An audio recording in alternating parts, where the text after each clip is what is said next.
Banditos, we are live. Welcome back. It's Thursday, August 10th, 7:15 p.m. on the Pacific West Coast. And today we're going full frontal. You guys ready for this?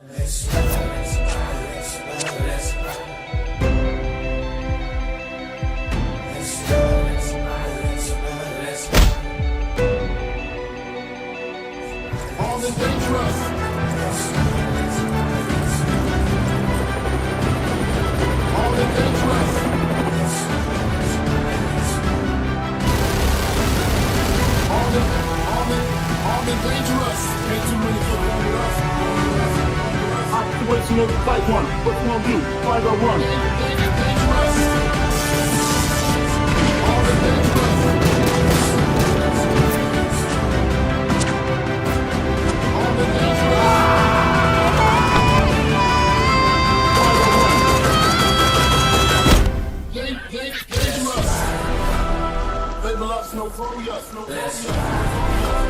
Ain't too many kids bang with us.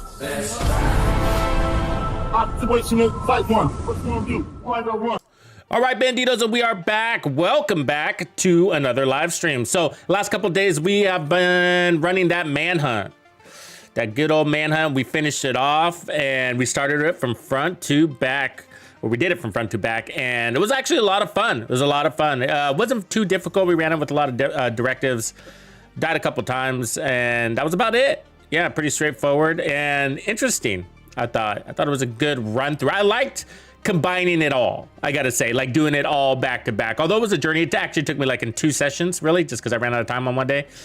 But because it was long, kind of like how we remember them stitching them together in the beginning. We had to complete all these tasks, but it was a little bit, well, I guess, stitched together in a sense of like the sequences flowed better, I guess is a better way to say it, is the way I want to say it. Like everything kind of flowed together, where initially it was just like, okay, cross this off the list, cross that off the list, cross this off the list. But all the things kind of flowed really well. So I really liked that. And I was glad to finish it. It was very fun. So I will be kind of publishing that. I will be publishing that video. You know, if I get a chance, put it up tomorrow in a single playthrough. So I'm just kind of edit out all the junk and make it as efficient as possible. And for all of you that want to see that. And I ran 2 different builds on that, one Hunter's Fury build and the one build that I sort of put together from scratch, which was based off a 3-piece hot shot with the Mantis. Anyways, moving on to today. So I am further stress testing a future build video. And this is one that I'm really hanging on to here. And I've been kind of keeping it in my back pocket for a while. And this is that tip of spear build. So I've run it a couple of times over the last week. And today, basically what my objective is today is to stress test its cloaking capabilities. So for the most part. So, and that's why I'm saying like full frontal. I want to get out of cover a lot here with this build and kind of put that to the test on how invisible we can become with this and destructive on the battlefield. So this will be a no scope concept, which isn't really new, but no scope concept. And I am using a White Death, and part of this testing will be to kind of toggle between the different weapons that we've been using lately to determine ultimately which is the best one. So for the most part, I've been using the hunting M44 with this build.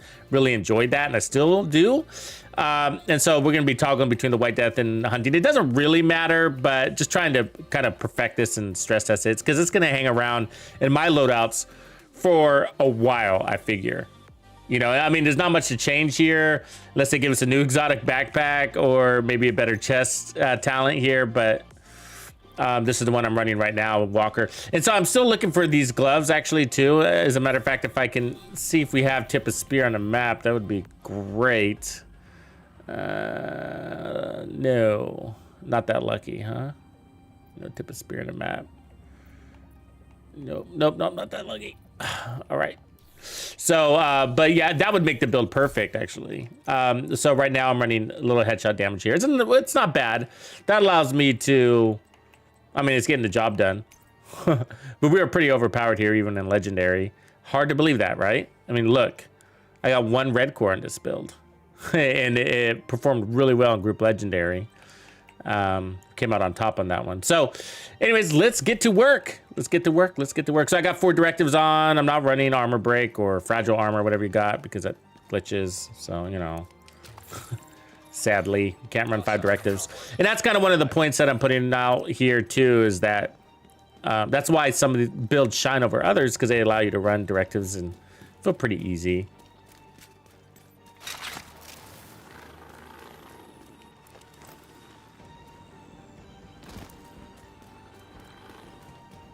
All right. So hopefully you completed your manhunt, but on the horizon, I think our next event is going to be Golden Bullet, right? I mean, we got the Mitchell League, but yay. And then we got a Golden Bullet. So a week and 4 days. A week and 4 days, and then new content. Okay, so how this rolls, that first shot is going to be just an activator, right? And then from there, you'll be able to one-shot everything. So let our skill take care of that one. Cool.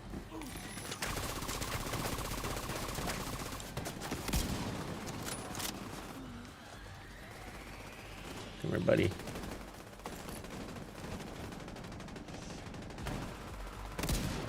Might need another trophy on our build before we get that one-shot capability there, it looked like, on an elite. Reinforcements incoming.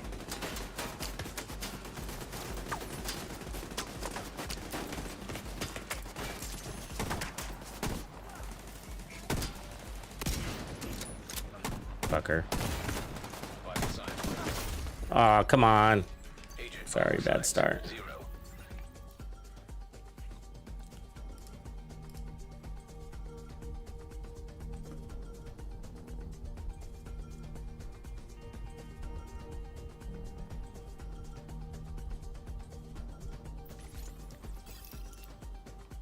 Try that again.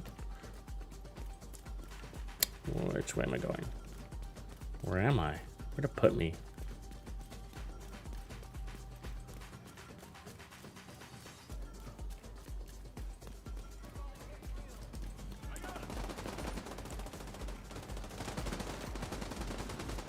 So I'm running a Nemesis in my backup, but it's really only for bosses.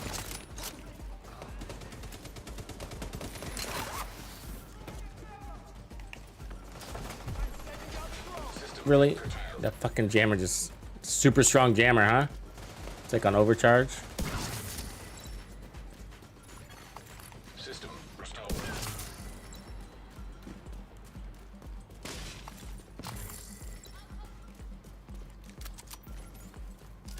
You gotta watch how much I reload with the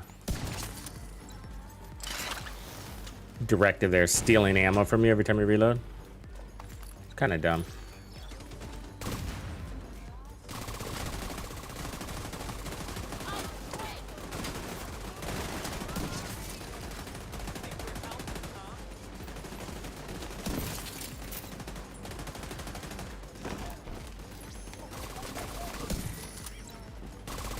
Pretty strong right off the bat, though.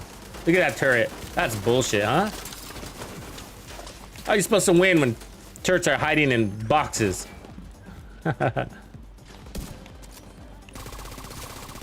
Game's not skewed at all in the enemy's favor, huh? My turret can't go inside boxes. Why can't theirs? I mean, my turret falls, but it can no longer shoot through boxes. I'll tell you that. How's my skill get out there?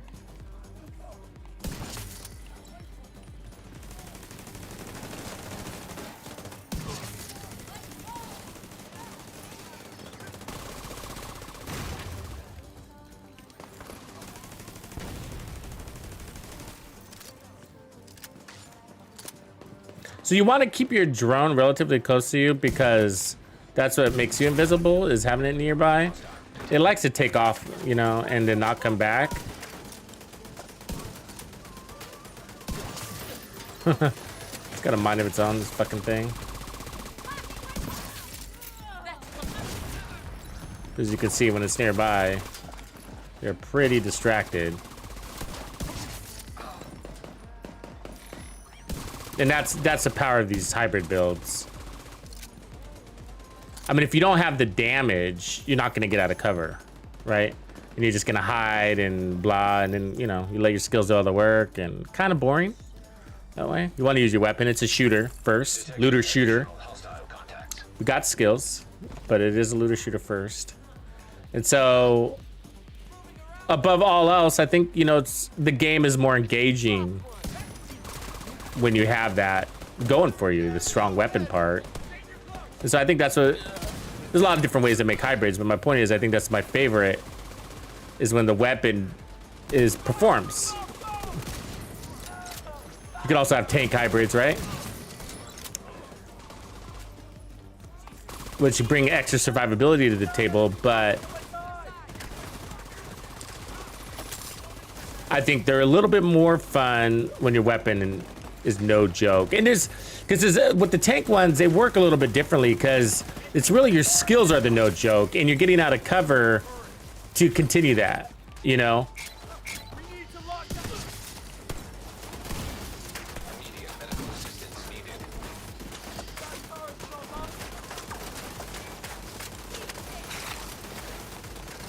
Wow, what are they doing over there?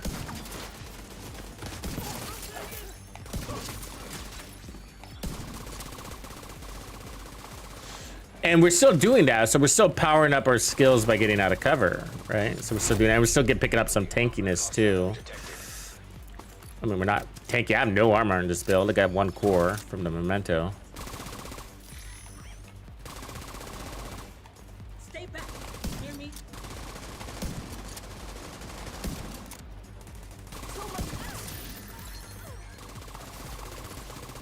But that's not where the magic is, and that's why I'm not putting on any armor. I mean, you can take off the skill tier and put more armor. You don't really take enough damage to really worry about it, though. So it would just be a perk.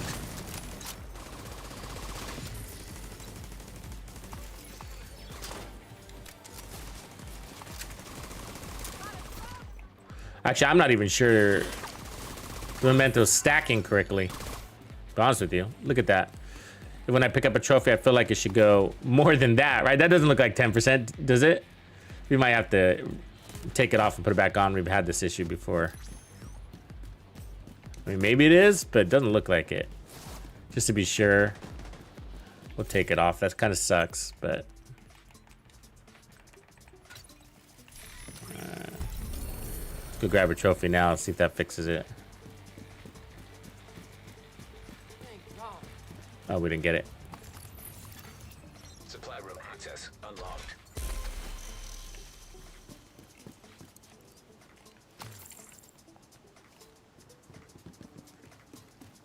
Xander, what's going on, man?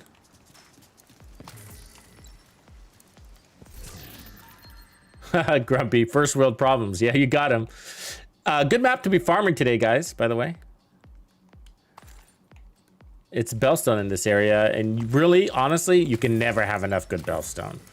All the variations. You need the skill pieces, you need the damage pieces, so like red Bellstones, yellow Bellstones, you know, blue Bellstones, of course.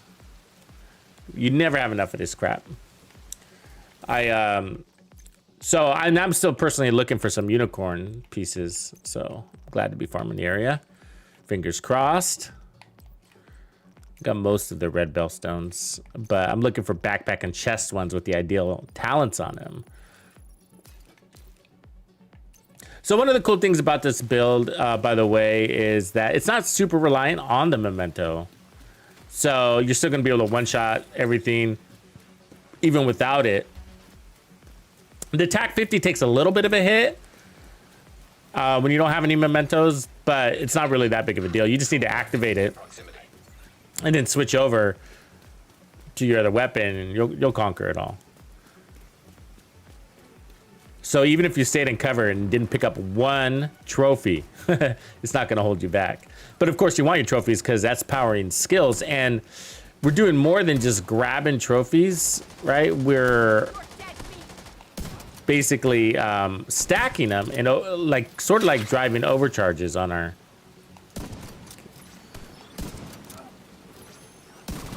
Why can't I get these guys? They're like in the fog.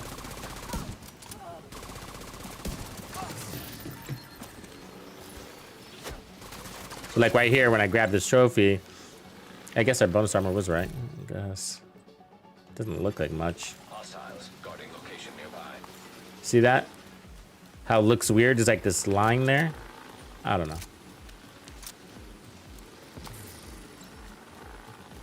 Yeah, so you pick up those trophies and then you're just stacking that damage. And driving like really powerful skills as you're kind of running around, and at the same time you're maintaining your one-shot kill capability and then that cloaking device. So it's kind of the best of all worlds, so to speak.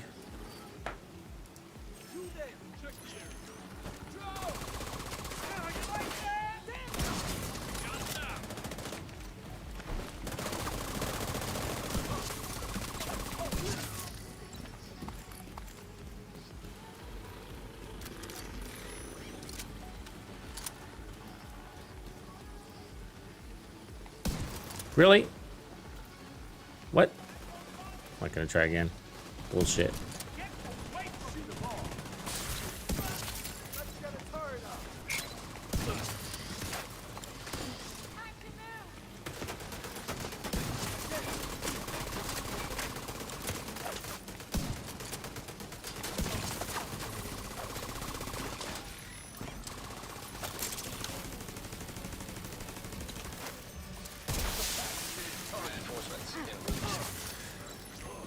See, I don't normally, well, lately I've been straying away from the White Death with this build. Kind of only using it because I know a lot of people like it. But its reload is not as cool as some of the others, or as great as some of the others, and you don't really need all the power from it. So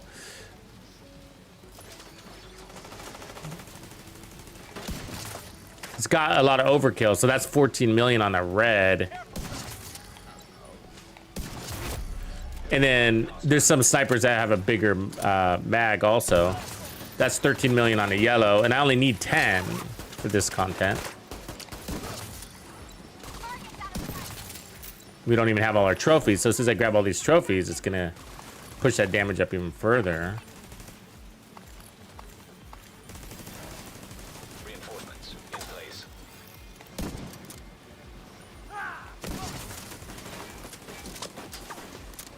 So the sniper's working on that boss. I mean, my skill is.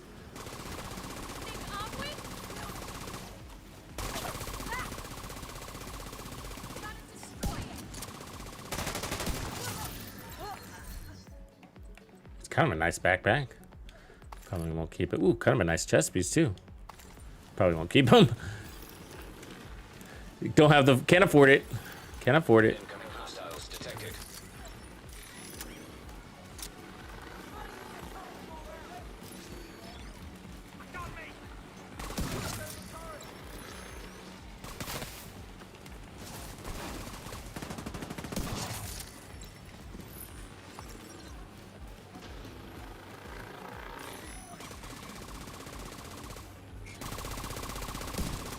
Really.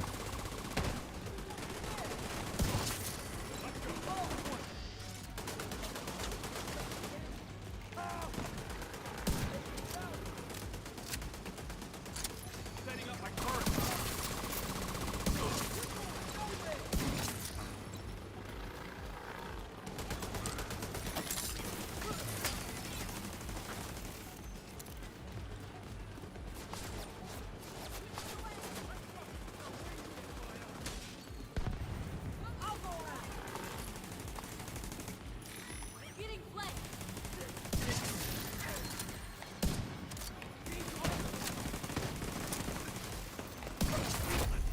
Heavily armored hostile detected.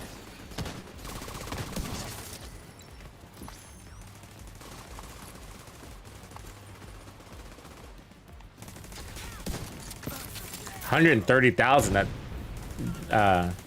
That's hit one of those, hitting 131 right there.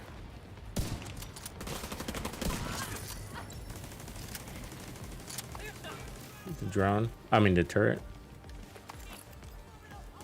It fluctuates, right, based on what I got going on.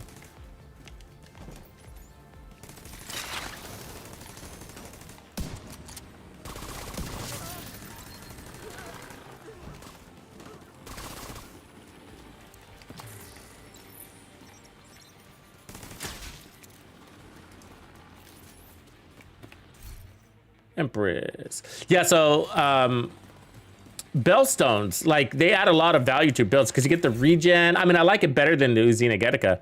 You get the regen and an armor on kill. Two things I really can't get enough of.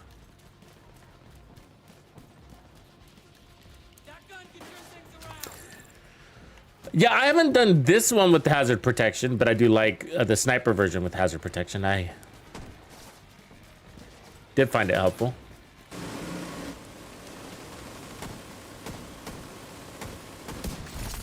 To be able to run through fire when fighting the outcasts. Look at these jokers. Rogue agent detected.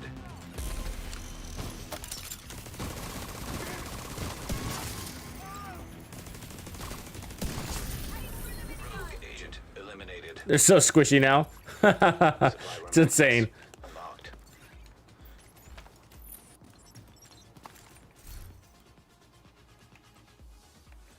Interesting Eclipse sneeze, huh? I really haven't found a good use of the all red Eclipse. I thought it would be good coming with the Saint Elmo, but it's just it's a waste. It's a waste. You don't have the shock up enough. Do you think it could be good with the Shocker Punch? You like an all red Eclipse with Shocker Punch? Because then you're doubling up on your shock. Well, I don't know. I'm kind of just thinking out loud. The other concept of that is you have to kill them while they're shocked. And if you don't, then it doesn't spread, does it? And then you're like, why am I running this Eclipse? You'd have to run a lot of status effects to make sure they stay in that state so that you have enough time to kill them. I don't know. But I keep trying that concept and I'm never really impressed with it, you know? The Eclipse red pieces. The only one that I really liked was the Regulus build that I made for it a while back, but it's really sensitive, you know, and has to be kind of like carefully tuned, and which makes it not that great. It's fun and it's, you know, it's something different, but because it's so sensitive, you're like, yeah, I can, but I got better builds, you know? Nothing wrong with it, but you know, you're a little more squishy and reliant on the bulwark shield. Yeah, I might, you know, I would call this probably the best hybrid build in the game. I would. The catch to it is you gotta be able to land a headshot. 2 headshots, technically. Snipers, right? So what I'm gonna do here is take the sniper off of it, because there's nothing in here that says sniper, right? It says tip of spear, it says blah blah blah. So now, just to demonstrate, I'm gonna go to put on a rifle, obviously a strong one, but this has got a high base damage too. Let's see if we can pull it off with the rifle, which I think you can.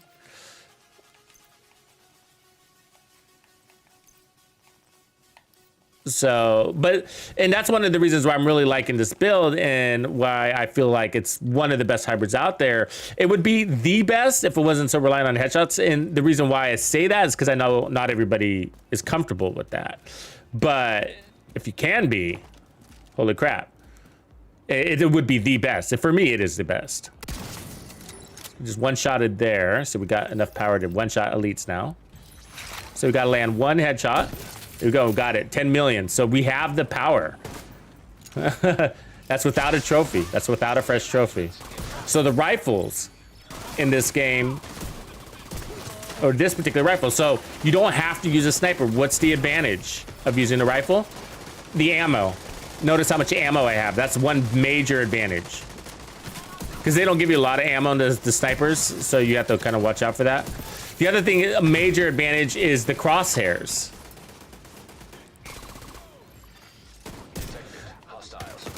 Something happened there. The crosshairs, they close faster. So you can play faster. You can chain kill faster, basically. Especially on the move. because that's where crosshairs are really affected is when you're moving. Reinforcements have arrived. Oh, you know what? It is pretty sensitive. So Ragers, it looks like we're right on the edge. So Ragers might impact a kill or two. So keep that in mind.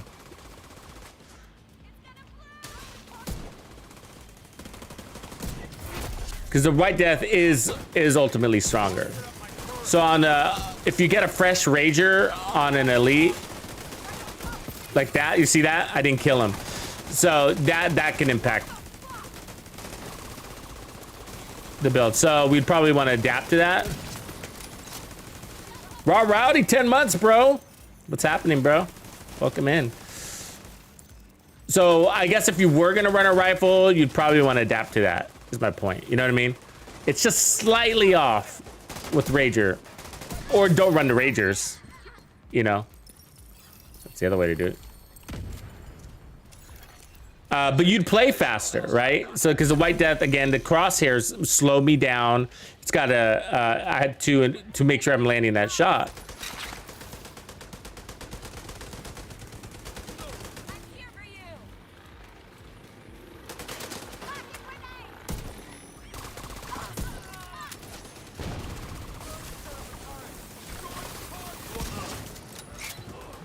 So here's a fresh Rager. I got a trophy with it. Let's see what happens. We got him, but 9-4-9-1.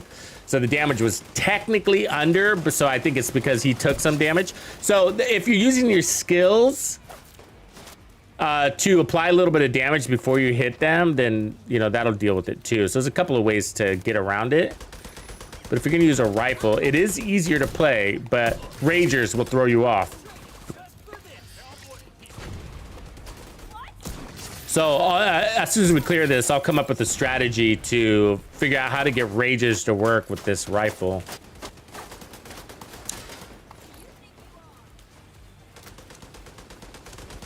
Because we're running it's all 6 skill tiers, right? This is 6 skill tiers, so. The other thing you could do is take off skill tier, problem solved. You could probably add 10% headshot damage, problem solved. It's that close, you know? Hostile detected.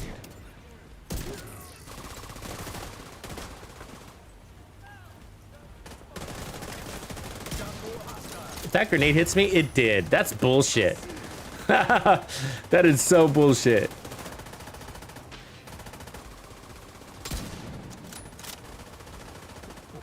Where are these guys?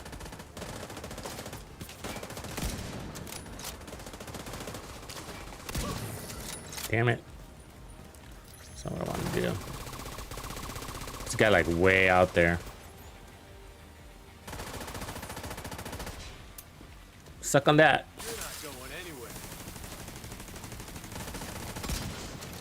There you go.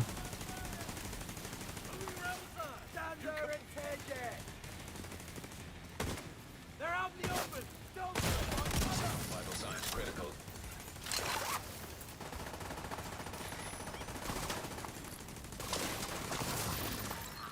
Just didn't have to do anything to the boss.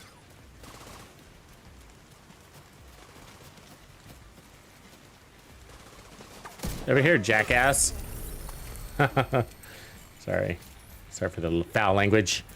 Okay, let's take a look. So, because that would annoys me. For me, I'm real big on consistency. So if I was gonna use a rifle, I would make a couple of changes. So let's see what we're gonna do.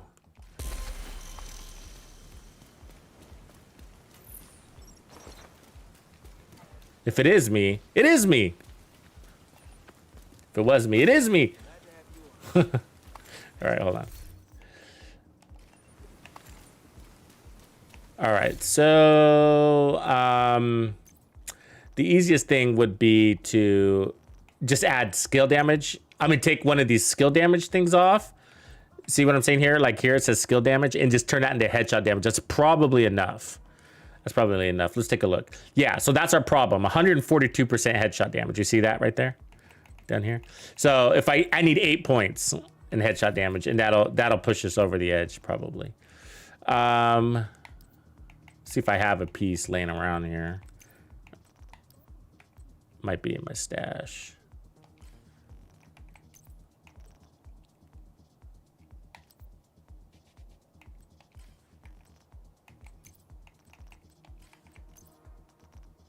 Yeah, it looks like it is. All right, cool. We'll check that out. We'll go grab it. See if that cures the deficiency.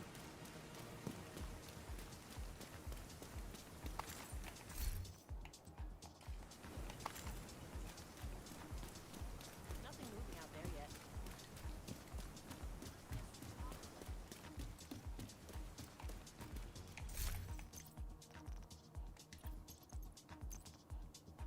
Oh, there is a mod there. You're right. I could take off the reload speed.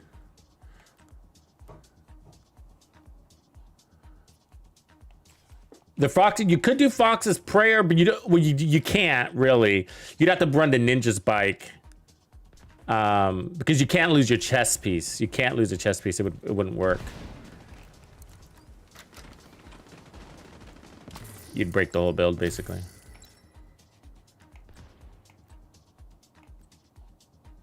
Ooh, that's a nice holster. I probably already have it. See the double crits? So you put a red core there.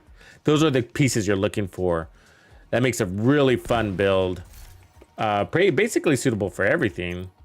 You know, like running 2 pieces of Bellstone red with crits. You know, run that on a striker build, for example. You know, like run 4 pieces striker and then run a Bellstone in your backpack and your chest, and then with gunner. And so that's a fun build. It's a fun build. You'd have 20% armor on kill, 1% regen, and a lot of power. Hardly any loss to anything.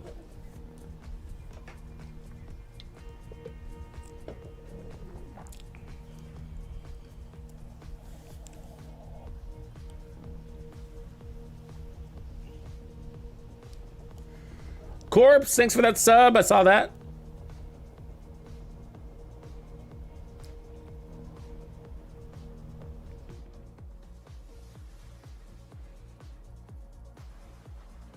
Yeah, Fox's was right, action, yeah.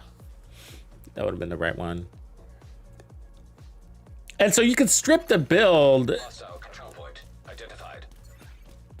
you know, and it's kind of weird. So, I mean, like, if you think about what we're doing here, right? Like, you could strip the build and not use tip of spear at all, right?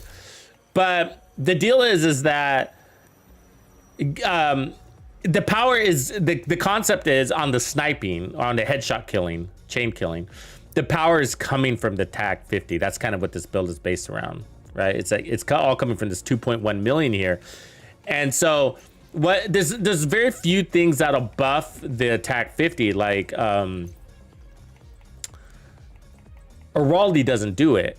Habsburg, 2 pieces Habsburg doesn't do it either, right? Because as you can see, it says marksman rifle damage. So the only way to buff it is headshot damage or just flat weapon damage, you know. And so if we want the skill tiers, how can we have best of both worlds?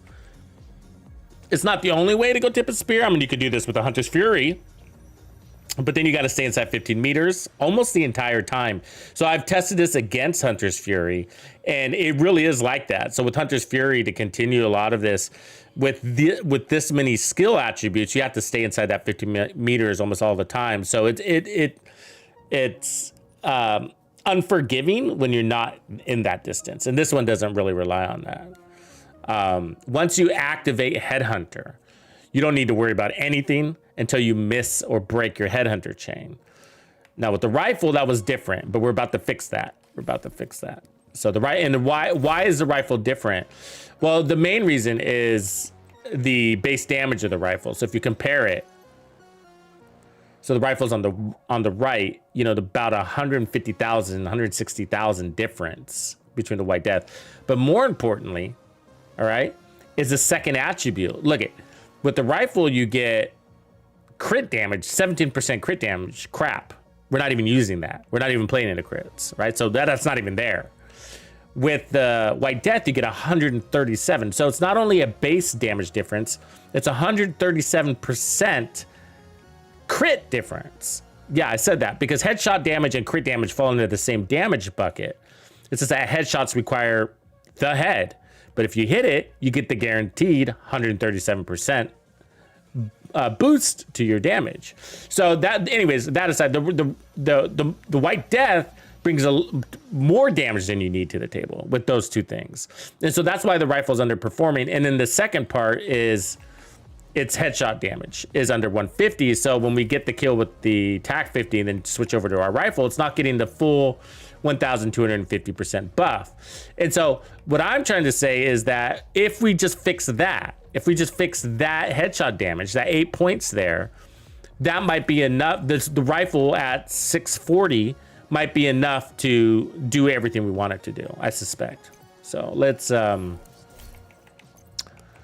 find that tip of spear piece. So this one would work right there. See that? So I'll take off the armor core. And then I'll bring in alternate pieces in case we need two of them. All right. So we'll put on this one. And then, well, actually, let me put them both on for a second. So we can reroll them. So holster, we can change the skill tier. So all I'm doing is taking off 10% skill damage, which is relatively meaningless to the build. Because my skills, they're strong, but overall I'm staying sort of in the realm of my skills. They do get kills, so I'm not saying they don't, but I end up picking off the enemies my skills are looking at anyways. You know what I mean? And so, but sometimes you do get in a pickle and you need your skills to get you out of it. And so that's why you do want your strong skills. And that's it, especially in legendary, or if you do solo legendaries or even heroic, you know, there's a lot of enemies, but I really like them for,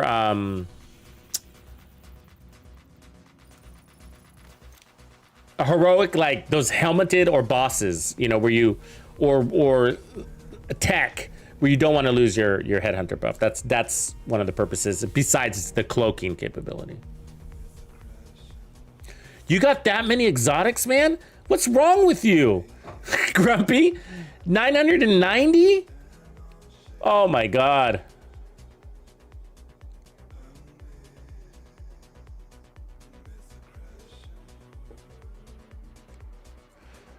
That's crazy, bro.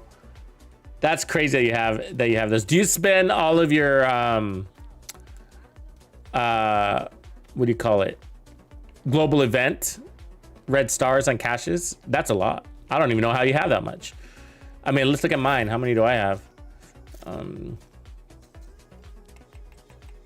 I wasted a ton of mine on a video, actually, but that gave me a deficiency from the get-go.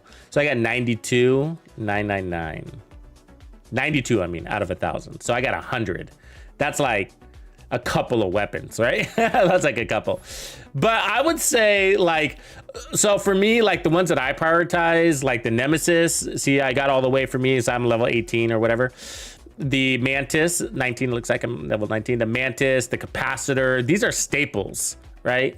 Nemesis, Mantis, Capacitor, St. Elmo's is a staple. I haven't gotten around to it. The Liberty, the Regulus, the TAC 50 for sure. I'm at level 19 on my TAC. These skills, I'd even do the Memento. So I got my Memento at 14. I don't do any gear pieces. The Memento is the only one that I've invested in.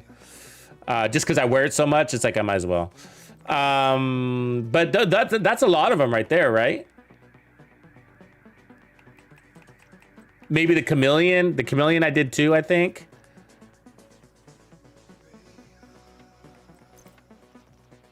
That's the exotics, but they don't have to be exotics, right? On top of that, the White Death is a big deal. The Kingbreaker is a big deal.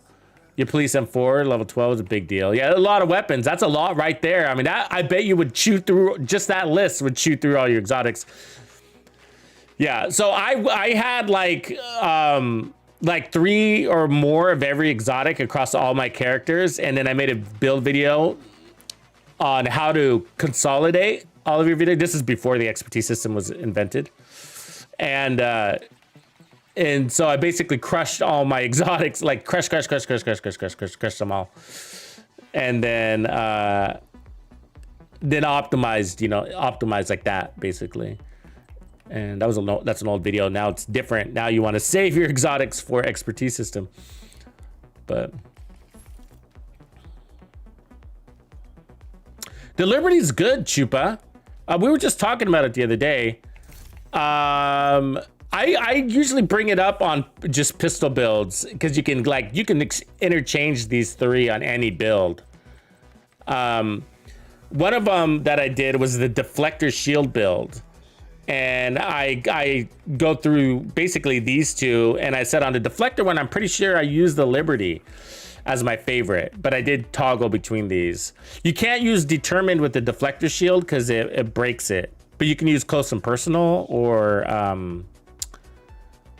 preservation. Anyways, but the Liberty is really good with the deflector because it helps ensure your shield doesn't break. But it's also it's very strong. It's a great pistol. It has the right stats on it too.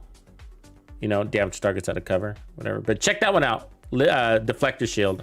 I don't know, it depends on what you're looking for. Otherwise, you know, you can put it on a foundry bulwark, pretty straightforward. You know, shoot the body a lot to keep your shield alive. Kind of boring though. But that's one of its use cases as on heavy tanks. To make sure your bulwark doesn't break. And so you'd go in with like an artificer, which means you're running technician on foundry, and then probably armor regen everywhere, maybe a little bit of repair skills for mods. You could put protection from elites, and then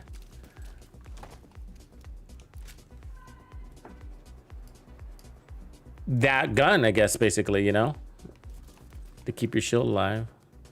Not a new concept. All right, so first shot, let's take on a weaker guy just to get the kill. And so we're active and we got our headshot kill, right? So as you can see, I got a full bar there at the bottom.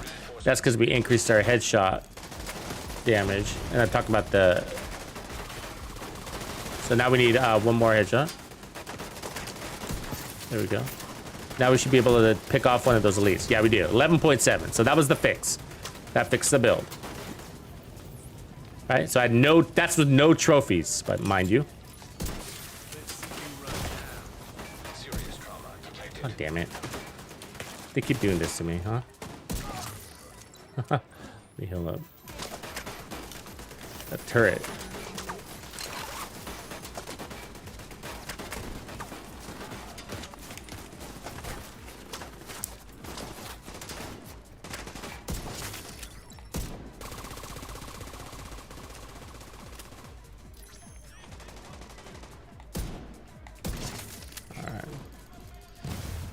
It's always nice to give yourself some trophies.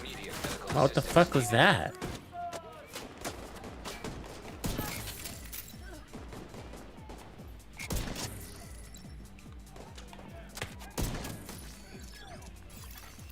Reinforcements in place.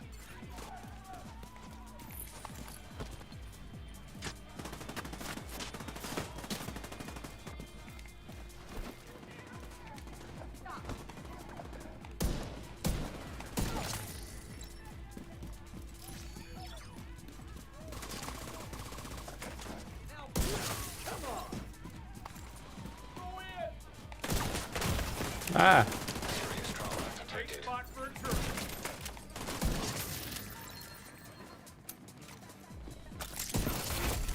Heavily armored detected. Yeah, so that definitely fixed the problem, huh? We don't even have any trophies, hardly. We're off.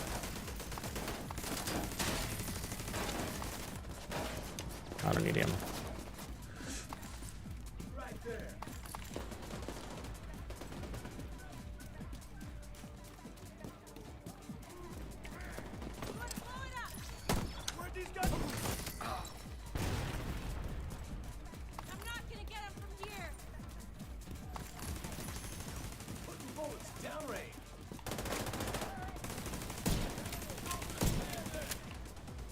Fuck.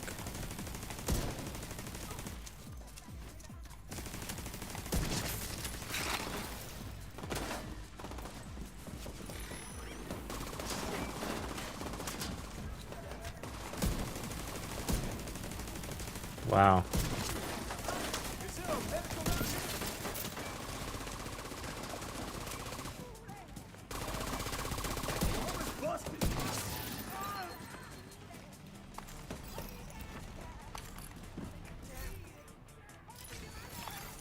Incoming hostiles detected.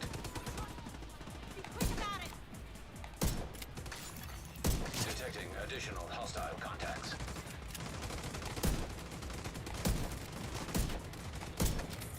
Ridiculous.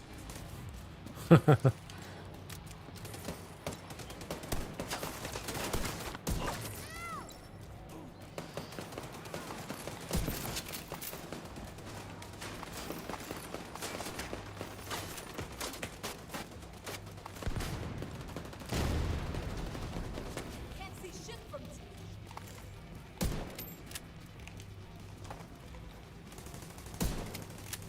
Come on.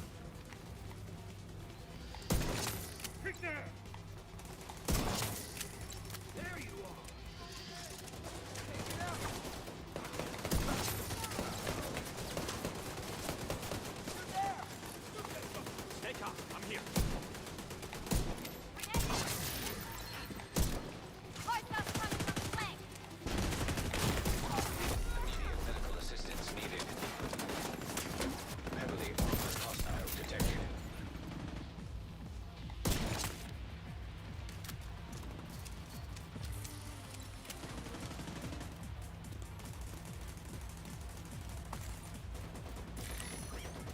My turret doing way over there. Drone. Incoming hostiles detected. How easy is it for you to follow orders? Not. Not easy at all.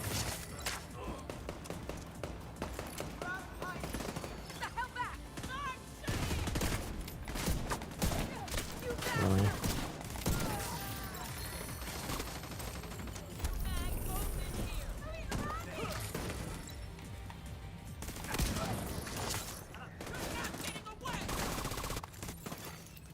Supply room access.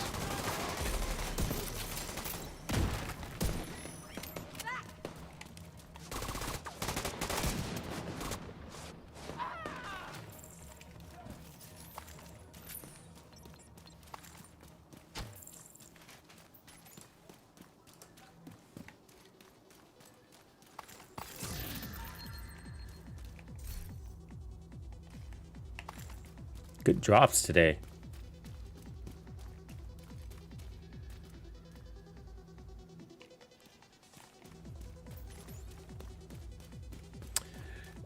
The Diamondback with this build, it does work, but it would basically mute the Diamondback. Its talent, like you wouldn't be getting any value out of it.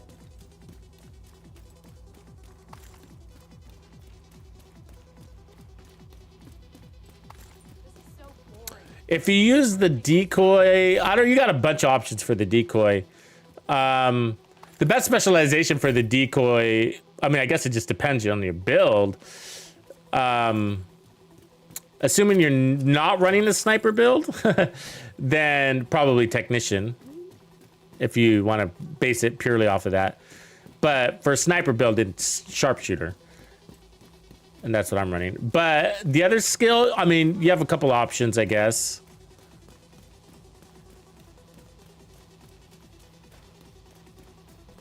Just thinking about it. I mean, if you want to go for like a pure decoy concept build, you're probably going to want the drone like I'm having. Running that attack drone. Because it also acts like a decoy. So then you have two decoys. Now, if you want an ultra decoy, then the Artificer Hive is a way to go. That's going to buff your skill's duration. So you'd be running Technician with the Artificer. And then I'd probably run the Memento with that. So you got the skill tier also. So you'd be running 2 skill tiers. And then you'd have 30% skill efficiency. That'd be a pretty cool build. And then you wouldn't be losing very much damage with that setup to the point where, I mean, you'd probably have everything you need, as a matter of fact. because you'd have regen and you shouldn't be taking a lot of damage because of the decoy, right? You're still gonna take some damage. So, but the regen is gonna be enough to feed you Hostile control point detected. from the memento regen is what I'm talking about. Should be enough.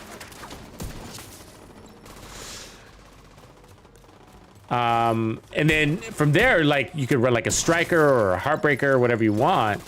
Heartbreaker would be probably the best for synergy reasons, because then you can run a Kingbreaker, which is a very strong weapon. I mean, you can still run striker with the Kingbreaker, of course, but you get bonus armor that would help you be less reliant on, or would help your regen feel even stronger, because the bonus armor would protect you while you're regenerating.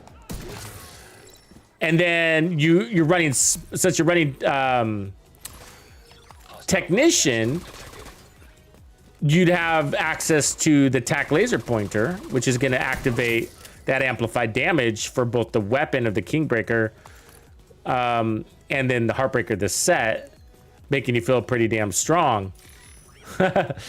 And you'd have a couple of skill tiers to go along with that. And I wouldn't add any extra armor, actually. I'd probably run it as almost an all yellow build.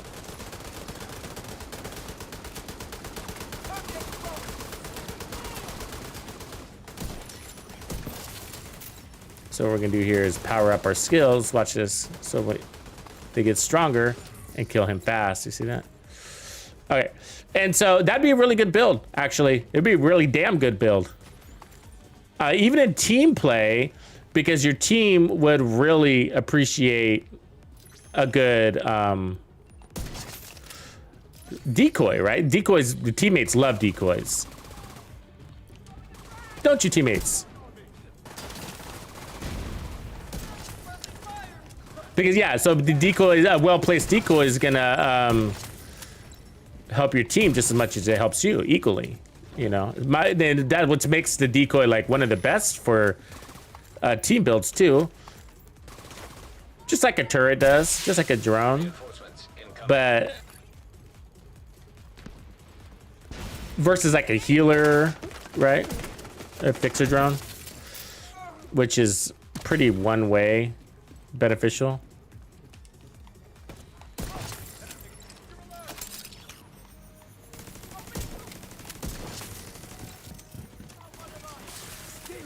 Yeah, that'd be a good build. And then if you do decide, I wouldn't add any armor though. Your memento, plus the bonus armor, plus the decoy. Oh, that should be enough defense. To the point where you'd want to allocate everything else to damage if you could. So that you still feel strong in that department. And not just a skill build.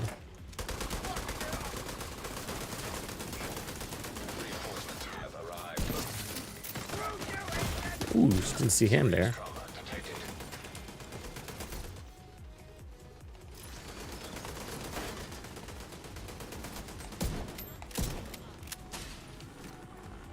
So here you'd probably want to use your nemesis, because he's a boss. Bosses take less damage off of the attack. Yeah, that'd be a cool build though, man. That would be a great build. Different. It's not ultra unique. It's just more about just setting up yourself for team synergy.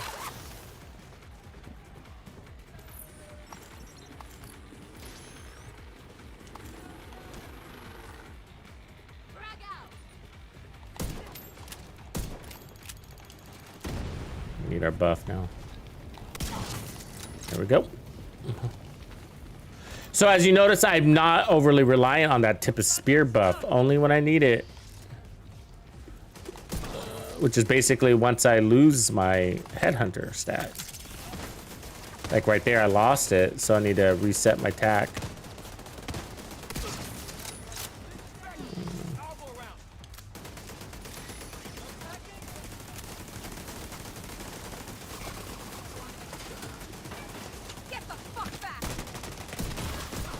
Damn it. Medical assistance needed.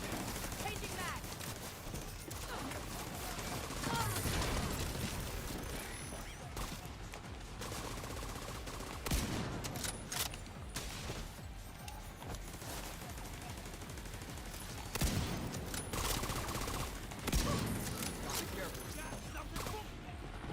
I'm missing all my damn shots here.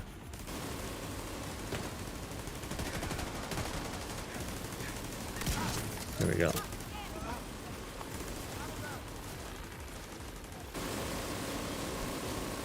Nice sleep. You see that bullshit? Ah! Another fucking hand shot. Keep doing that to me.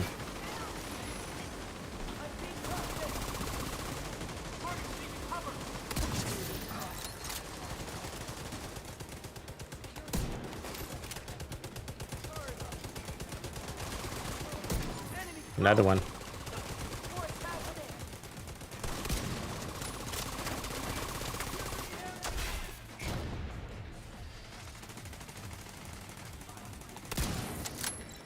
Guess it's not gonna matter anymore anyways. We're all gonna be dead in a second. Ooh, that's the mask I'm looking for. Yes. All red 511 mask. Now all I need is, I think, maybe the chest piece, or it might have it all. Yes, that might be the last piece. Let me look.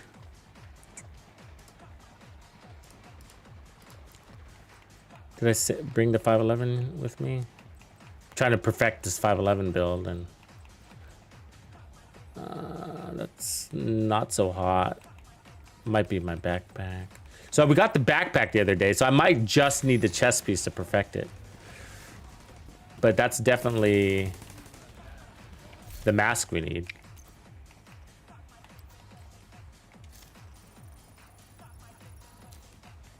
I know, right? It's taking me forever, man. I'm telling you. I was just saying that. It's taking me forever. That's what I'm looking for. It's basic. It's basic, you know? So past due. Like I said I was going to make it like... Fuck, I don't even remember.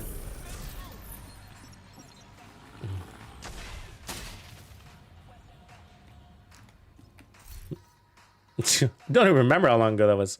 Ooh, that's a nice place. Supply room access. So I think I'm down to my last piece, though, chest piece, which is not an easy one.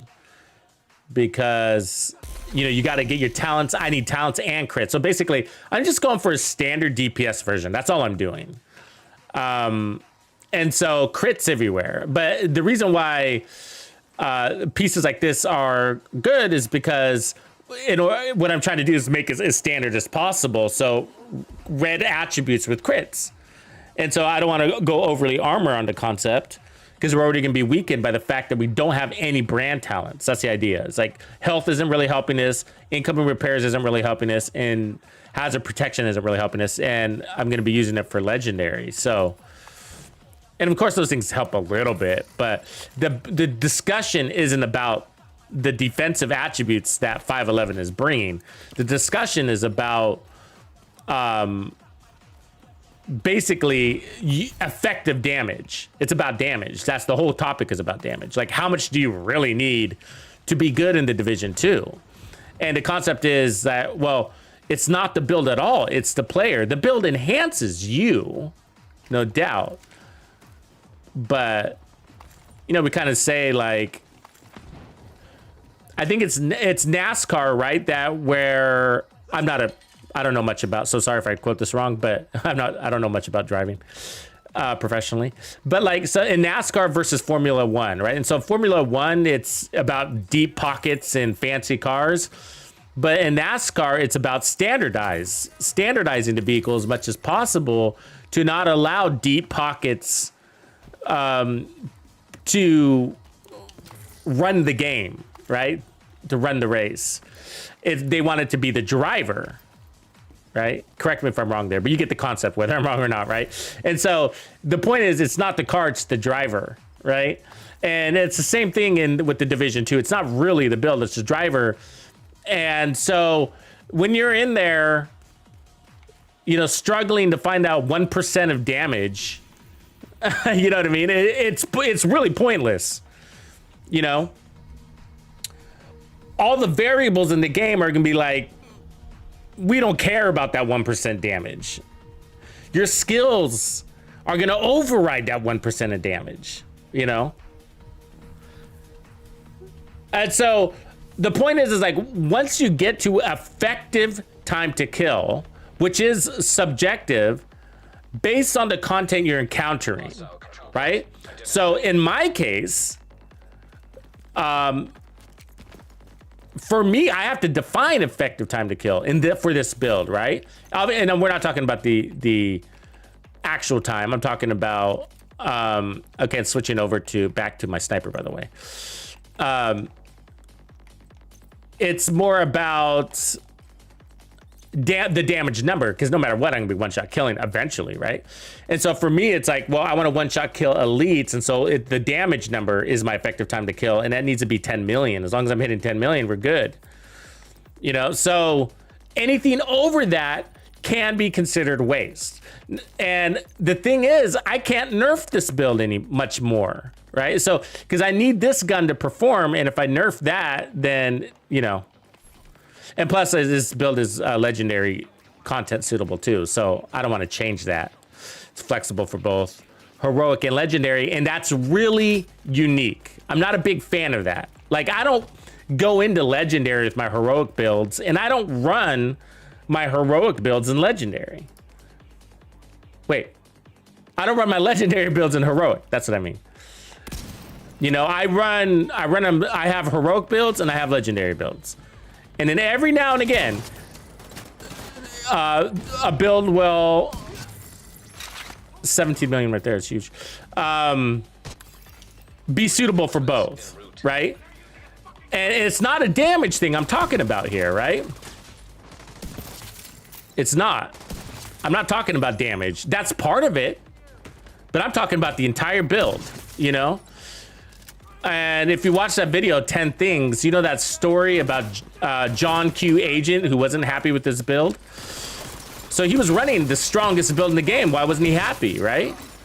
Because all the micro damage broke his gameplay style. And so he had to change his gameplay style for the build, whose gameplay style was more suitable for legendary, right? Because in legendary, it's not that realistic to play run and gun out of cover, right? Talking about strongholds particularly. And so strikers, as an example, is really good in cover if you run it. I'm talking about like a standard striker with all red cores, you know, full damage kind of thing. But it can't take shit. I mean, that's the thing. It's very linear, right? It's all damage, all in. There's no added survivability beyond that. And you do need that. And heroic is different than legendary. You could almost argue it's harder. I don't know why I'm not killing him. Because of all the elites that you deal with, right? And the ability for them to flank, and you can't memorize the content. Only to a degree. Where legendary, it's much more predictable. There's lines the enemy won't even cross, right? You know who's coming and where they're coming from every single time, and you can adapt your build to that.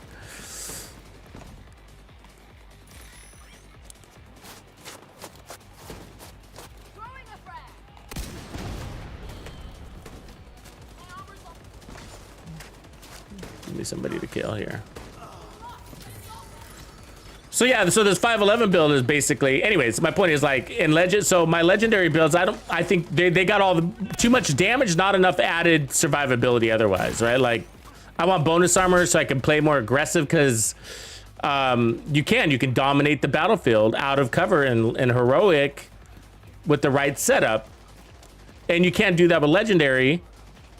And so they require different builds. I don't need 25 million to kill an elite. I only need 10 million. So if I'm running around with the build that has the ability to kill a 25 million enemy in legendary, let's just say even that same striker build, you think that would give you an advantage in heroic. You would think. Logic tells you that, right? Logic says, oh, that's obviously going to be killing enemies faster, right? But you got you got fast and then faster. The difference between fast and faster in the Division 2 is pointless. It really is. Measure it and then tell me if that difference in time is adding to your actual survivability. If it's helping you even clear content faster. In theory, you're like, of course it is. I'm killing them faster. No, but you're talking fractions of a second. Fractions of a second, right? And I'm talking about the difference between effective time to kill and beyond effective time to kill, which we can call overkill just for simplicity's sake. And so the difference in time to kill, you're talking about fractions of a fraction of a second. It's like frames. It's like 2 frames, which is like 2/60ths of a 1/30th of a second, right? So that's not helping you clear content faster, you know? Because there's too many variables that are gonna override whatever benefit that time is gonna bring to you anyways. And if it did help you clear content faster, it's gonna be by like such a small amount, you're probably gonna be like, who gives a fuck? Right? Like, who cares? I'd rather have the bonus armor. I'd rather have the skill efficiency or whatever your build does, you know?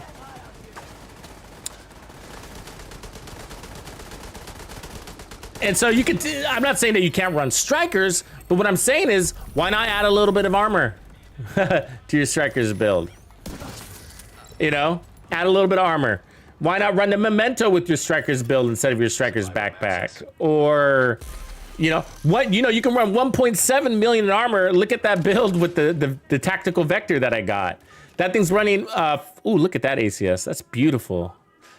We're getting good drops today, guys. That thing's running 1.7 million armor with the tactical vector out of cover. It slaughters. It slaughters. It's got such a fast time to kill. It's insane. Right? It's tailored to the content. That's why it's insane. Right? Now, I wouldn't run that in Legendary. That's not what I'm saying. And the people that poo-poo on the build are like, oh, that's a crap build. You know, try running that in team on Legendary. It's like, you're missing the fucking point, man. You don't run one build in this game. You run several builds and you tailor them for your content. You know? That's why it's just like, what decade are you living in? That's like pre-Warlords of New York talk right there. You know what I mean? Like, it is. It's just like, yeah, that's definitely pre-Warlords talk if you still think like that, you know?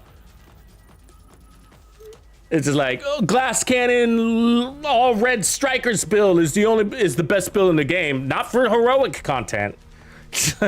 You know, maybe in your legendary content, you know?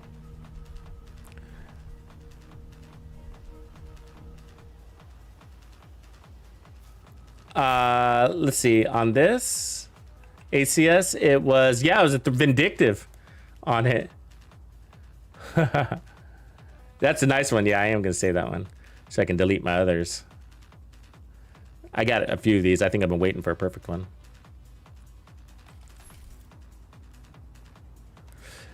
But and that's the thing. That's the big argument. So we're saying the same thing. So the thing is, what I'm arguing, you know, I'm sounding negative, but the reality is that I'm saying the same thing as that guy. So like when I run, like let's say I run Striker with, you know, 1.7 million in armor, right? Let's just say that. And somebody comes in and says, well, that build sucks. You know, like try running that in Legendary 4-man group. You know, an all red Striker with glass cannon is better, or obliterate, doesn't matter. An all red Striker is better. But like, we're saying the same thing. I'm not saying this build is my legendary build, you know, for team play. I'm saying this is a goddamn good build for heroic content, and I'm showcasing it in solo heroic content, you know, up to 3 players. You know, you see what I'm saying? So like, yeah, this build is tailored for the content in which I am demonstrating. And if it's good for legendary, I'll tell you that and hopefully show you it too. Right? And so the problem is that we're saying the same thing, but some people aren't grasping build diversity in this game. And it's a big deal. You know, that's why we have 12 fucking loadouts, or 14, whatever we have, 16. There's 16 loadouts so that you can put your raid builds in here. You can put your solo DPS, solo hybrid, solo skill build, solo sniper build, team DPS build, team tank build, team healer, team CC build. You see what I'm saying? Like, you have the slots to add your build diversity in here. You do not need to weigh in on one overly powered DPS build for all your content. And if you are doing that, you're missing so much fun in this game. So much, you know? But who am I to say that's fun? You might think that's fun.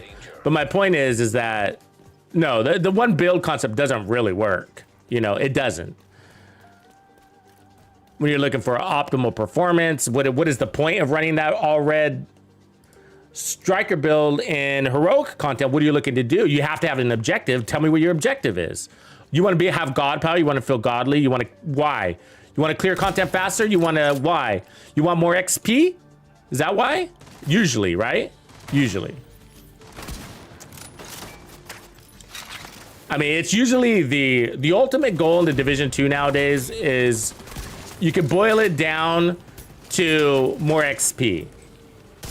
And the reason why is because of the expertise system. So everything comes down to more XP. Because the devs brought this expertise system out, and the old definition is to get the best gear and to create the best builds, to create the best gear, or get the best gear in the game so we can have the best builds, so we can be the most powerful. And so, but now, most powerful is technically defined by that expertise system, sadly, because the most powerful you can be is level 23 expertise or whatever it is, right? So the reality is the only way to get there is through XP so that you can get your proficiency up. I guess, right? That's one way to do it. I mean, I know the shortcuts, but just kind of talking plainly here.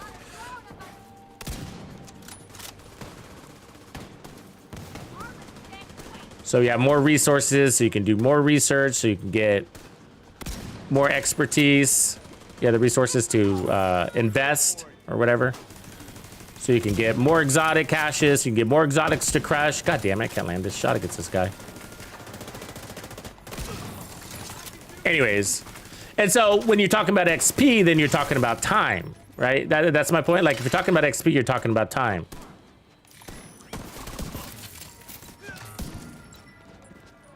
Because when you're talking about, as time relates to XP, the more content you clear per hour, the more XP you're getting.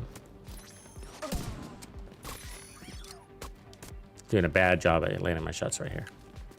I'll just grab trophies. Anyways, my point is, and I obviously going back to that discussion I had about 3 minutes ago when we were at the last control point, is that all red strong build with now put on 5 directives, because that's what's going to give you the extra XP, right? It's not going to hang. You're going to be dropping a lot. You're going to be suppressed a lot. You're not going to clear content faster. But let's take directives out of the equation. You're not going to clear the content any faster than if you were running 1.1 million armor in the memento. Time yourself. I've done it for me. I've done the time trials. You guys were there. And so I ran the meta build, all glass cannon. I ran the striker build. I ran the Umbra. I ran Heartbreaker. All of them. And we ran 3 control points and 1 legendary checkpoint. And they all averaged basically to the same. You know, they all ended up being like 5 minutes to clear, average clear time. Hostile supply convoy nearby. And the difference was so close from one to the next. Technically, Umbra was the fastest, because it had a fast time to kill that was matched by fast time to heal. And that was the ultimate, that's the ultimate equation, right? Fast time to kill, fast time to heal. That's the perfect build. No matter what you say. You could try, you know, people say, oh, well, if the enemy's dead, then they're not killing you. So fast time to kill is the ultimate equation. Yeah, but you're pretending you're never taking damage when you say that. This is like, you're saying that you never take damage, and that's a lie. You take damage. You're lying to yourself. Don't pretend you never take damage in this game. It's not the case. Exotic. So that statement, you can't be without that, you know? And so you gotta have, otherwise you're gonna get suppressed like John Q Agent, and you're gonna die. You have to restart, or you're gonna have the NPC pick you up. That's gonna take away from time. So time equals XP. Give yourself some good fast time to heal, and you got yourself the ultimate build. So I'm not saying not Striker. I'm saying take your legendary Striker build, add some fast time to heal, and you got yourself a godly heroic build, right? And then in legendary, maybe you don't need that fast time to heal. Maybe you don't need the self-reliance because you got teammates that are synergizing with you, that are help taking that aggro so that you don't have to share all that damage. Or it's realistic to rely on your armor kits because you're not alone and you got the time to apply one. Or whatever, there's 1,000 reasons.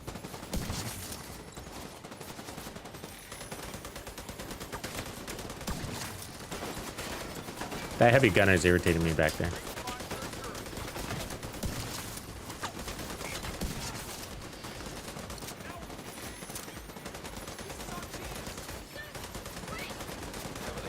Hostile supply convoy nearby.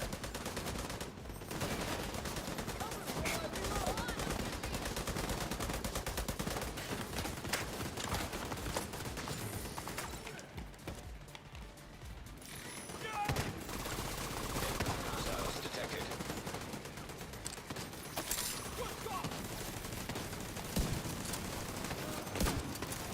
Oh, that's my buff.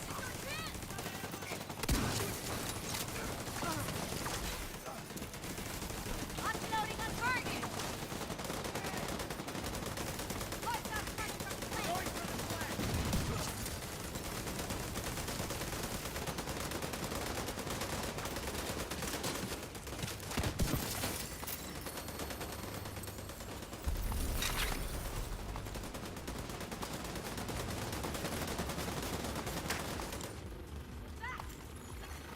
Detected. In location. Guarded by hostiles. Supply room access unlocked.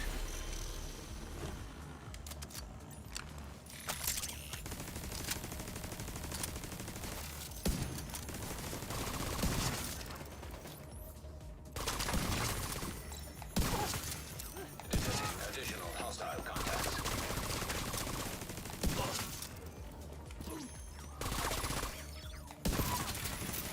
Incoming hostiles detected.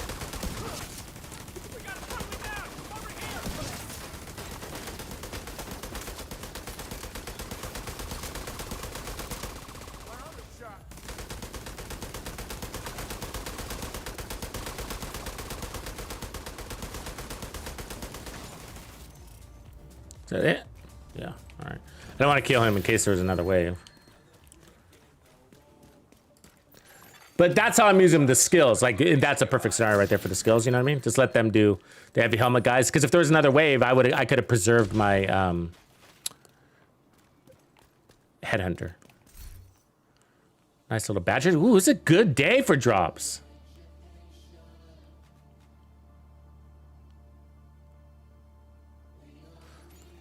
I use SRS too, Nasty. I love the SRS. That's actually my go-to for the last 2 seasons.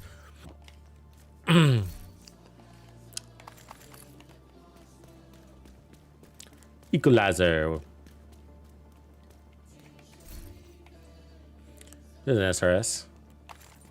Yeah, the SRS, you know, basically, it's the Mantis, right? And, oh, the Sacrum. Yes, the Sacrum. Yes, the worst exotic in the game. First time I've seen a drop in the world, though. Crush. The best exotic in the game, said by nobody.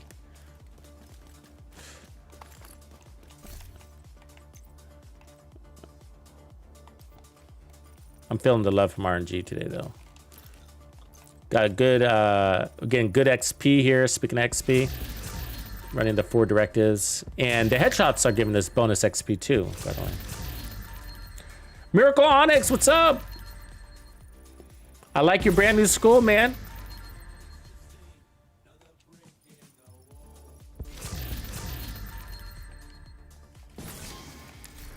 So let's we'll test this also with directives and legendary and see how it does.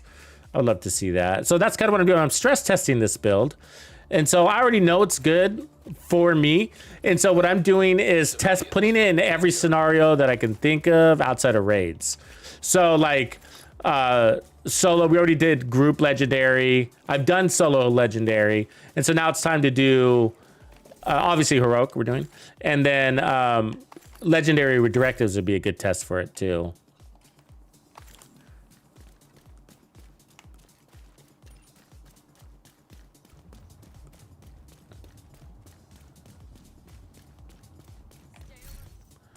Ooh, look at those gloves. I mean, damn good day. Don't you guys think? I mean, how many... I never say, oh, good drop, good drop, good drop. I mean, I crush everything.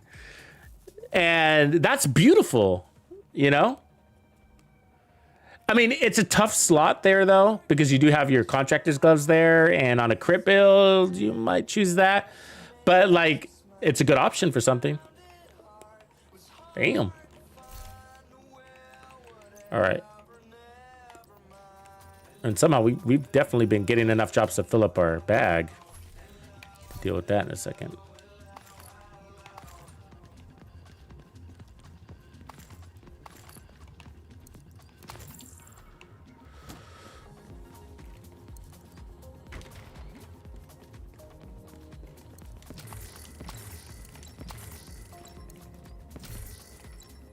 Badger, electric. Nah, suckle up. Yeah. I'm pretty surprised I filled up my bag though. Is there really no junk in here? Probably crushed that, I guess. Got too much electric that probably not gonna use. Some of this shit I gotta get rid of.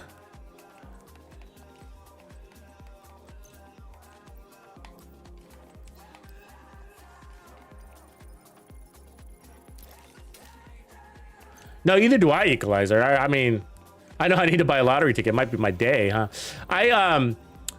Ooh, wait, let's get that before we head out there. I usually, I mean, I don't get any good drops anymore, you know, because I'm looking for such specific things. Everything is junk. Everything is junk, sadly. And some of the stuff you guys are looking for, so I'm still looking for like godly named electric backpack and chest piece. Basically all comes with chest piece and backpacks. Detected. Nearby location. Guarded by hostiles.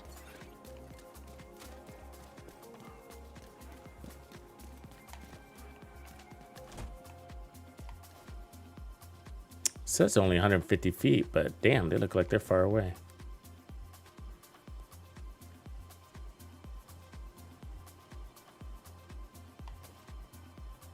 Oh, they're there. They were invisible.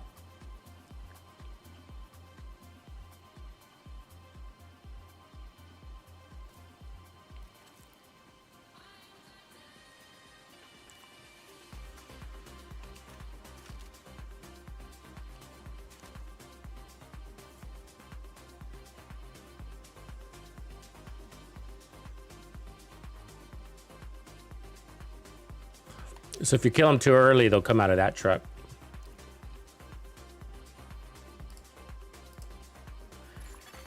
Hostiles guarding location nearby.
detected.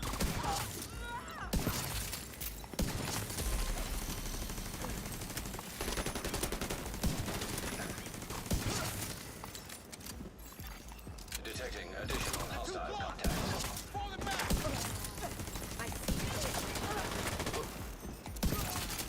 Incoming hostiles detected.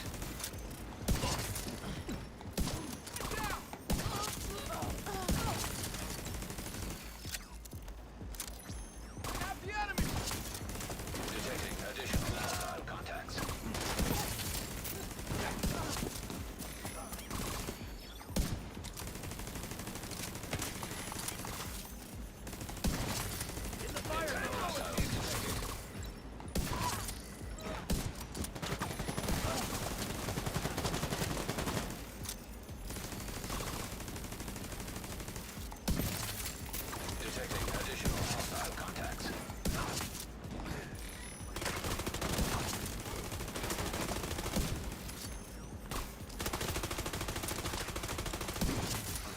Incoming hostiles detected.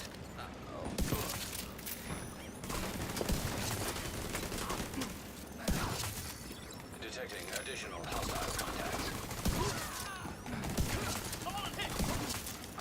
Incoming hostiles detected. Ammo is eventually going to be a thing here. Oh, I didn't see you.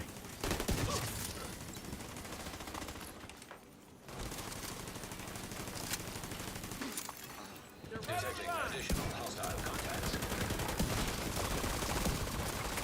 Oh, fuck something up. Fucked up right there. Something I hit took my headshot. Guarding location nearby. God damn it.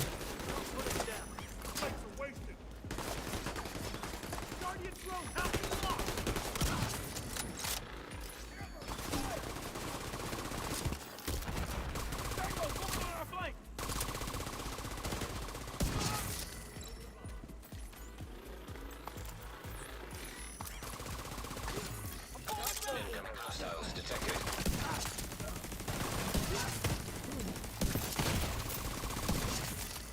Detecting additional hostile contacts.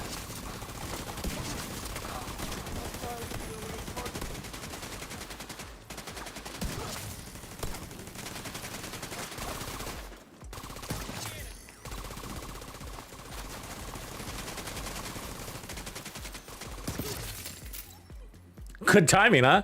I just ran out of ammo. The pistol would have worked, though. Pistol would have worked. That was a slaughter, bro. That was a fucking slaughter.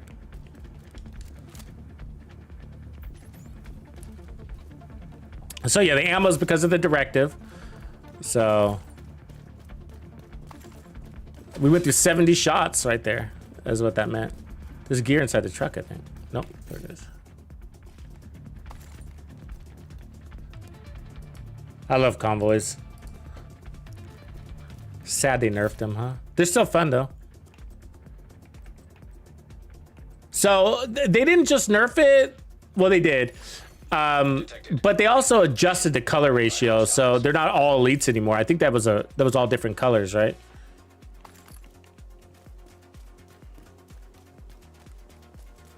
Yeah, the crazy thing I want you to notice about this build, okay, is that they had Ragers, right? So Ragers was out there, and I'm running all skill tiers. I got 1 red core on this build. How much headshot damage do we have? 219. Okay, let's go to legendary. Let me get that last trophy, I guess, just to make sure I'm fresh. So let's put this to the test, legendary,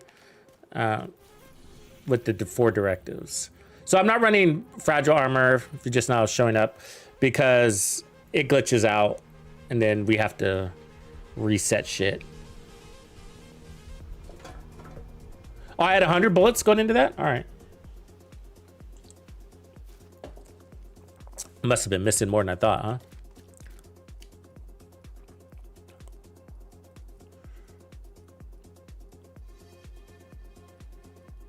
The flamethrower, yeah. I don't always have success with the flamethrower, but wait, what's going on here? Oh, mission options. Where's my legendary? Toggle mission mode. There it is. Okay. I should probably put a scope on this, but let's start without the scope and see if we can do it then. Reaper Hawk!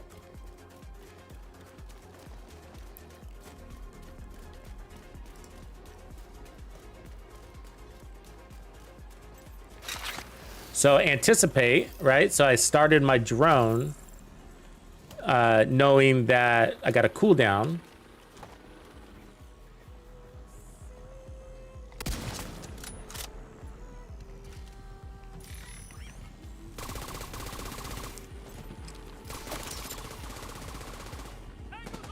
So going no scope and legendary, it brings a little bit of a challenge here.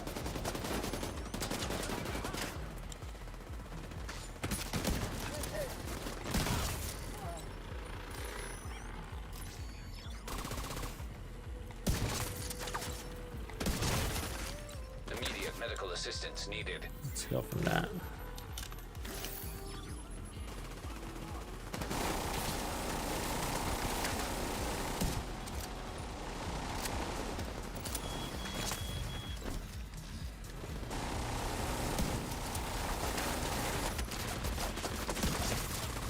You could run a scope with this. There's no reason why you have to run no scope, by the way.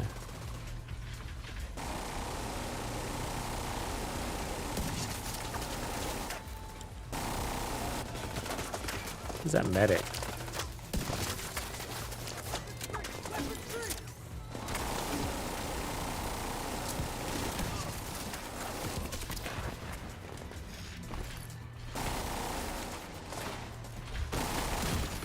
Ooh, fuck you, dog. Oh, come on! Signs. Zero. Bullshit. Bullshit.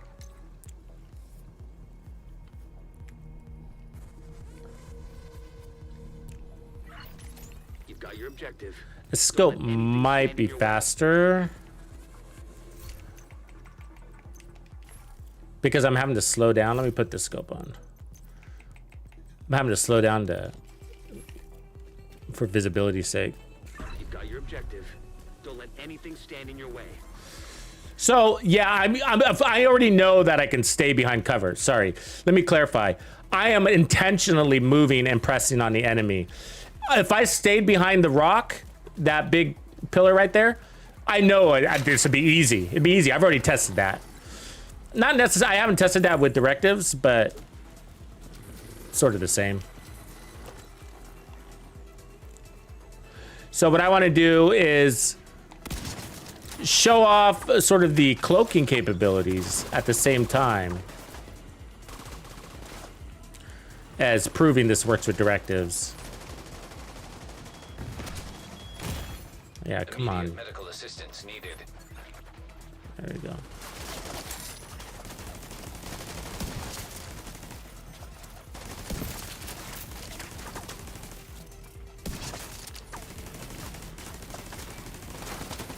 I should probably heal up, I guess, huh? As I'm healing up.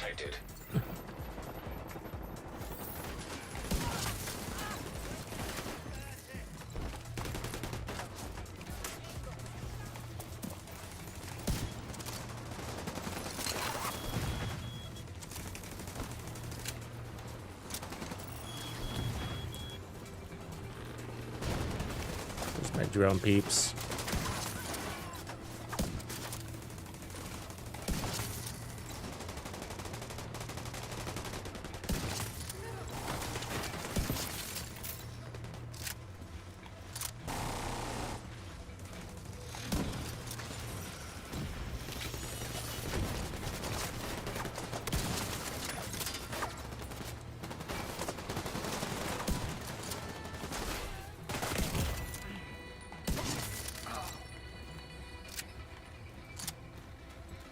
Why isn't my drone shooting?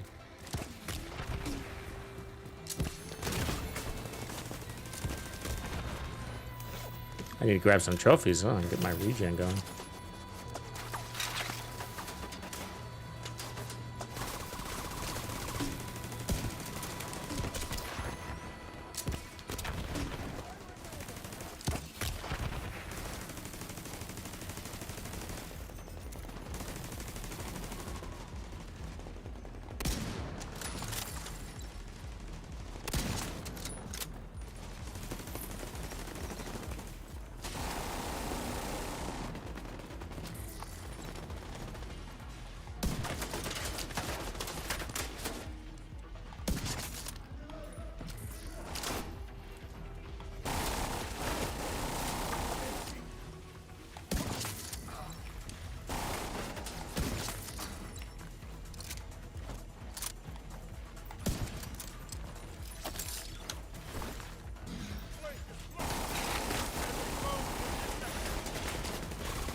It is.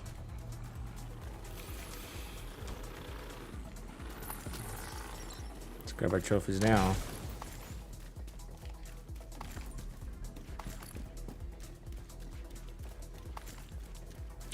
Yeah, I prefer no scope too, but how deep that these guys play, it really slows you down to acquire them. So quick scoping can basically do the same thing. Sometimes what's also cool to do is run both. I'll show you that. So let's go ahead and put the White Death here. No, maybe I don't want to do that. Yeah, let's do it. Fuck it. And then we'll put this one as no scope.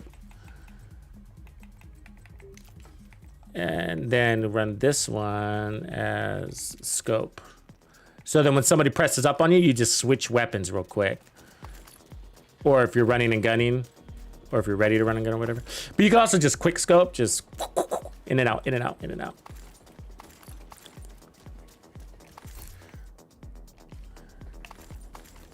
But I usually keep the Nemesis as a backup because it's nice for the Chungas. So I'll switch to them. If you don't use the Nemesis, then it'll take a couple extra shots. And 4, you need about 25 million, but not much. This works. This build-up works in Legendary 4-man group because you don't have that many elites, so you don't overthink it. You only got a couple of elites.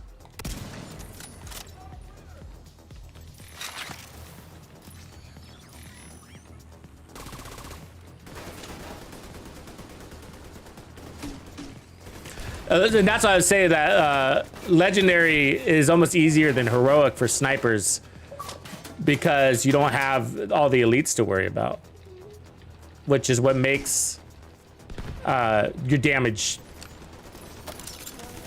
requirement higher, right? And so you're one-shotting these non-elites. Come on, dude. There we go.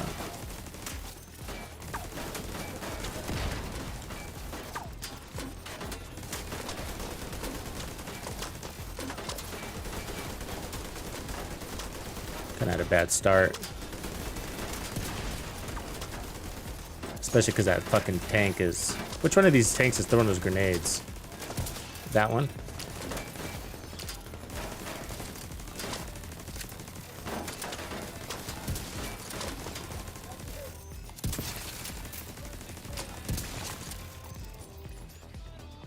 See, this would be way slower without a scope at this depth.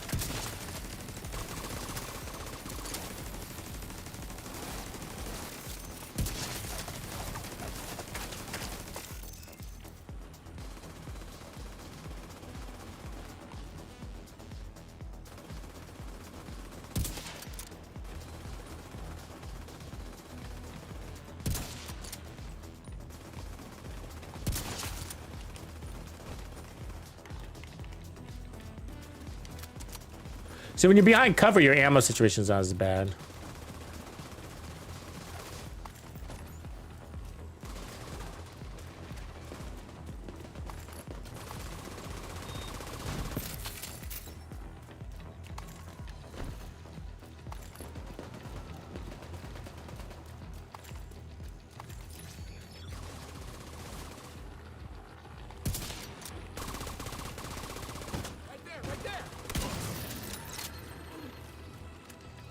Actually, let's hold this.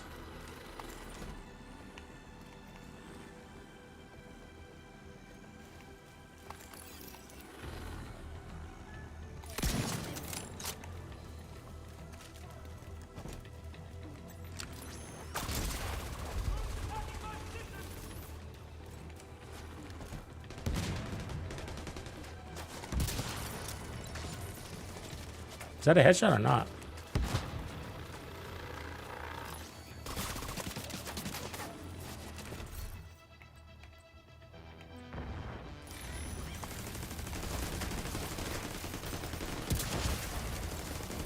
Yes, it was.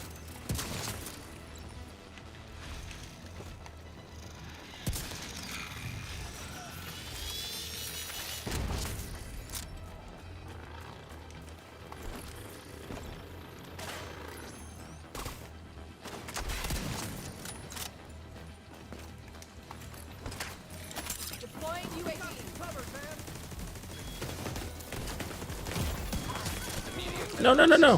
Fuck. That was my bad. God damn it. I wasn't fast enough. I should have moved faster. Got to try again. So I wanted to switch to the no scope, which means I had to reproc. Bad timing. And then I was hiding right behind my turret. You've got your objective. Just kept the aggro on me. Don't let anything stand in your way.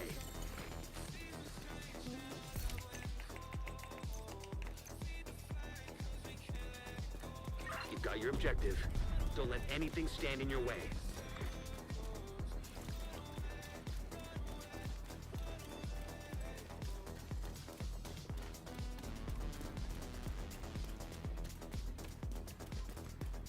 Yeah, about 20. I just rounded to 25 million. I think the factor is 1.709. Yeah, so 1.709.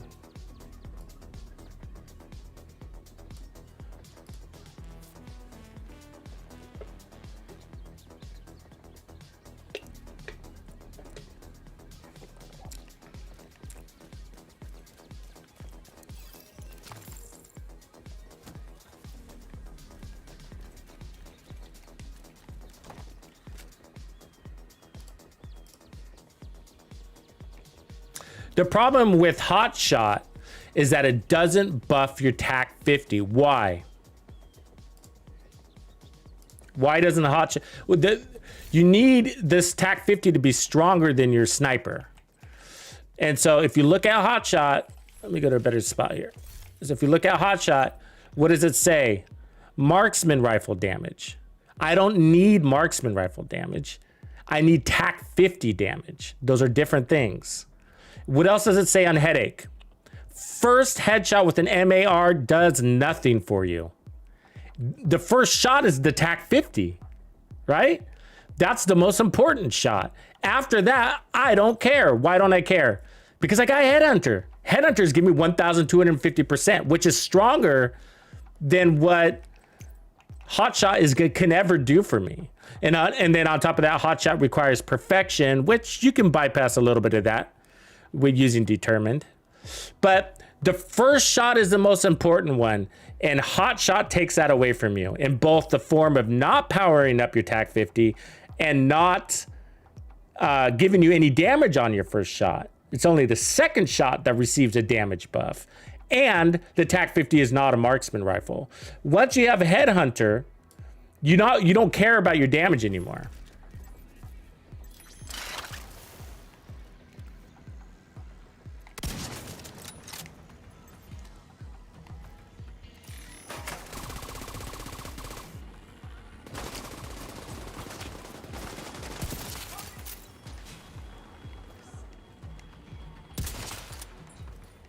You see what I'm saying? Like, I'm one shot and everything. I don't need 30% more headshot weapon damage.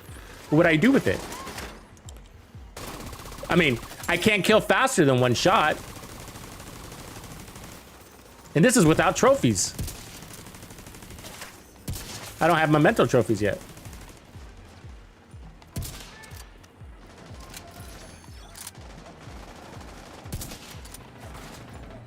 But I would like the accuracy, though. The weapon handling.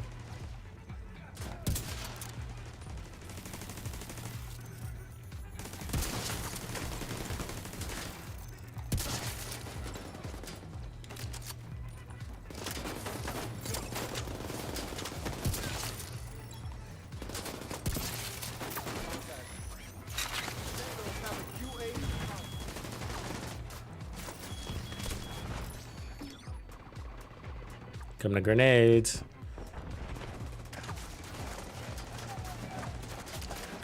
So I'll get a little bit more aggressive once I got a couple of trophies in my belt, but without regen, it's a little risky.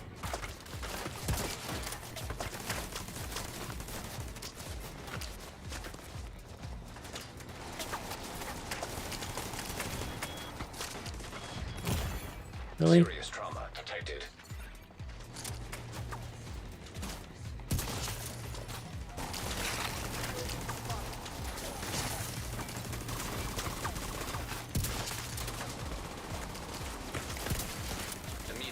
Medical assistance needed.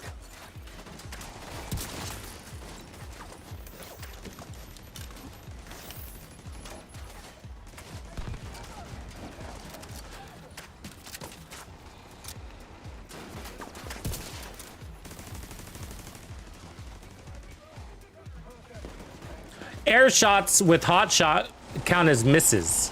So you would have to land every shot in order to get that 4-piece bonus. And it's possible, but difficult.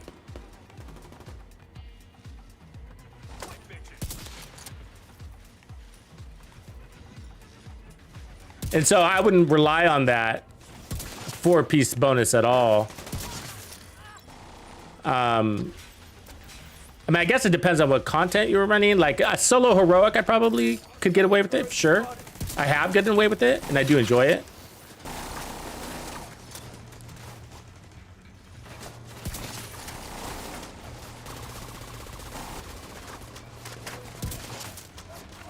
But it's not, I guess skipping a reload would be nice. No, granted, I would like that, but it's not really my problem.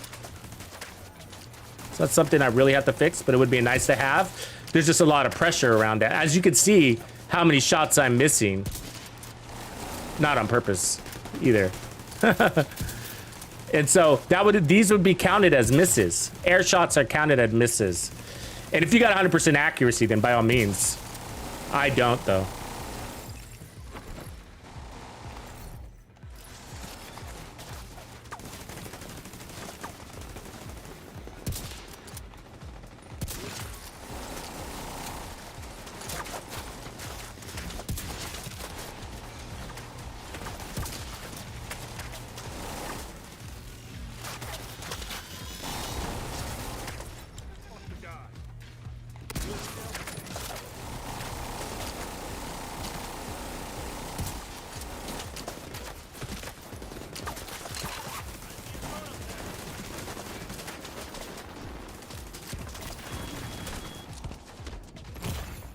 Vital signs critical. A lot of explosives that just came our way. You gotta take out those medics. Get up the drone operators again.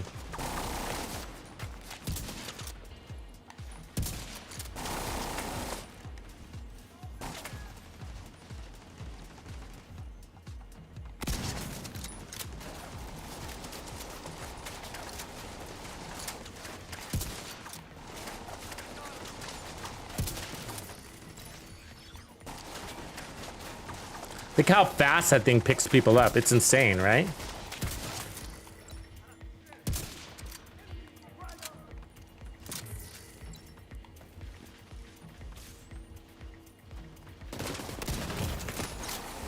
Serious trauma detected.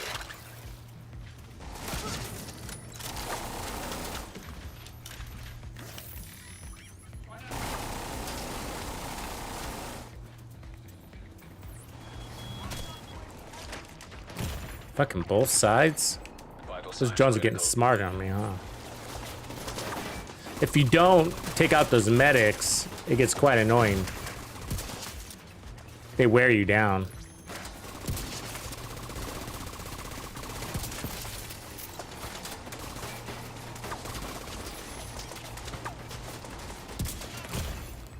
I mean, how many times did I kill those drone operators? Agent deceased. Too many. That's what I mean. They eventually wear you out. You just keep getting hit with those. You've got your objective. Don't let anything stand in your way.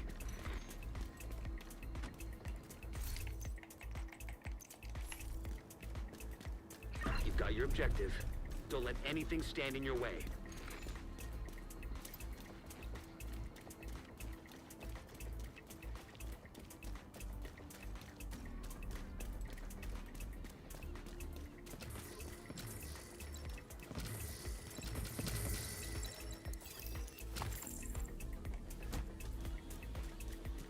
Yeah, you're definitely faster with the mouse. That's for sure, aren't you? I mean, and anything. That's the one thing that I wish they You know how you can kind of whip across the screen with your mouse? I wish we could do that with the controllers. I mean, you can whip, you can raise your camera speeds, no problem. But the problem is that you wouldn't be able to stop on a dime, right? You'd end up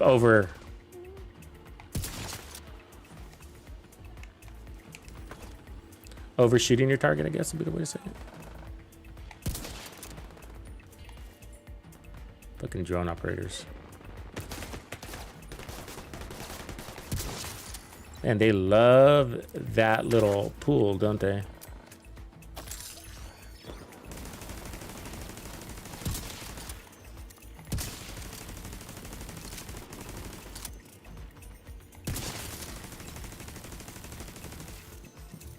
Free trophies.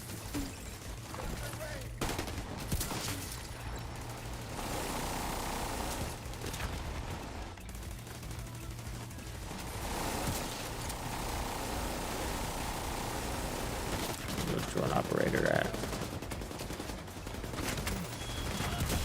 Ah, if I don't get those drone operators, I'm dead. Yeah. Agent vital signs 0.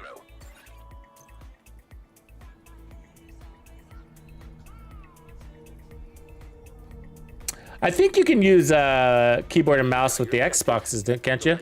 I just don't prefer to play with the mouse on shooters. It seems... I like having a trigger, I guess is the best way to put it. Stand in your way. You can't? Yeah, even if you could, I wouldn't do it. For shooter, I mean, for other, like, you know, maybe role-playing games where you're maybe on an overhead view or something like that, you know? Or whatever you call that view.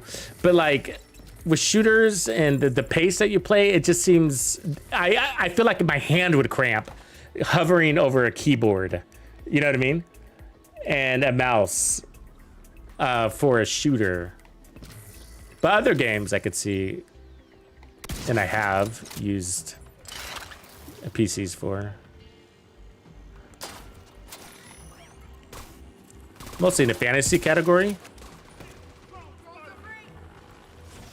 Which has been a long time since I played those kind of games.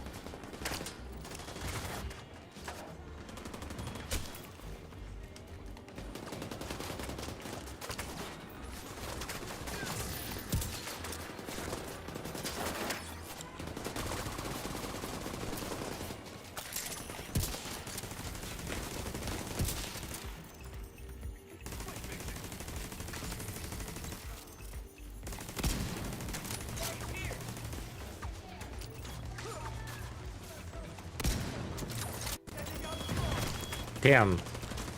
Keep getting hit by those fucking drones.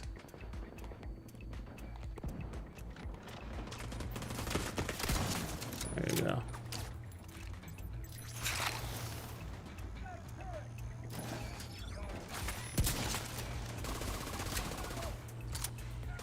There's one more left.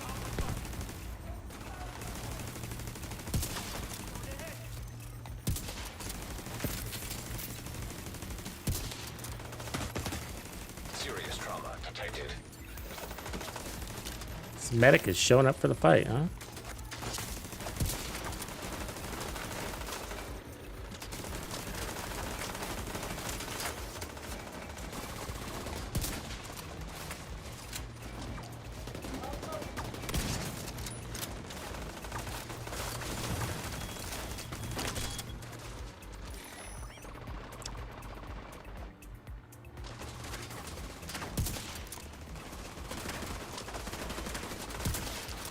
Damn, they're being squeamish.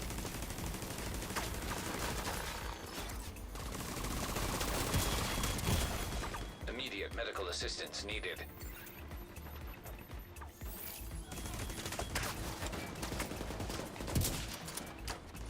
Yeah, it's taking me too long in between kills here. I'm kind of screwing up. See, if you don't get efficient, if you don't get them out of the way efficient, what ends up happening is the medics just keep, while you're focusing on one, the medic's picking up the other one.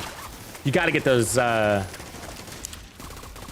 drone ladies out of the way so that you can pick off the medics.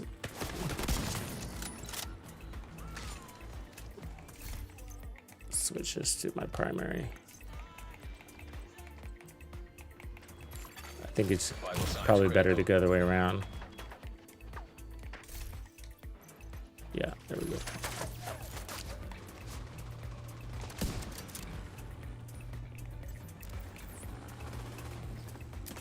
Oh, that just fell. Shit like that'll get you killed.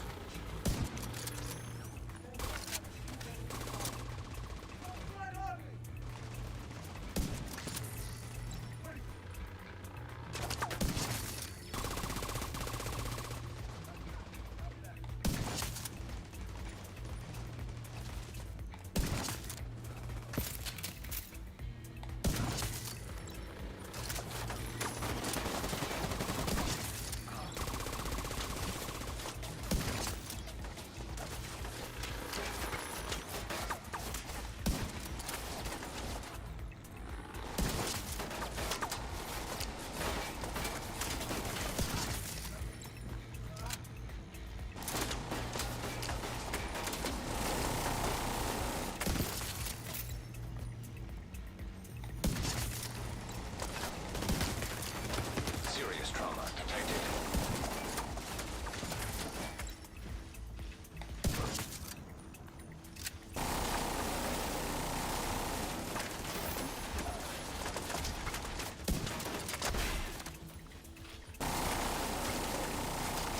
They got the drone operators up again.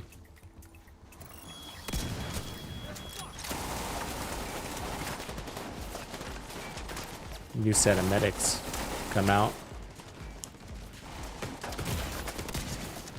Immediate medical assistance needed.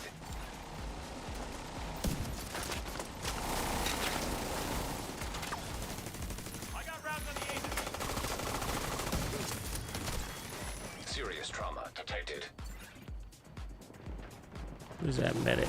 That there's one.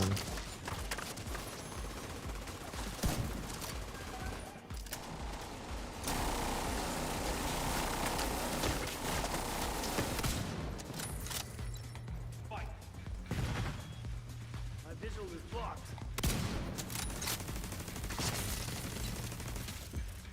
These mechs never. Oh, he did. It's like they love to stay in cover too. They're good at it. They're good at maintaining their composure in battle. They're like, I'm patient. I'll stay in cover while you sit there and point at me. Immediate medical assistance needed.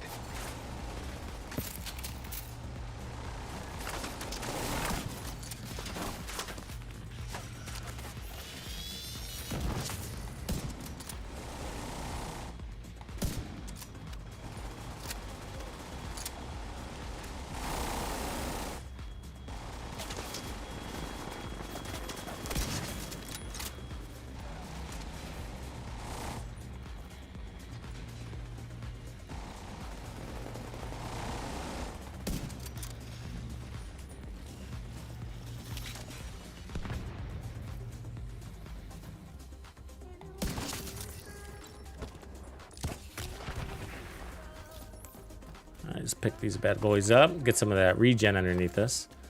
We ever so desire.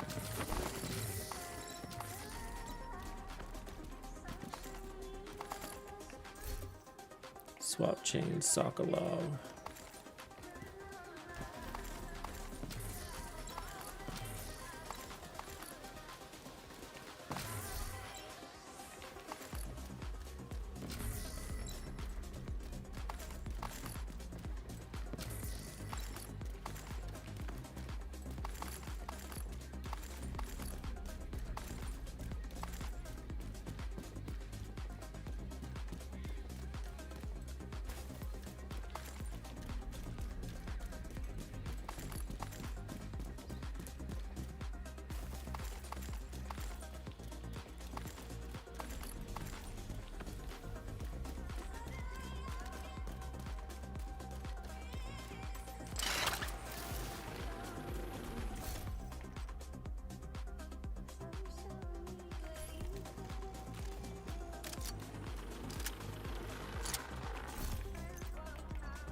I can't get it. There he is.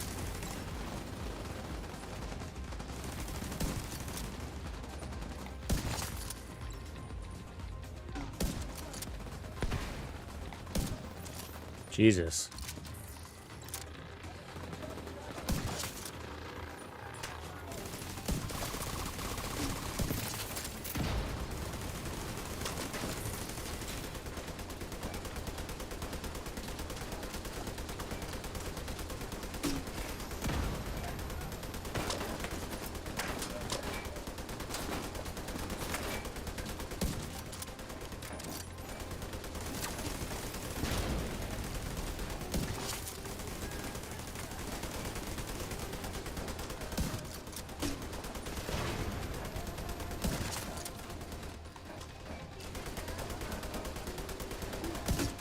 This guy's super annoying hiding back there. Go. Attack something. You know how your drone kind of pauses for a while? It's actually a really bad mechanic because it allows the chungas to shoot it out of the sky before it even leaves the nest. Where is this guy? I have to take out that. Get him to stand up.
Really?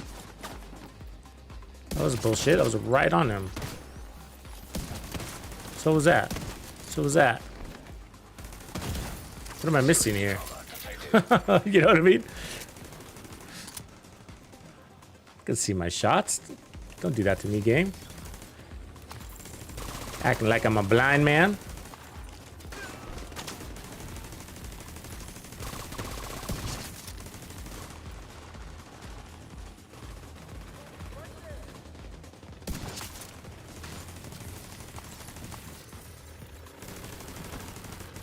Ah, this guy behind the gate. That sucks.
Really? Immediate medical assistance needed.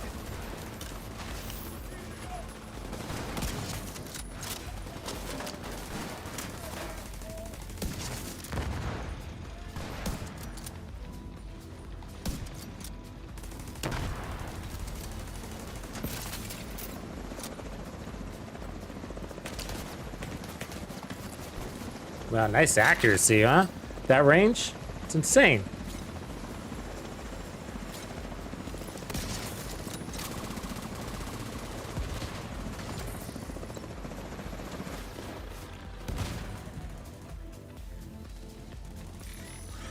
Come on, man.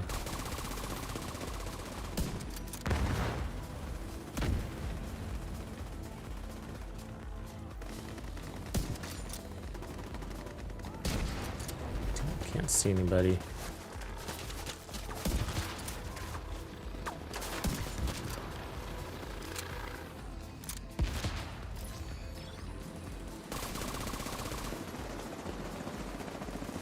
That didn't time out well.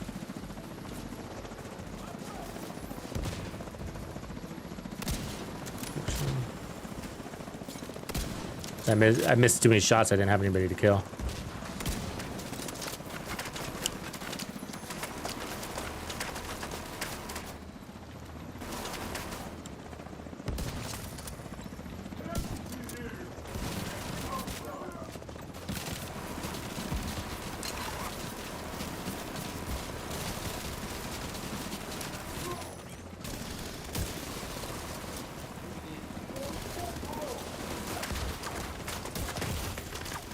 Serious trauma detected. What? Agent Dumb. vital signs 0. Try that again. I kind of knew that was gonna go to shit. Anyways, right there. They were playing. They never came through the tunnel. You kind of want them to rush you a little bit. That one chunga never came at me. You've got your objective. Don't let anything stand in your way.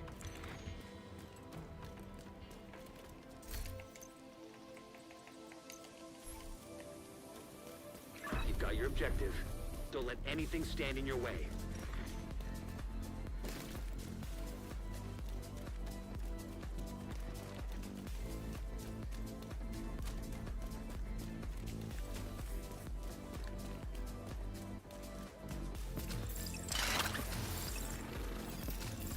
Those are ammo. We need a little bit more.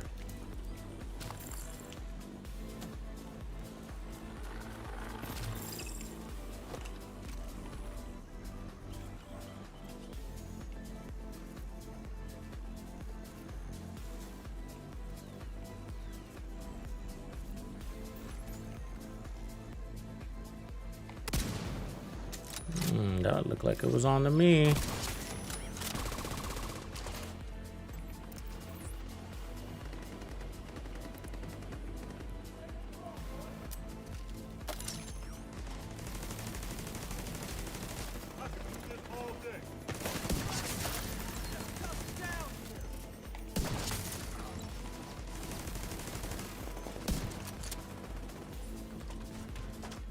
Find ourselves some medics. And drone operators.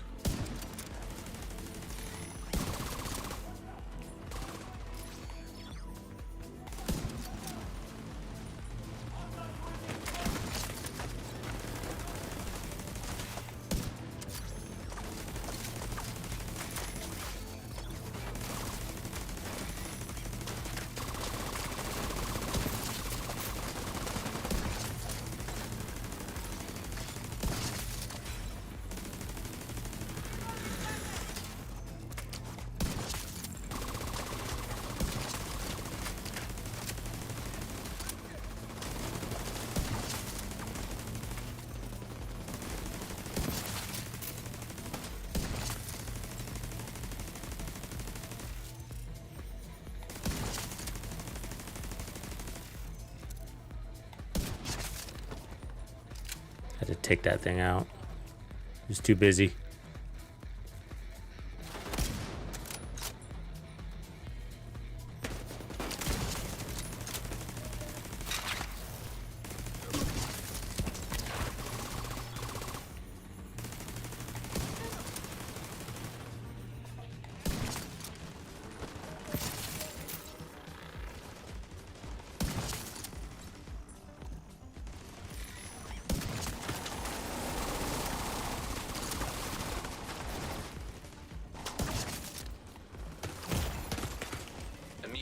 Medical assistance needed.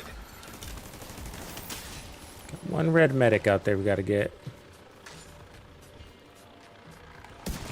Got it.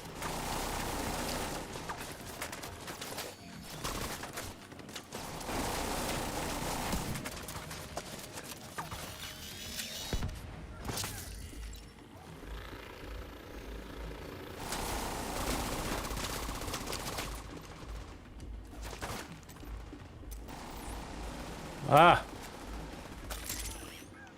Oh well, it's alright. We're almost done.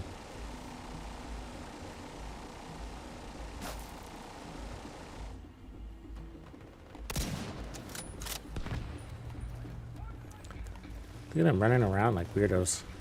Come on, weirdos!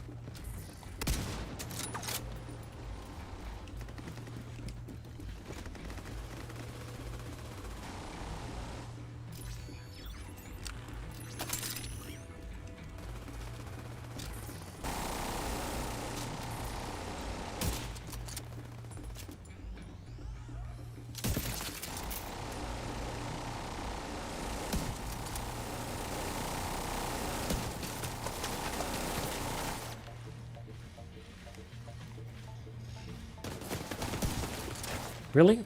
What the hell was that?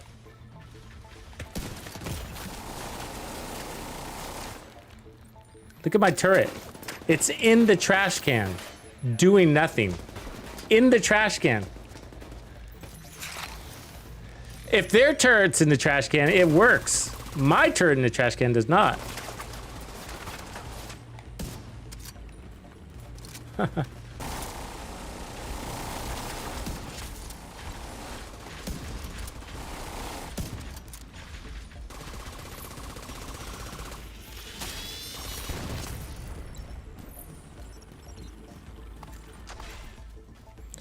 I'm on the Xbox.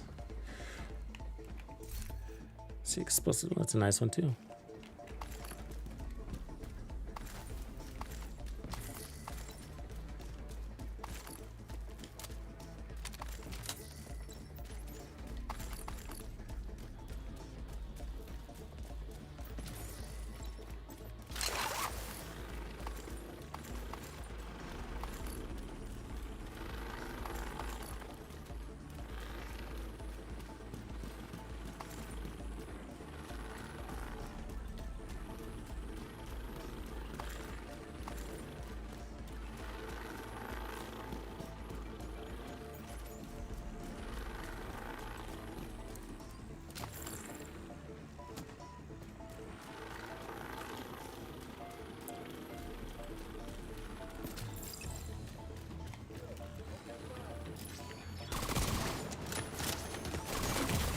Damn, I gotta move slow right there, huh?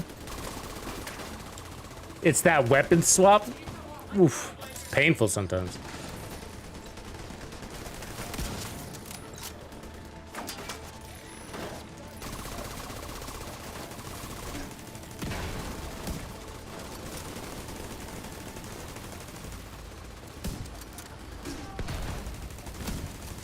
Come on.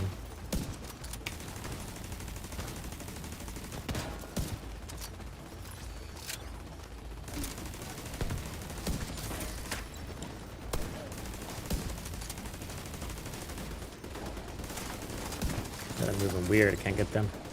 They came kind of early, actually.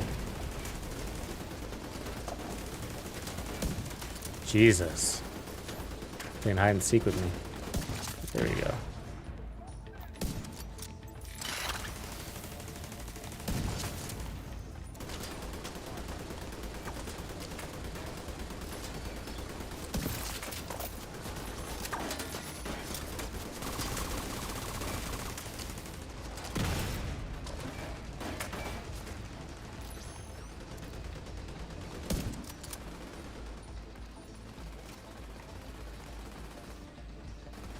Ah, I can't see him. He's behind that damn cover.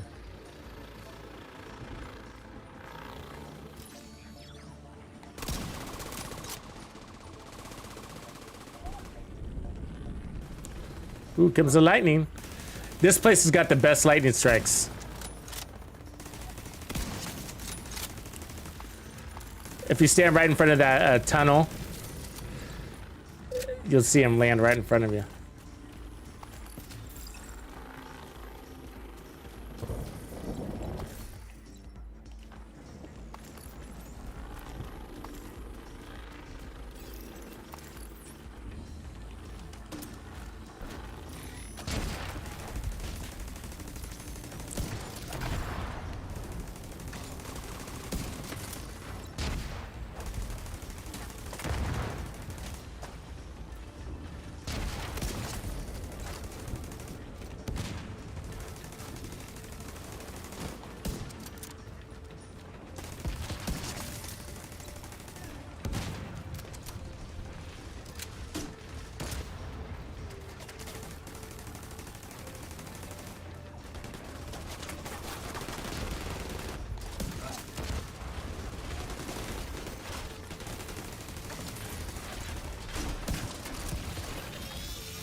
There's always somebody still alive back here, isn't there?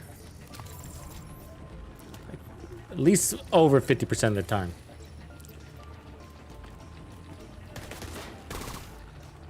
And they can see me, that's for sure. Serious trauma. Right? They can see me.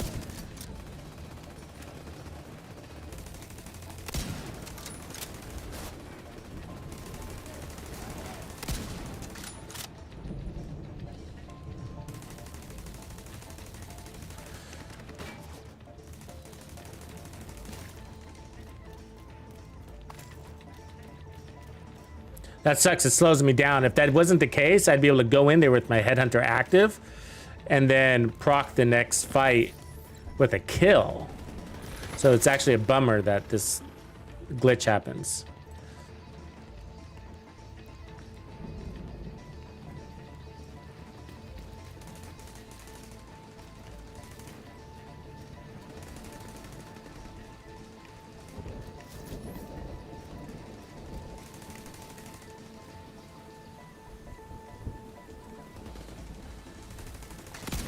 Ah, just when I found his head.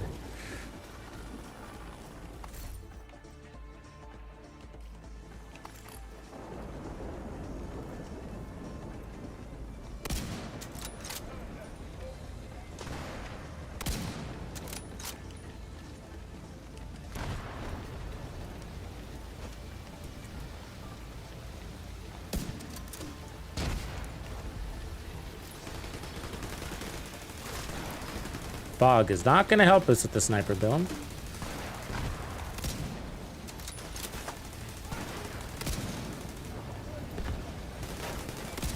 Jesus, come on guys. Stay up for more than a second. As soon as I shoot, they duck.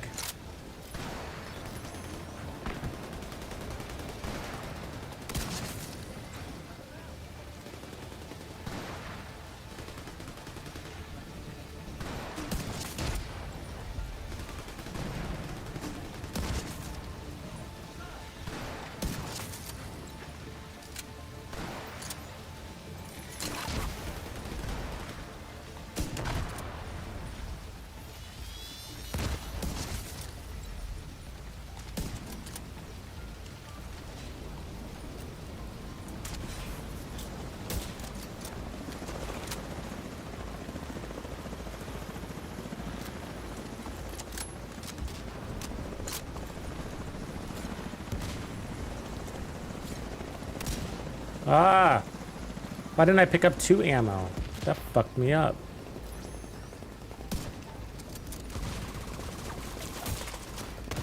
And I had the wrong gun in my hand, too.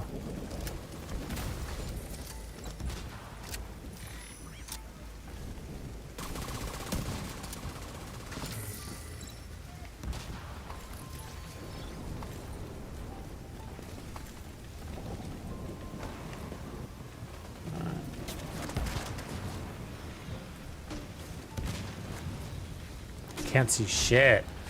Sucks.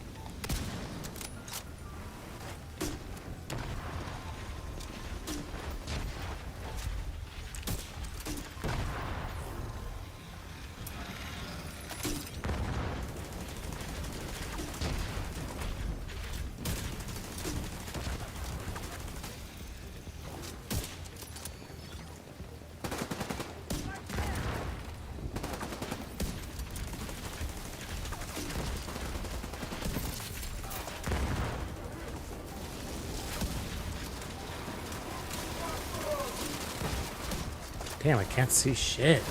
Screen is bleeding up and everything, huh?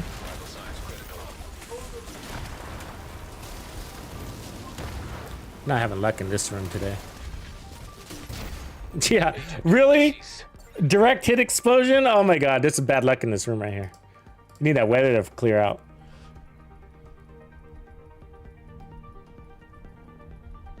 Yeah, sometimes they do. Sometimes they do rush, you're right. It's the fog wasn't helping. Maybe if I didn't have the turret out there, maybe they would have came in. You've got your objective. Don't let anything stand in your way. Yeah, because usually that room isn't really that hard. Because there's a lot of distance. It's about, you know, there's like an order of process. Really, you want to get those 2 warhounds out of the way. Because, not because they're really a threat, they're not. But they shake your screen and they bug you and they run around and, you know, they're a distraction more than anything. And then once you get those guys out of the way, then it's just the one Chunga who's not hard because he's got so much distance between you and him that you're usually okay. Is that a head? I can't tell if that's a head or not. I don't think so.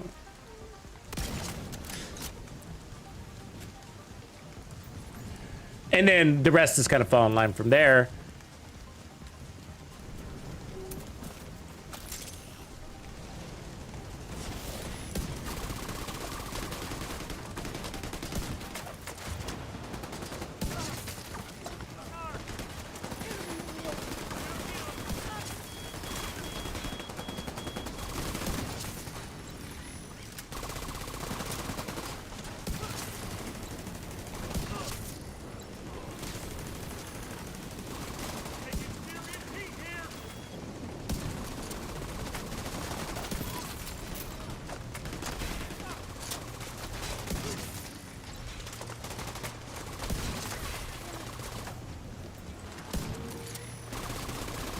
Did I just kill you, lady? I thought that medic was dead already.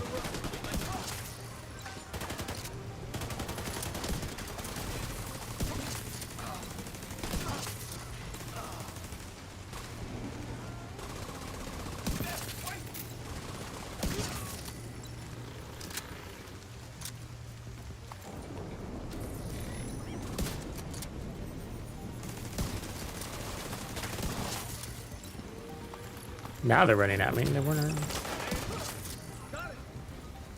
Concentrate your fire. Storm snapping targeted.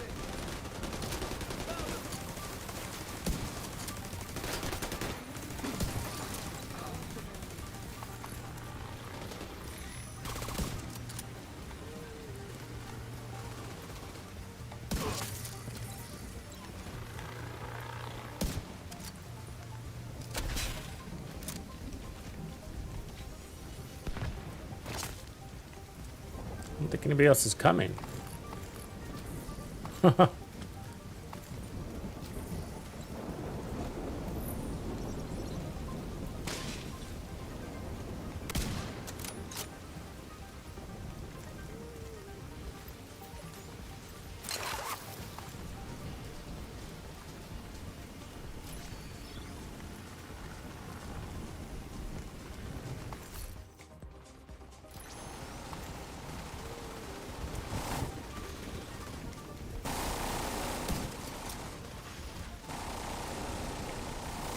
Yeah, he must be it.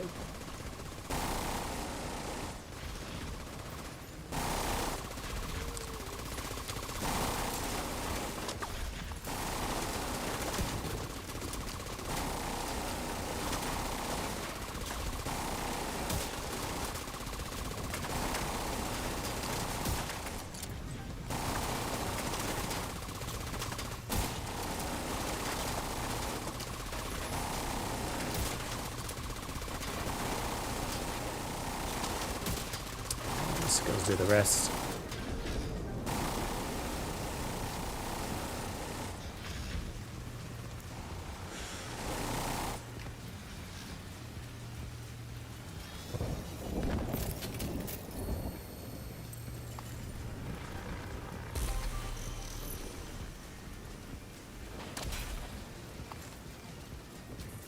Yeah, I guess it is easier when they get all suicidal on you, huh?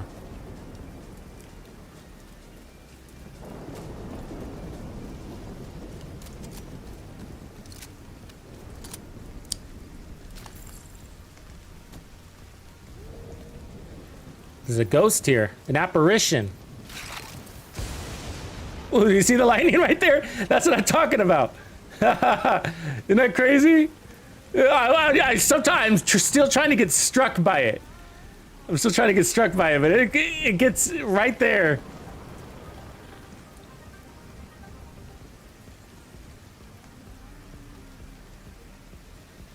I've done this before. It's hard. Woo! Got me! Struck by lightning, baby! Woo! Did you see that? All right. Accomplished it.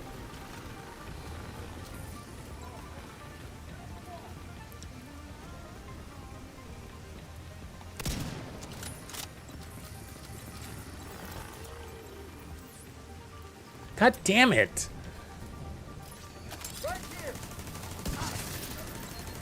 Guess I'll make the most out of it.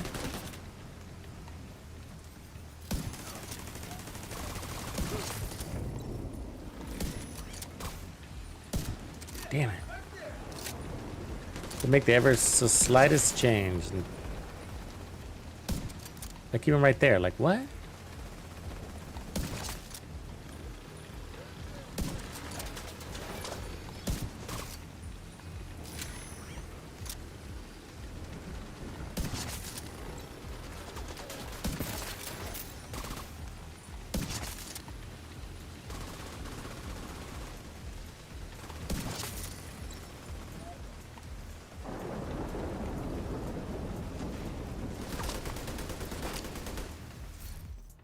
Oh, look at that 511. Almost, huh? I don't need the backpack, though.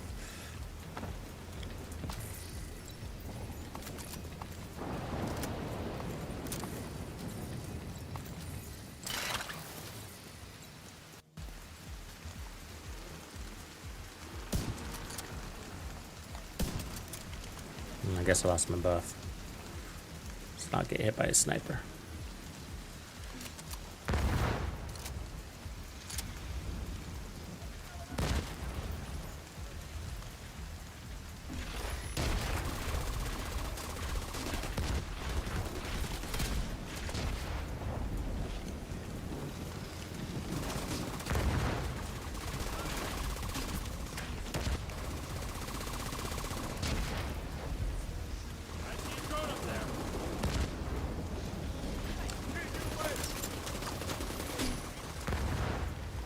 Fucking screen shakers.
What the fuck was that? What? What? What? Are you seeing this? Are you seeing this? These tanks came back from the dead. What the what is going on? Did I not kill him? I guess not. I guess maybe one of them got away. Crazy shit. First for me.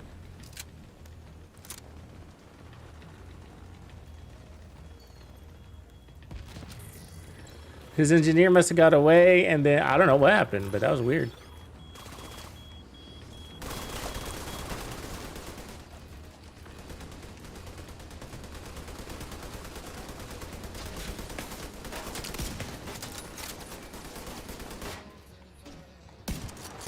What a pain in my ass. Oh my god, I can't believe that happened. What a pain in my ass. First for everything, I guess.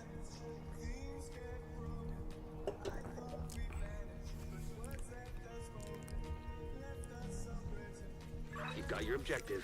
Don't let anything stand in your way.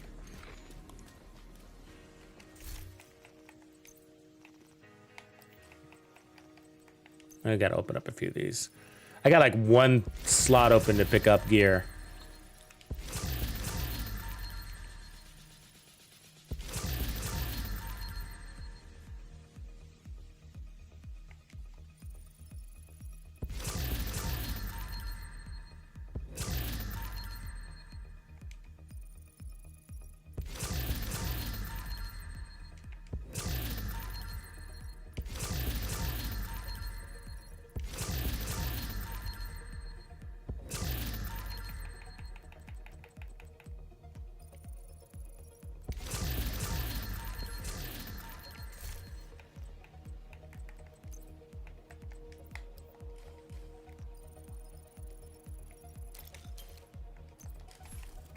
Yeah, we gotta do something about that stash situation.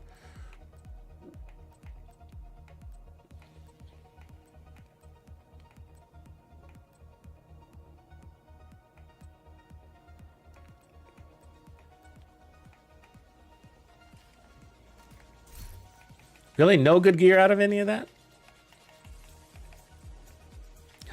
No, it doesn't really surprise me.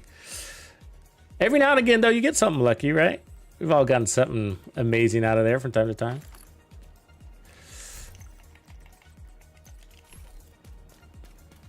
You've got your objective. Don't let anything stand in your way.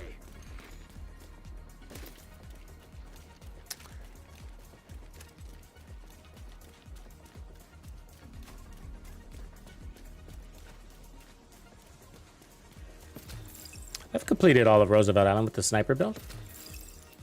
Why not? We just did it on live stream the other day. Same build. Without directives, of course.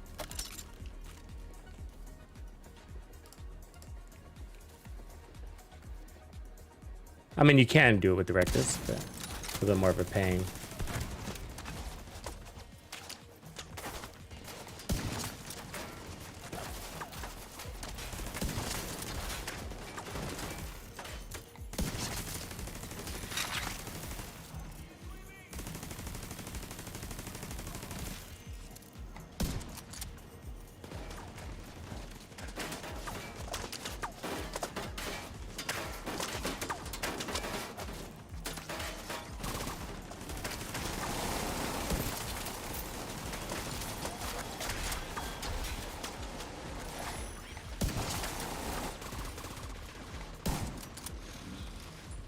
Great against tech, by the way. We haven't figured that out yet. Snipers are my favorite against tech. One shot. Just takes a little bit of planning, which you should be doing anyways with any build.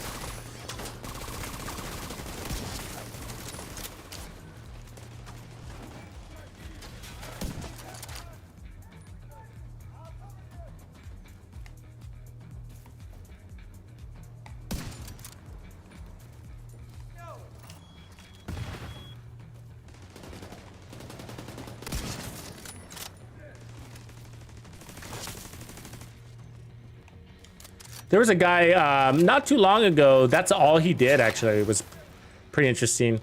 He wasn't a talker or anything like that. He just all he did was do legendaries with sniper builds.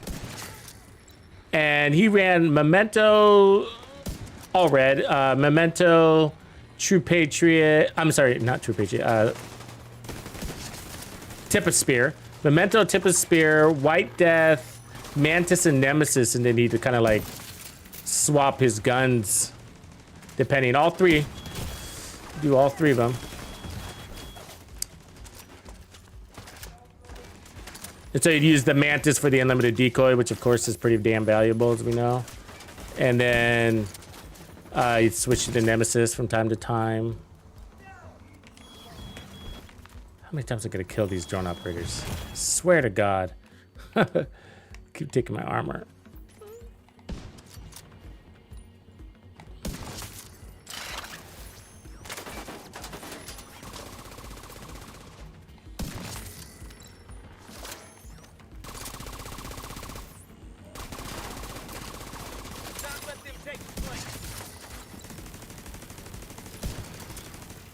That medic.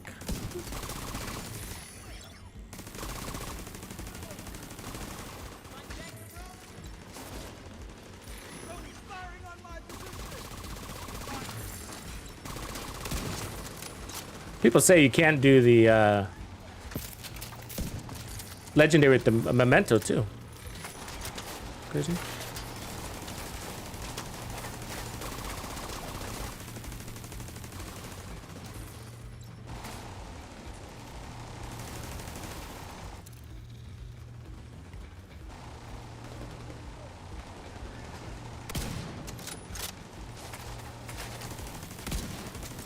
Come on, give me that guy.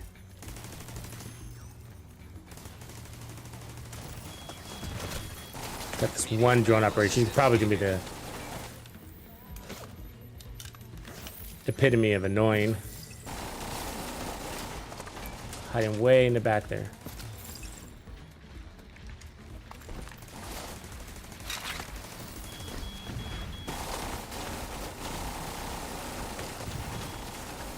She's fast too. She keeps throwing them out fast.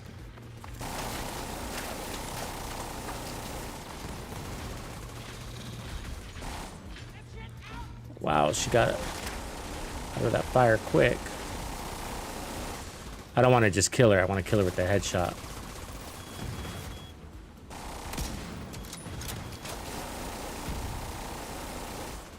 Got it.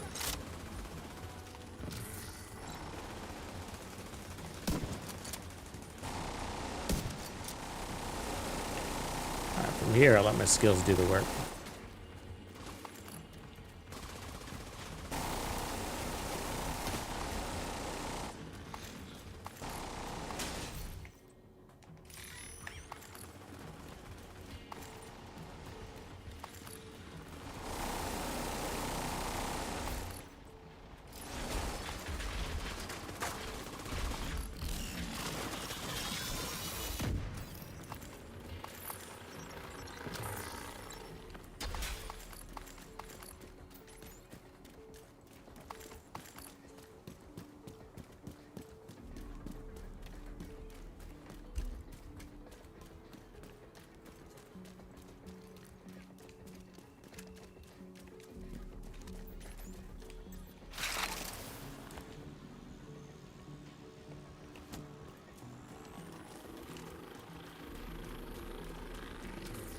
We're having bad luck on this one wave today, man.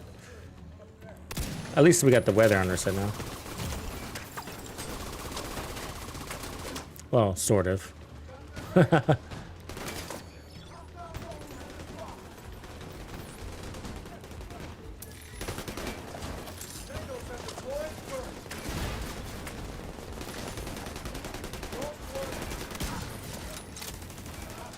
Alright.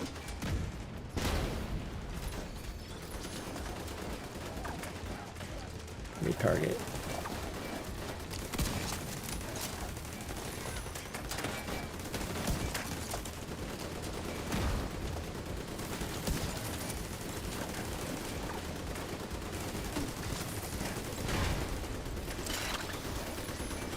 Damn, look at those tanks wailing on me right there.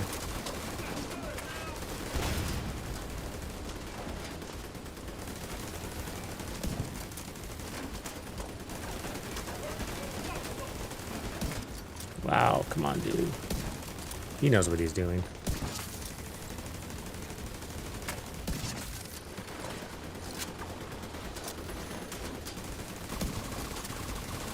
See, I think that's what happened last time. I think the engineer ran. I don't know what happened. That was the weirdest thing.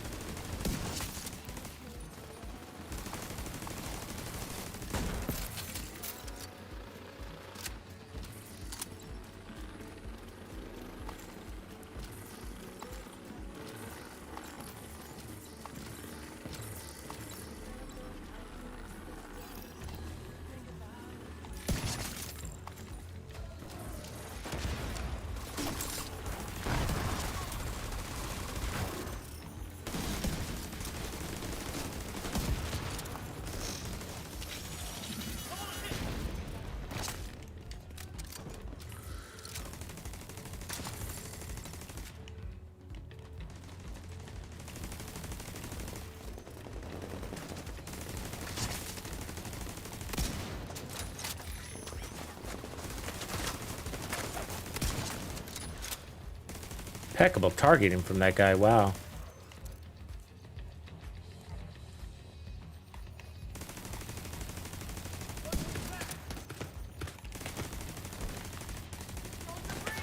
Really? Really? Shooting over hills? Oh my god.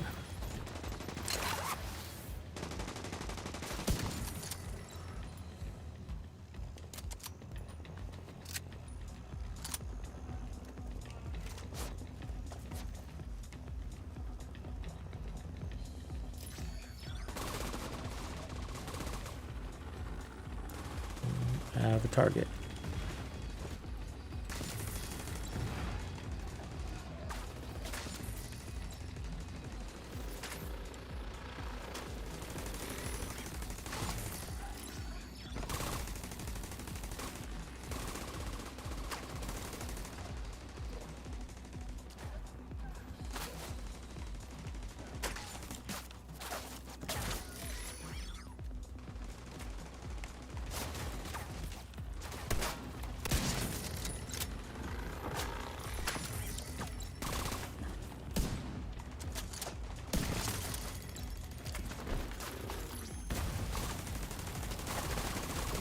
Enemy sighted!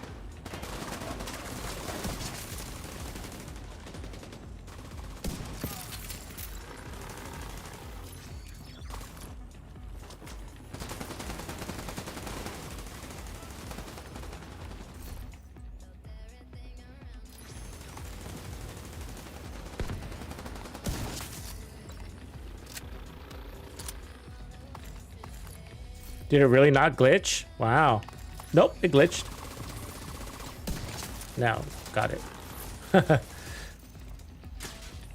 Still one more?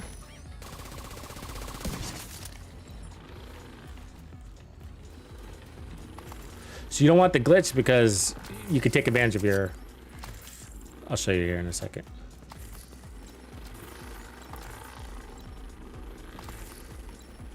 Figure out which one of these dogs you want to take out. There you go. See what I'm saying? That's how you don't want the glitch. So the warhounds are your what you want to get rid of here. They're not helpful. They cause screen shake and distraction. Not that they're a big threat. Come on, dude. There we go.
So if they put their healing station down, which they did, you gotta fall back because you don't want to fight them in their heals.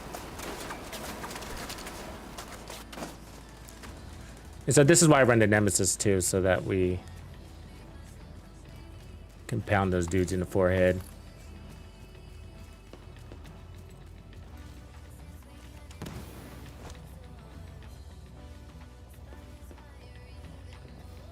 Well, using distance as your friend.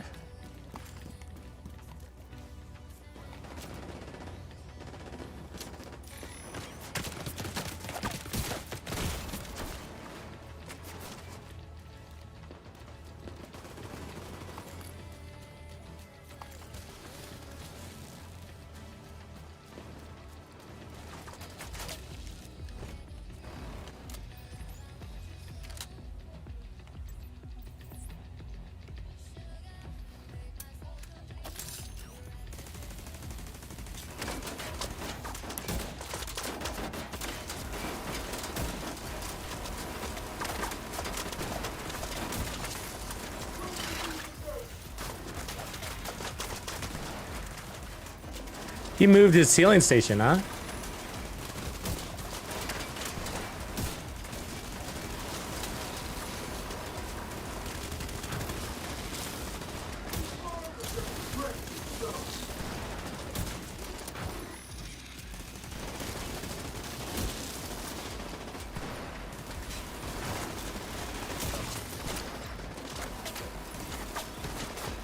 Watch out for that sniper, dog.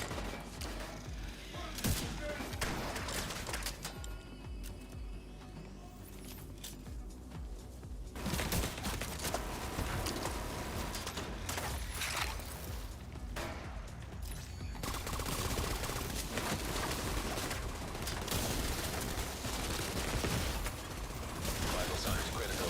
Come on.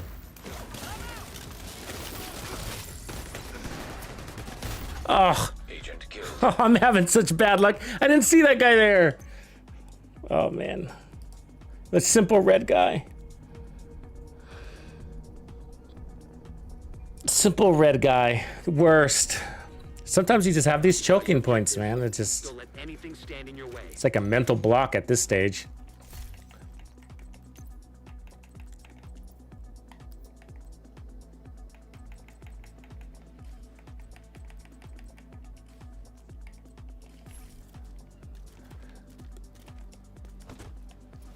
Okay, let me go deal with my stash issues. I better reset the map while we're at it.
Okay, let's see what we got here.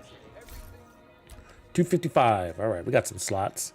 Let's move things. We don't need that. We don't need that. I don't know if I need that.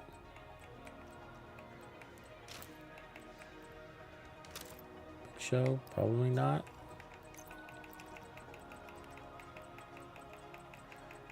Keep deleting the big show, so I don't know if I have one in inventory. Yeah, I do. Okay. It's crap, too. Maybe I'll keep one if it... Keep one that has better rolls. Maybe I'll keep that one. It's got better rolls than the other one.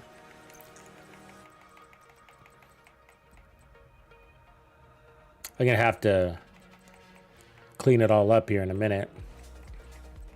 How much space do you guys like to go into the new season with? Because we're right around the corner from a new season, so it's kind of what I'm thinking about. You go in with like 100 slots? I feel like it's kind of not enough, but maybe, maybe. It's just like, especially with the gear sets, you know, whatever gear set they give you. Well, I don't know. I guess it's all of it, because I'm over here like still farming for this, farming for that. And in the meantime, I'm using kind of like sub optimized pieces, and then that's filling up my stash with like half rolls of this and half rolls of that. I don't need that. Like electric, for example, like I got a bunch of junk electric that I'm not using. It's probably taking like 20 slots, you know. See, these are all just like small variations of each other, and then it's like that for every build slot. Let's go see if I got let me go grab all my 511 pieces that we've been collecting. So here's a 511 backpack, and see if we can assemble that build. I'm excited for that one.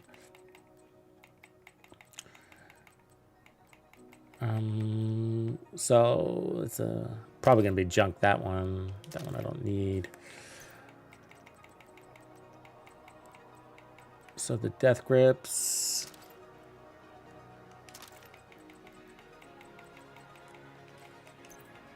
Same thing, like I got a few junk 511 pieces. Well, it's all junk, but a few extra junk 511 pieces.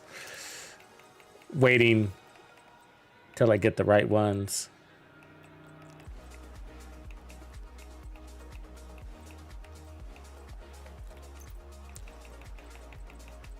See the holster. I think I got the holster. Yep, there's a holster. Yeah, it might just come down to the chest. So let's see if we got something.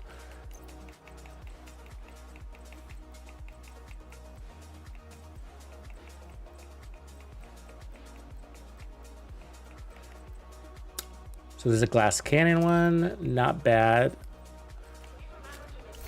Let me check my other character.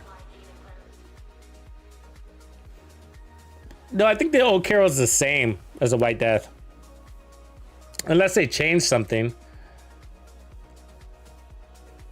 Of course, it doesn't have a damage talent.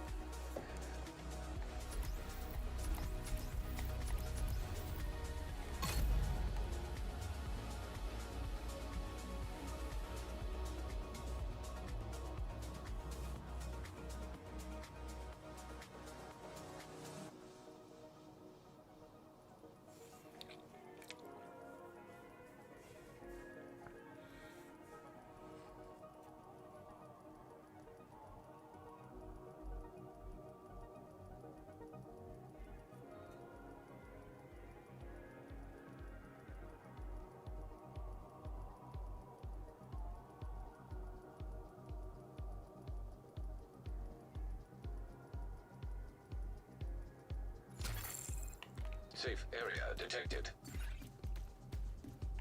Oh, it does it to me every time, that load up. All right, let's see what we got. Something good, hopefully. Come on. Do me right. 511 chest piece. 511, 511.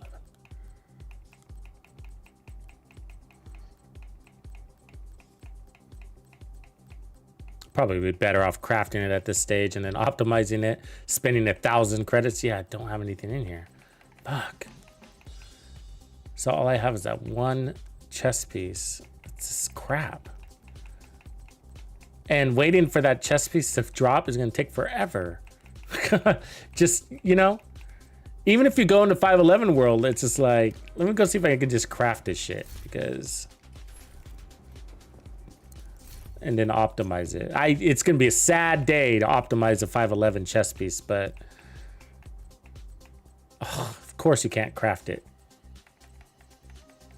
Can't craft 511 chest piece because it's so good they want you to farm for it. Fuck. All right. Well, let's see what we can make with what we got then.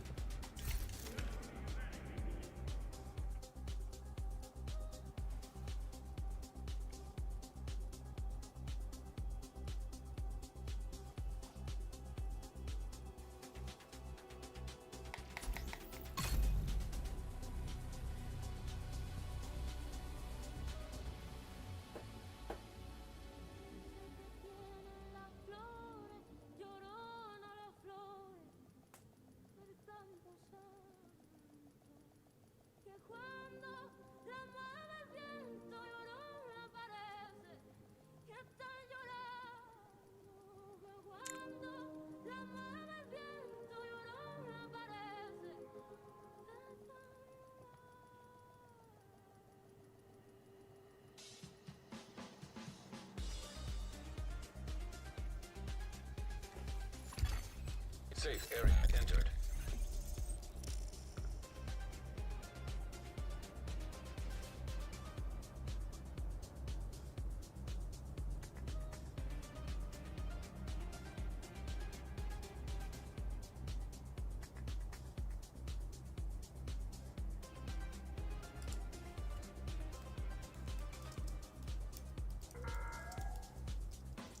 Military operations are in progress. We urge all civilians to remain inside the safe area.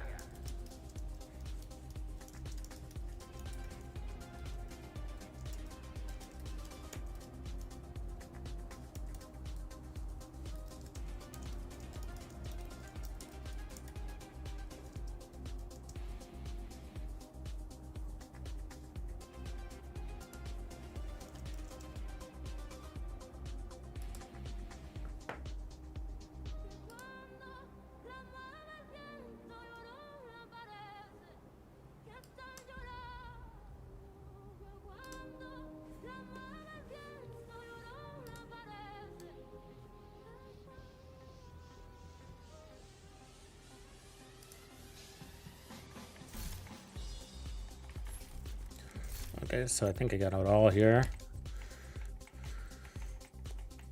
511 there. The backpack we just got the other day.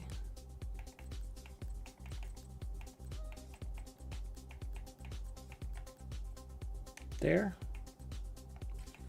And then the gloves are just gonna be the death grips.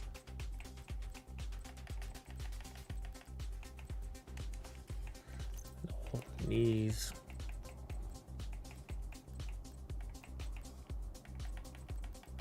Might still be in the bag. Nope, there they are. And then the holster. There. There we go, real close. And then the chest is the catch. I could just do an improvised chest too, but it looks fun. More fun when it's all 511. I got this one. It's kind of close. It's a guy hazard instead of crit chance. I guess it'd be okay if I have enough crit chance on the build to stick with the hazard. But if that's the case, you'd rather have headshot damage, of course. Let's see if I can move something off here real quick.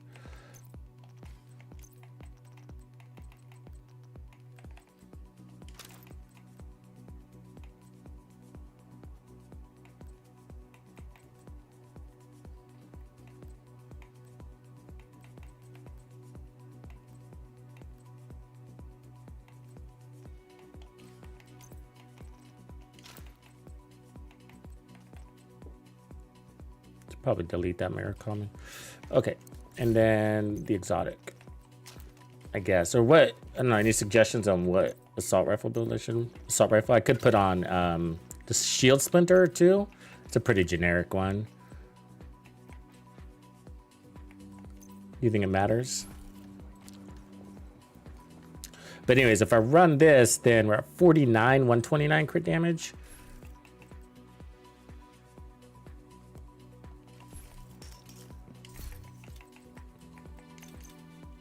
So this would be red. And then the holster.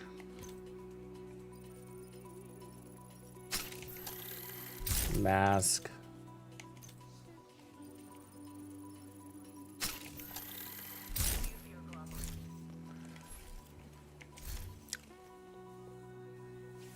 So pretty close. So it's just coming down to the chest piece. But so if I keep the blue core, then I would add the crit chance there, which Oh, hello.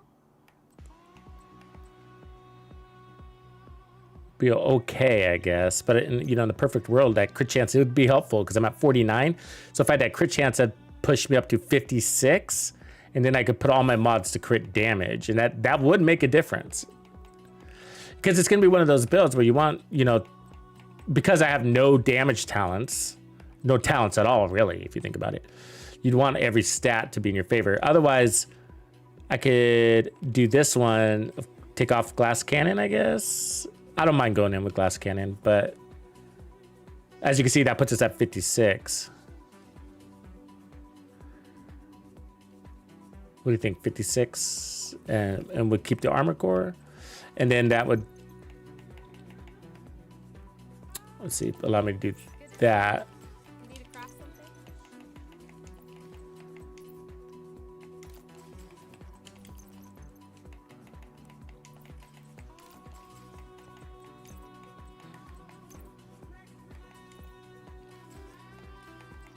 And then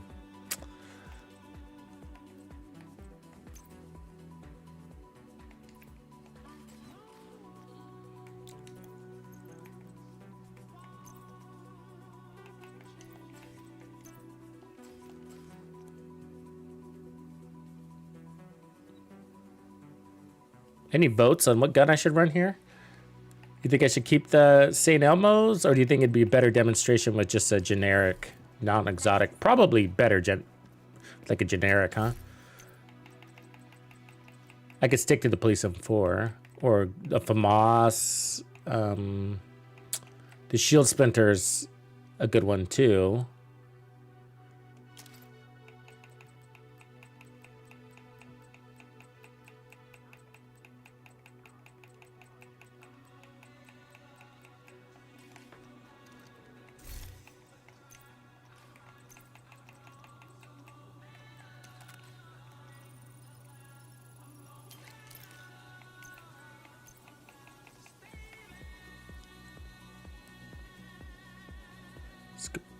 Probably delete. I had a 511 extra backpack I could delete. That one. Yeah, I could delete that one.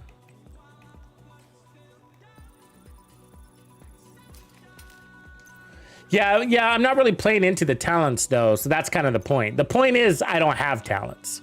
So yeah, I have hazard protection, income and repair, but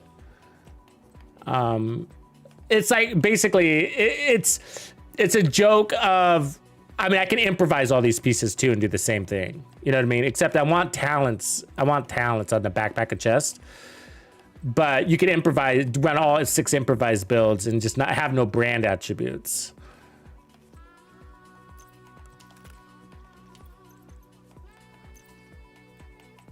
I mean, I'll probably still change my skill just depending on which room I'm in, I guess.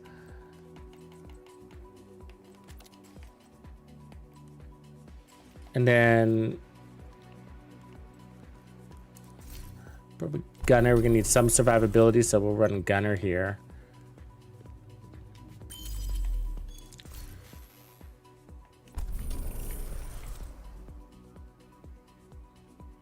I could even run focus too.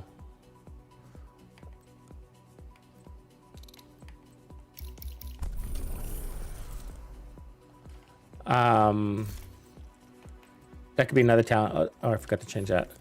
Focus or obliterate? I'll just do obliterate. It's kind of generic, obliterate. The more generic, I guess, the better. So this is about as generic as it gets.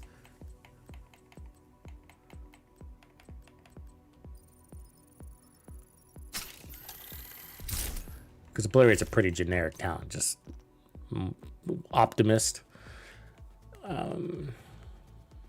I'm not a big fan of this gun though, to be honest with you, but so I don't know how well I'm gonna do with it, but yeah, let's do that, I guess. Let's go give it a try. And I'm not gonna use the St. Elmo because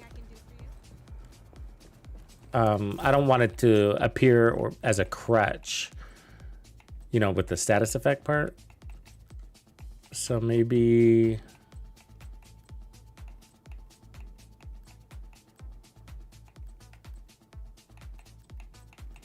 an SMG would be good.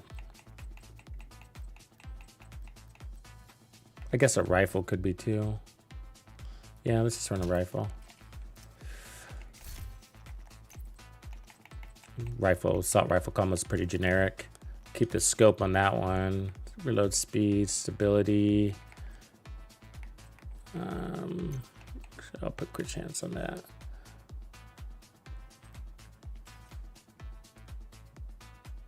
I think I kept rifles on, right? No, I didn't. I did. Okay, good. So rifle, assault rifle. That's good. And then let's just change the talent on that. The mob's not a bad idea. Oh, that's a good idea too. A little bit more armor and kill.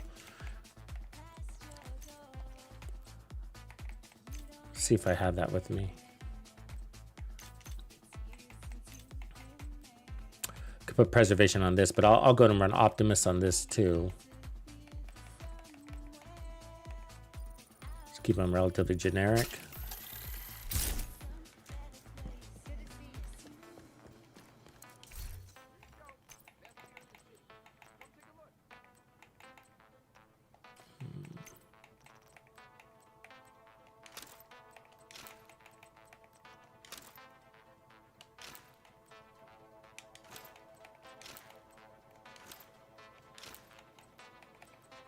Make some room real quick.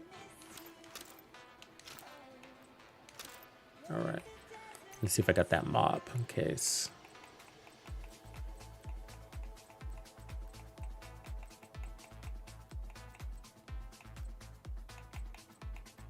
Yeah, there it is.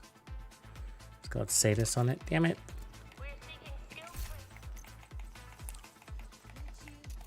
welders and electricians. Report to the main desk at the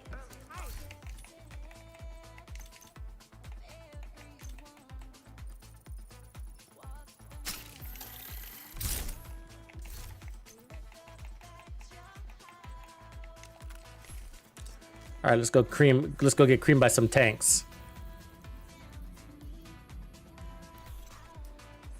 On this one, I'm not gonna run directives. We'll run out of ammo real fast.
You've got your objective. Don't let anything stand in your way. So the build will be close, but not exactly what we want. We got one extra armor core that we don't really want here, but ooh, I don't like this assault rifle at all. I can feel that kick right away. See how many shots I miss in the first front part of the mag?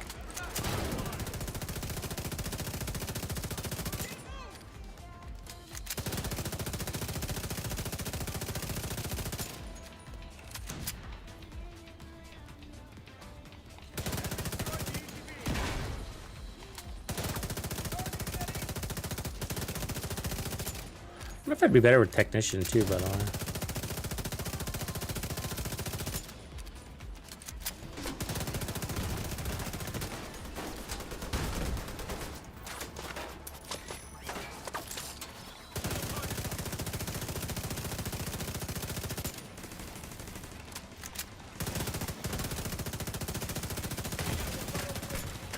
Immediate medical assistance needed.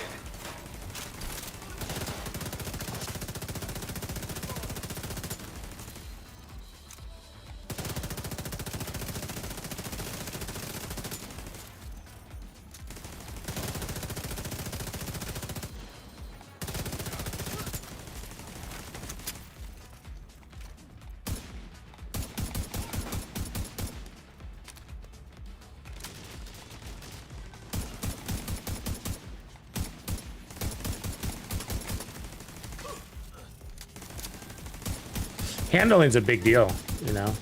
Like both these weapons could use a little handle buff.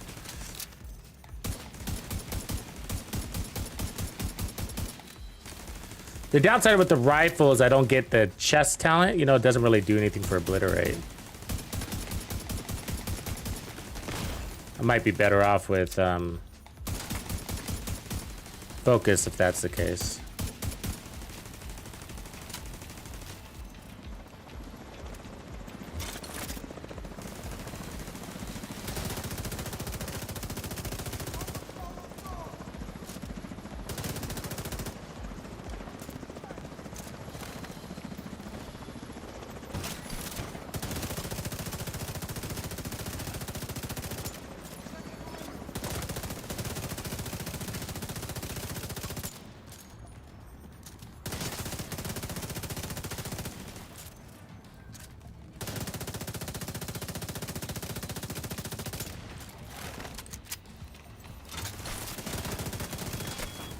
Fucking stupid thing.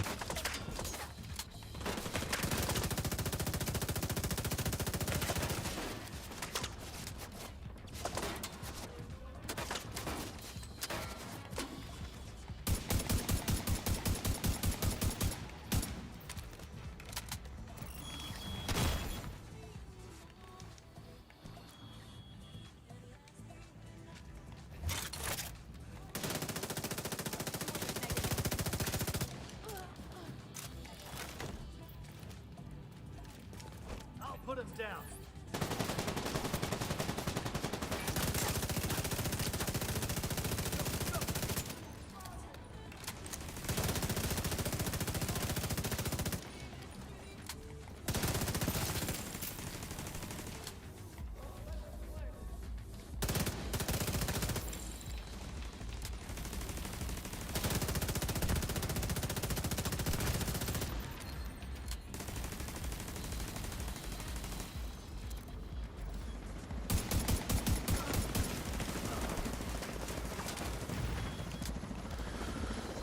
If we don't get that last drone lady, she's gonna annoy us like that. Damn those drone ladies, huh?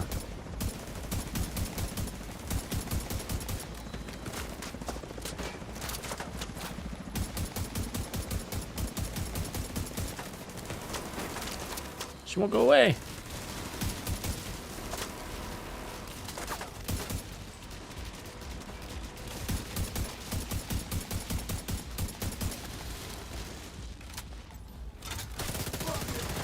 Got her, finally. Oops. Didn't even do that.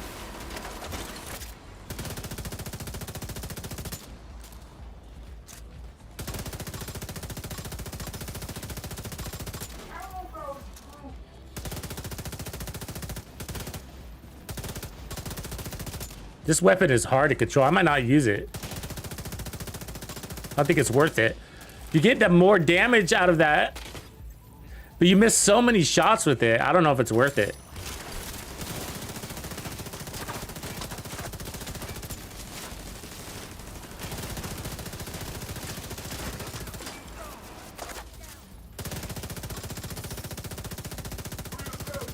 I mean, chungas aren't so bad because if they're, especially if they're standing right in front of you, right? But for precision, Jesus.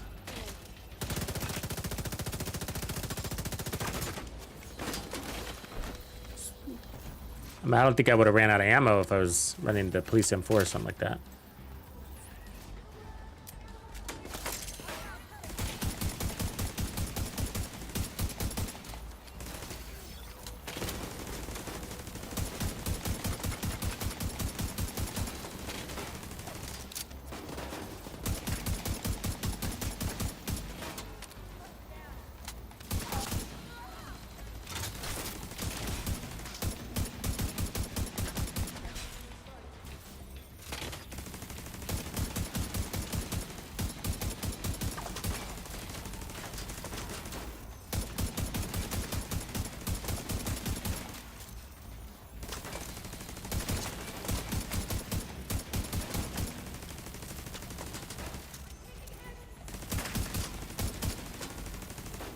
The one guy now.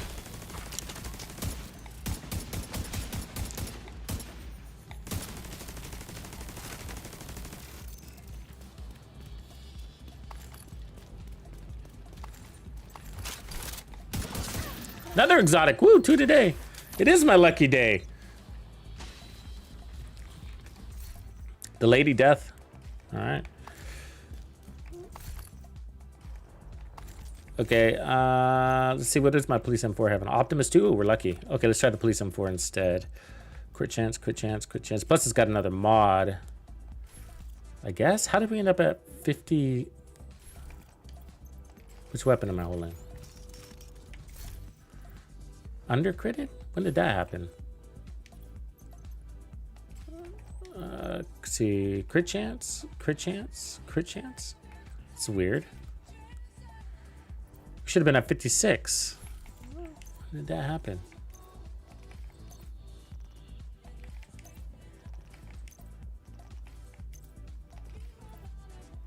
Huh. All right. Well, whatever. Weird. All right, let's try this. See if this performs better. Oh, I need to put the different scope on. Need to zoom.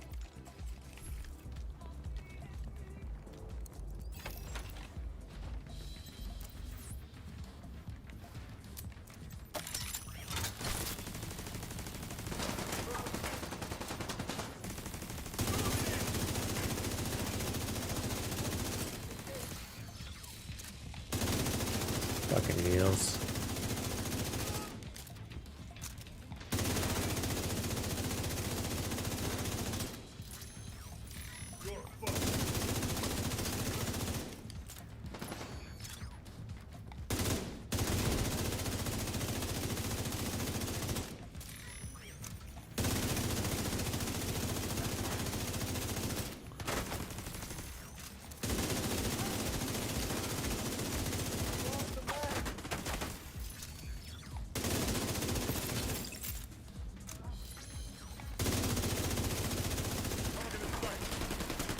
So much cleaner. It's not as strong, but it is cleaner. Just missing less shots makes me feel better about my day.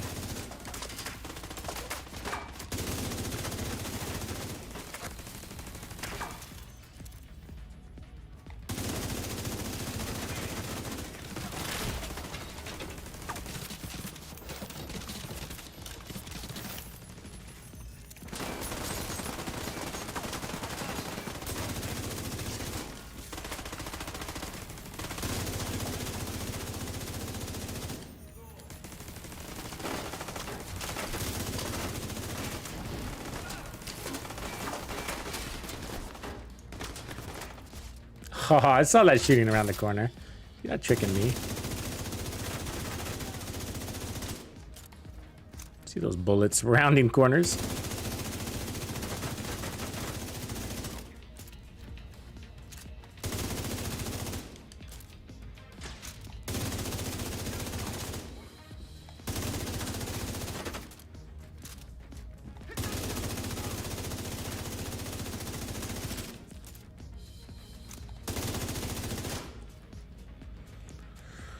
Anytime, buddy.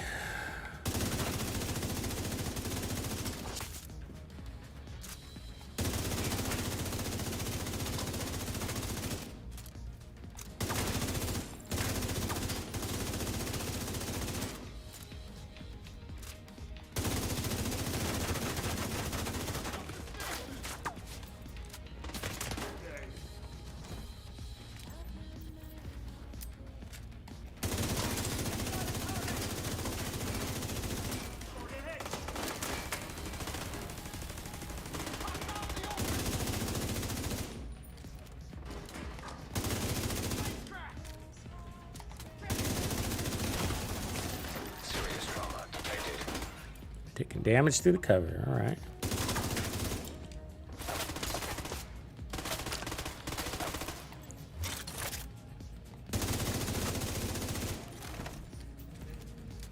Let's get some more ammo before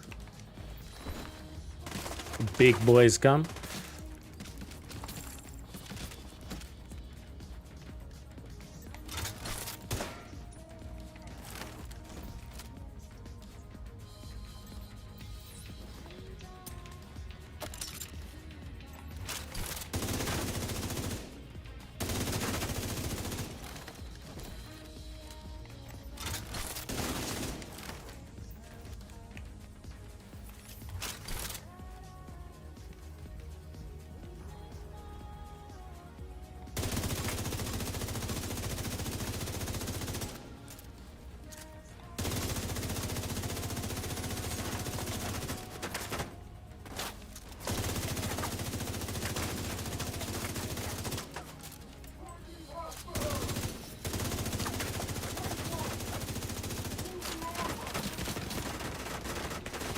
Why am I still taking damage?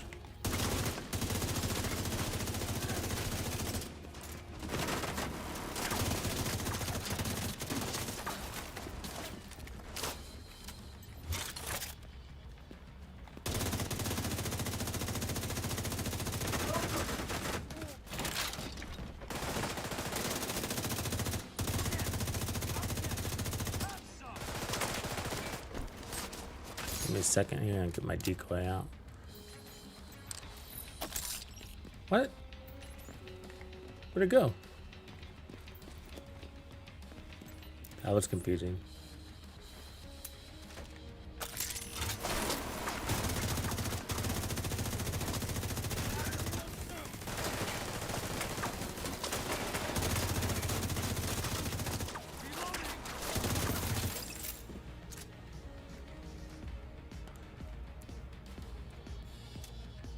I love this scope. Look at that precision little... God, it's really not gonna come out.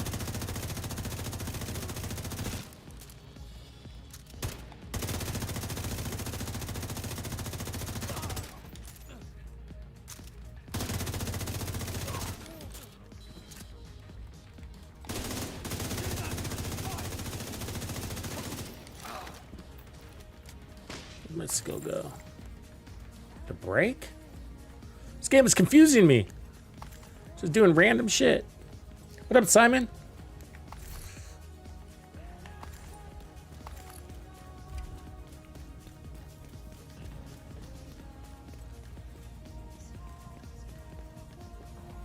Yeah, technician and spotter might be a better idea. I think you might be right. Because I got the 10% armor and kill. That could be enough. Ammo is helpful, but spotter would give me the amp damage and then more damage against tech, which would be nice. I might go with that.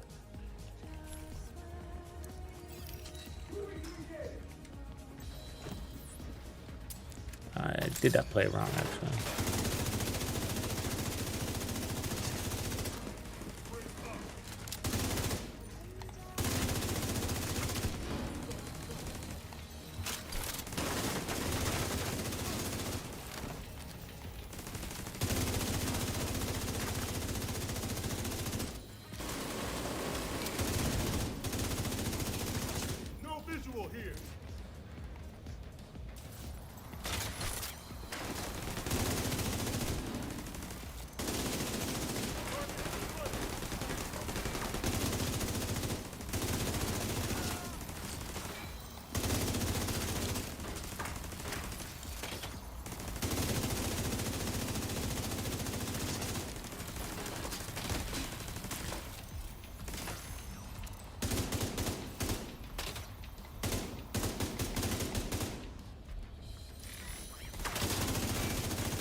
Yeah, it's a good little test run to see. The concept works, for sure. You know, the idea of... It's not the strongest build in the game, obviously. It's not the point. But if you got adequate damage, it's all you need. You don't need to... You have room to put other things on your build, if that's what you prefer.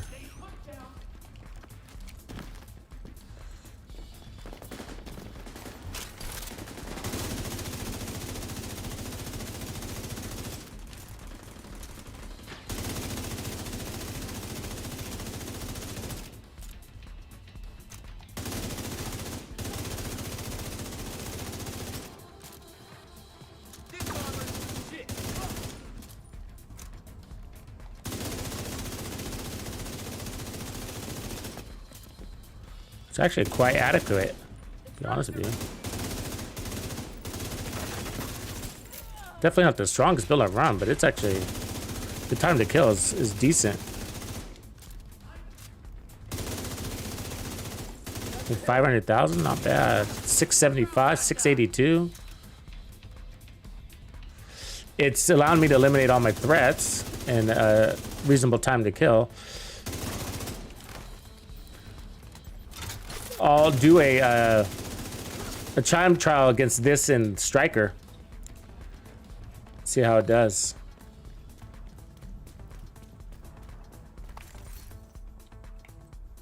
You know what I mean? I'll do a slow motion between this and Striker.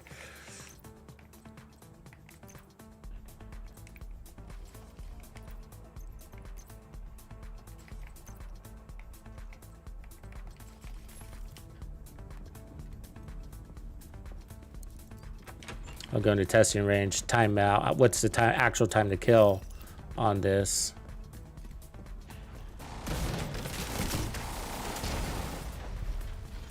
Really?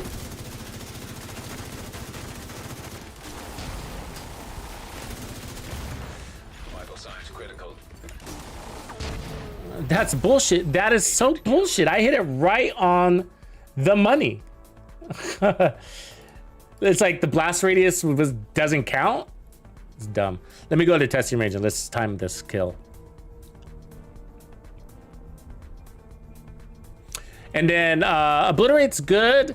And then what I'll do is I'll put on technician and try that too. That'll help against tech. And then we don't have to stack, and that could help a little bit too. So I'll run a time to kill recording with spotter and then with obliterate, and then see which one's better in the end.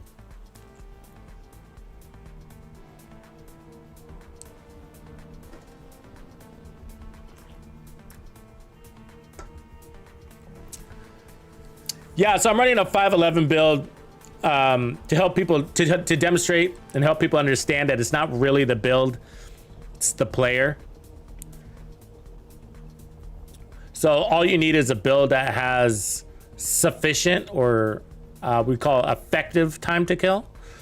You know, so, and then anything beyond that could be considered diminished returns, because you're not adding to your survivability or your time to clear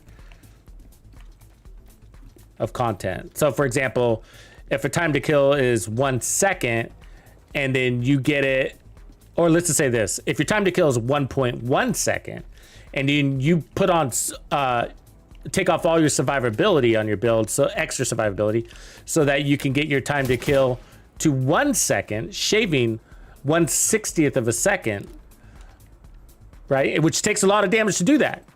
Takes a lot of damage to do that, right? Missed shots aside, then is it worth it? Is it worth it? Or would you rather have 20% armor on kill or whatever else your build can bring? But yeah, no, a 511 build isn't good. That's not the point. The point is, and I especially want to take off this armor core, so I'm still waiting for a better chest piece. But the point is that it's not really the build. It doesn't really matter what build you run in this game from the damage perspective. Okay, let's get this.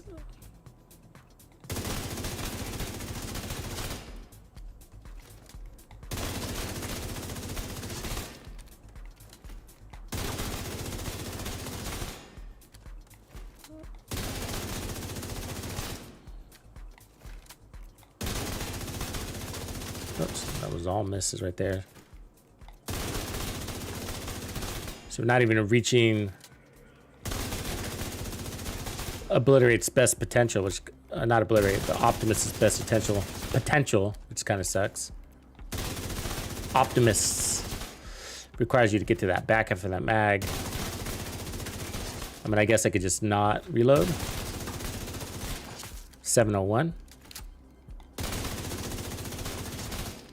Oops. Yeah, 701.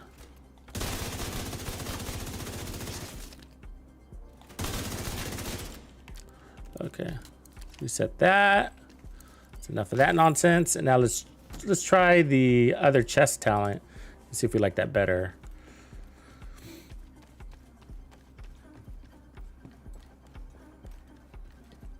Just from a stacking perspective, you know, because the downside of with obliterate, which I do like obliterate, but you know, it's kind of annoying. Every 5 seconds it goes away. If there's, you know how the enemy's always running around and hiding, and So it does come out to more than this, right? So this is 15% amp damage, but 25% total weapon damage is more in the end. That's if they're both procced full time. So if you think about it from that perspective, like, oh, but one of them is going to not be standing. Let's see, rifle. Because obliterate deteriorates. Well, not deteriorates, it disengages. So this is nice because this will give us more damage against tech, which I like, but at the sacrifice of 10% armor on kill and some other things. But we can now put on this, which is going to affect my crits a little bit. So there is a cost of 12% crit chance to that. So we're actually, you know, for the sake of not stacking, we end up losing more from obliterate and then a crit, 12% crit damage. So it is costly to do this. So we'll see if it works better.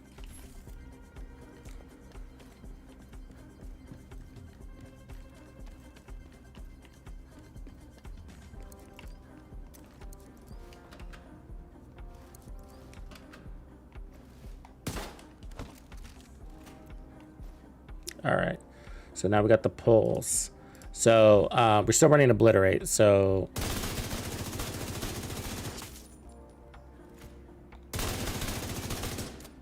557, and we didn't finish the kill. So it is weaker there. Let's see here.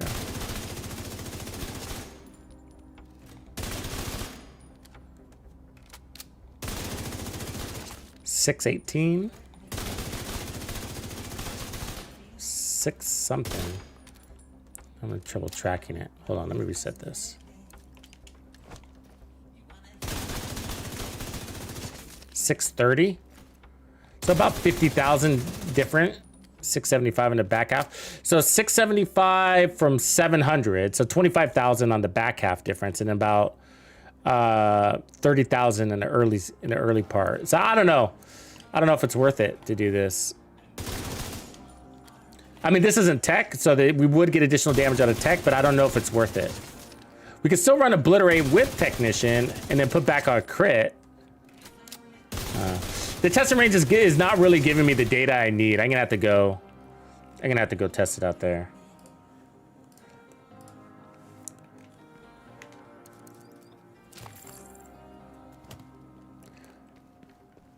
Yeah, a flatline is potentially there too, but that would also come out to less damage. This is 30% weapon damage increase.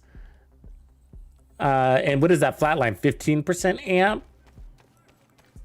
And in that case, I might as well run the... I wish I could run the Kingbreaker. We'd be nerfing the build a lot, you know? Like, I have a hunch I'm not going to go with this. Nerfing a nerf to build. Let me see here. Flatline. Yeah, so it's 15% amp. So that cuts our damage in half out of the assault rifle. And then we lost 10% on the chest, plus 12% crit damage. That's a lot, you know? That's a lot. And I do reload a lot, so I'm not always getting Optimist anyways, but against tanks and chungas, I do. You know? And so, yeah, it's a tough choice. I know. Because I know the logic behind going with flatline, it's just like, well, you don't have to stack anything, and you're always going to have the 15. It's like an average, right? I get that. But against the chungas and the tanks are really what I worry about, those flanks. Flatline ends up being stronger than the full mag, is that right?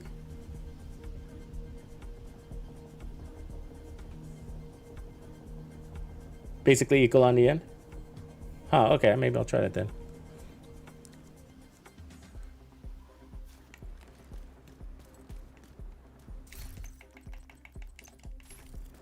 You've got your objective. Don't let anything stand in your way. Let's see if we can pull this off a spotter first.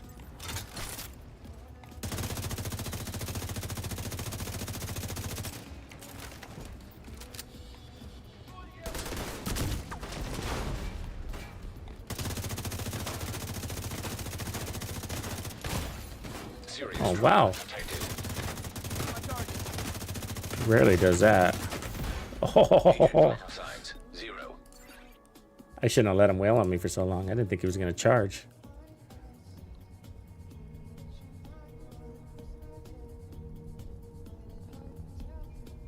You've got your objective. Don't let anything stand in your way. What up, Slow? You've got your objective. Don't let anything stand in your way.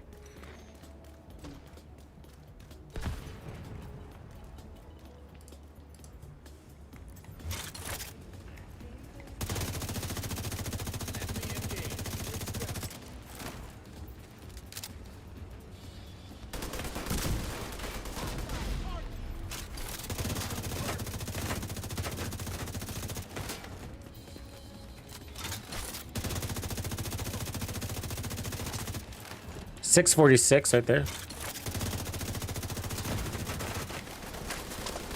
Fucking blind.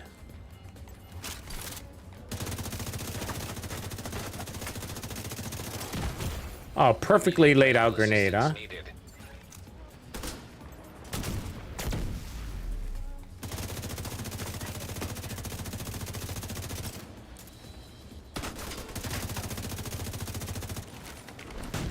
Oops, I didn't mean to do that.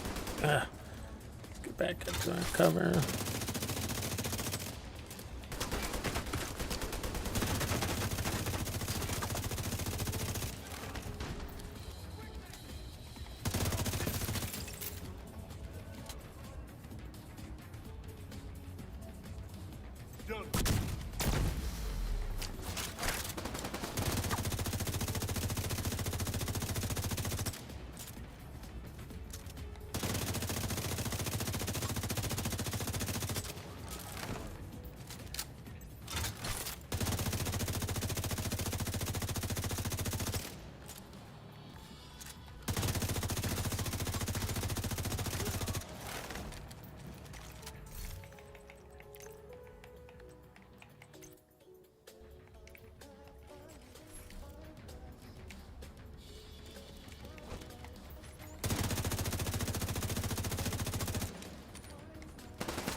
Yeah, it feels basically the same. Yeah, it does how this game works, right? All this shit's the same. It's just the way this game is. Well, the way all of them are, huh?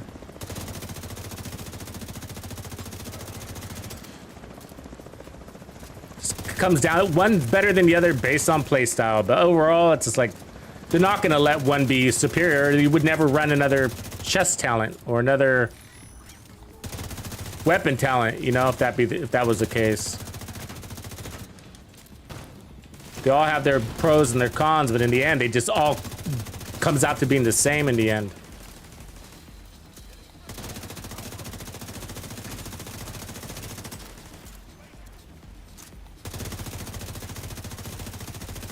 So when we were running Obliterate, I was seeing numbers at about 650 or so in here.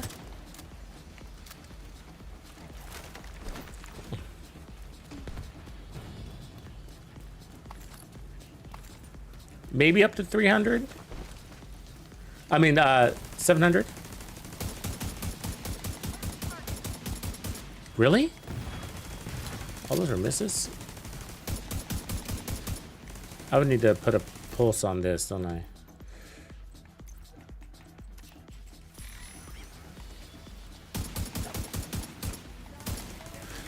The good news is the rifle would benefit off this.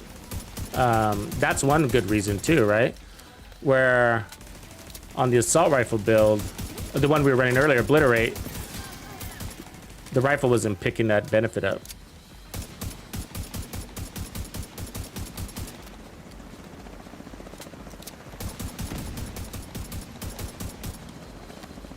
Come on. Damn her. Thank you. 1 million. I'll take that.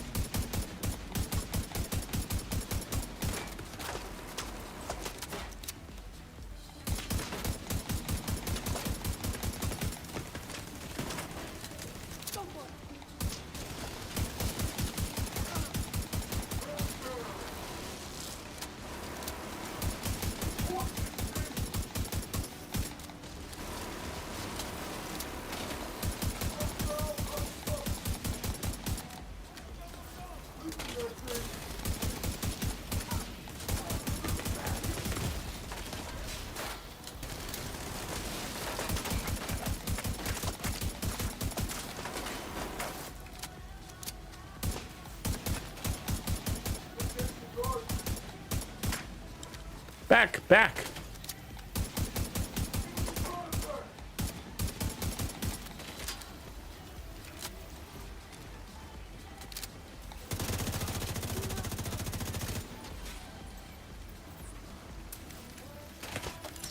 Get off me.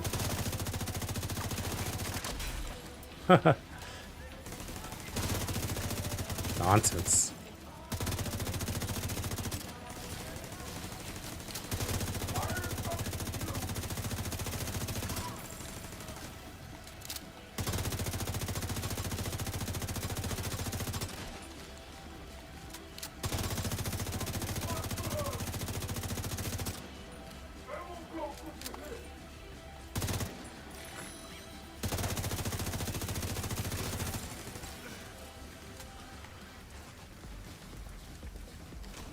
He doesn't think my bullets can go that far.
Wow, he ran fast.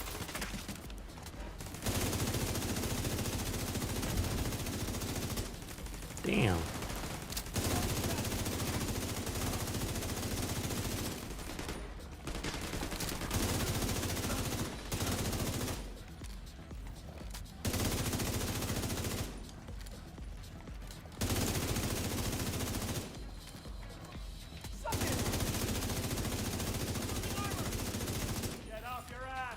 Fucking healing stations are crazy strong.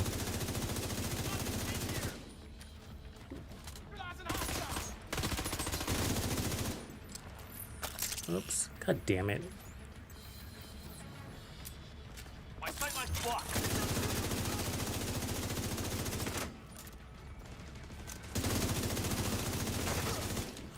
Friendly down.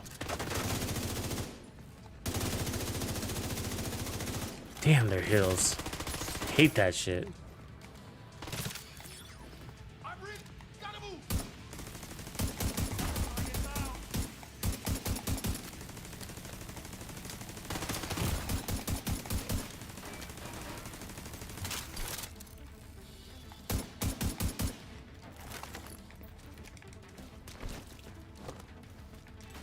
I see it.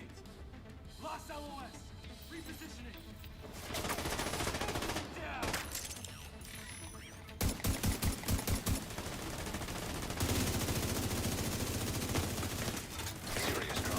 I knew he was gonna do that.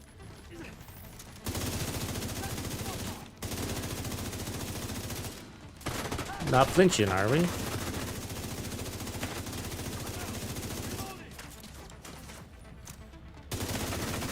Ah! I played that a little risky. Okay, should we try it with the flatline? See how we like that?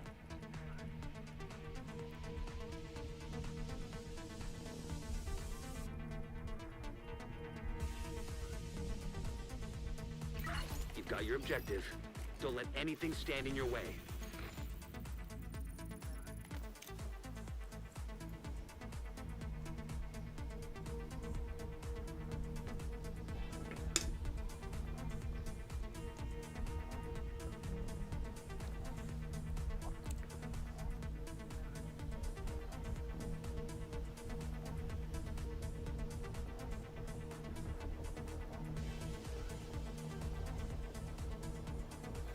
We could also try to run a TKB too.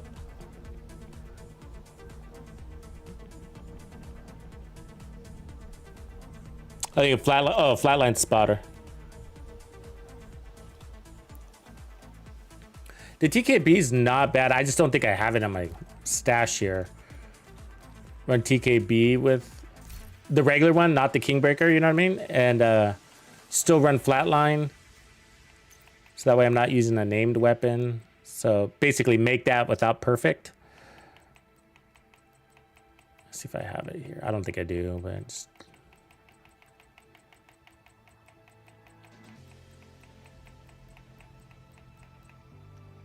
Yeah, I don't. I'll just keep it. Oh, hello.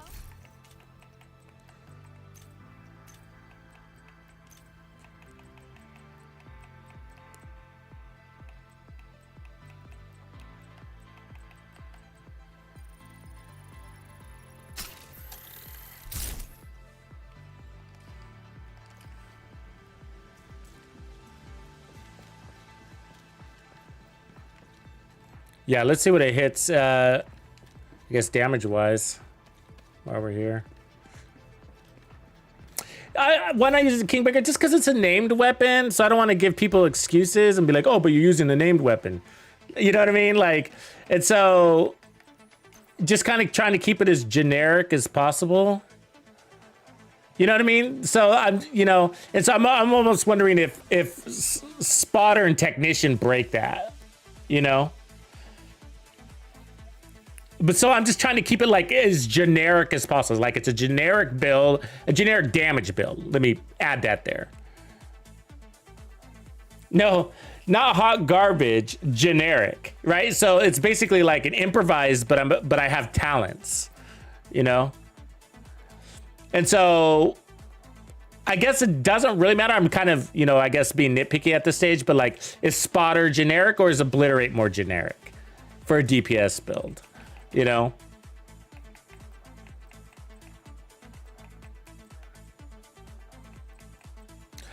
We should probably go. So in the end, I'm going to stack it against, I'm going to stack this against a striker build as similar in concept as possible, which would obviously be stronger, right?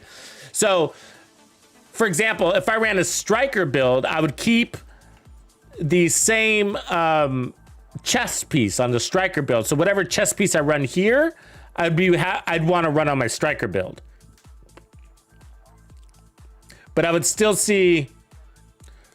Yeah, you might be right, Grumpy. I don't know. I'm just thinking about it, You think they're both generic?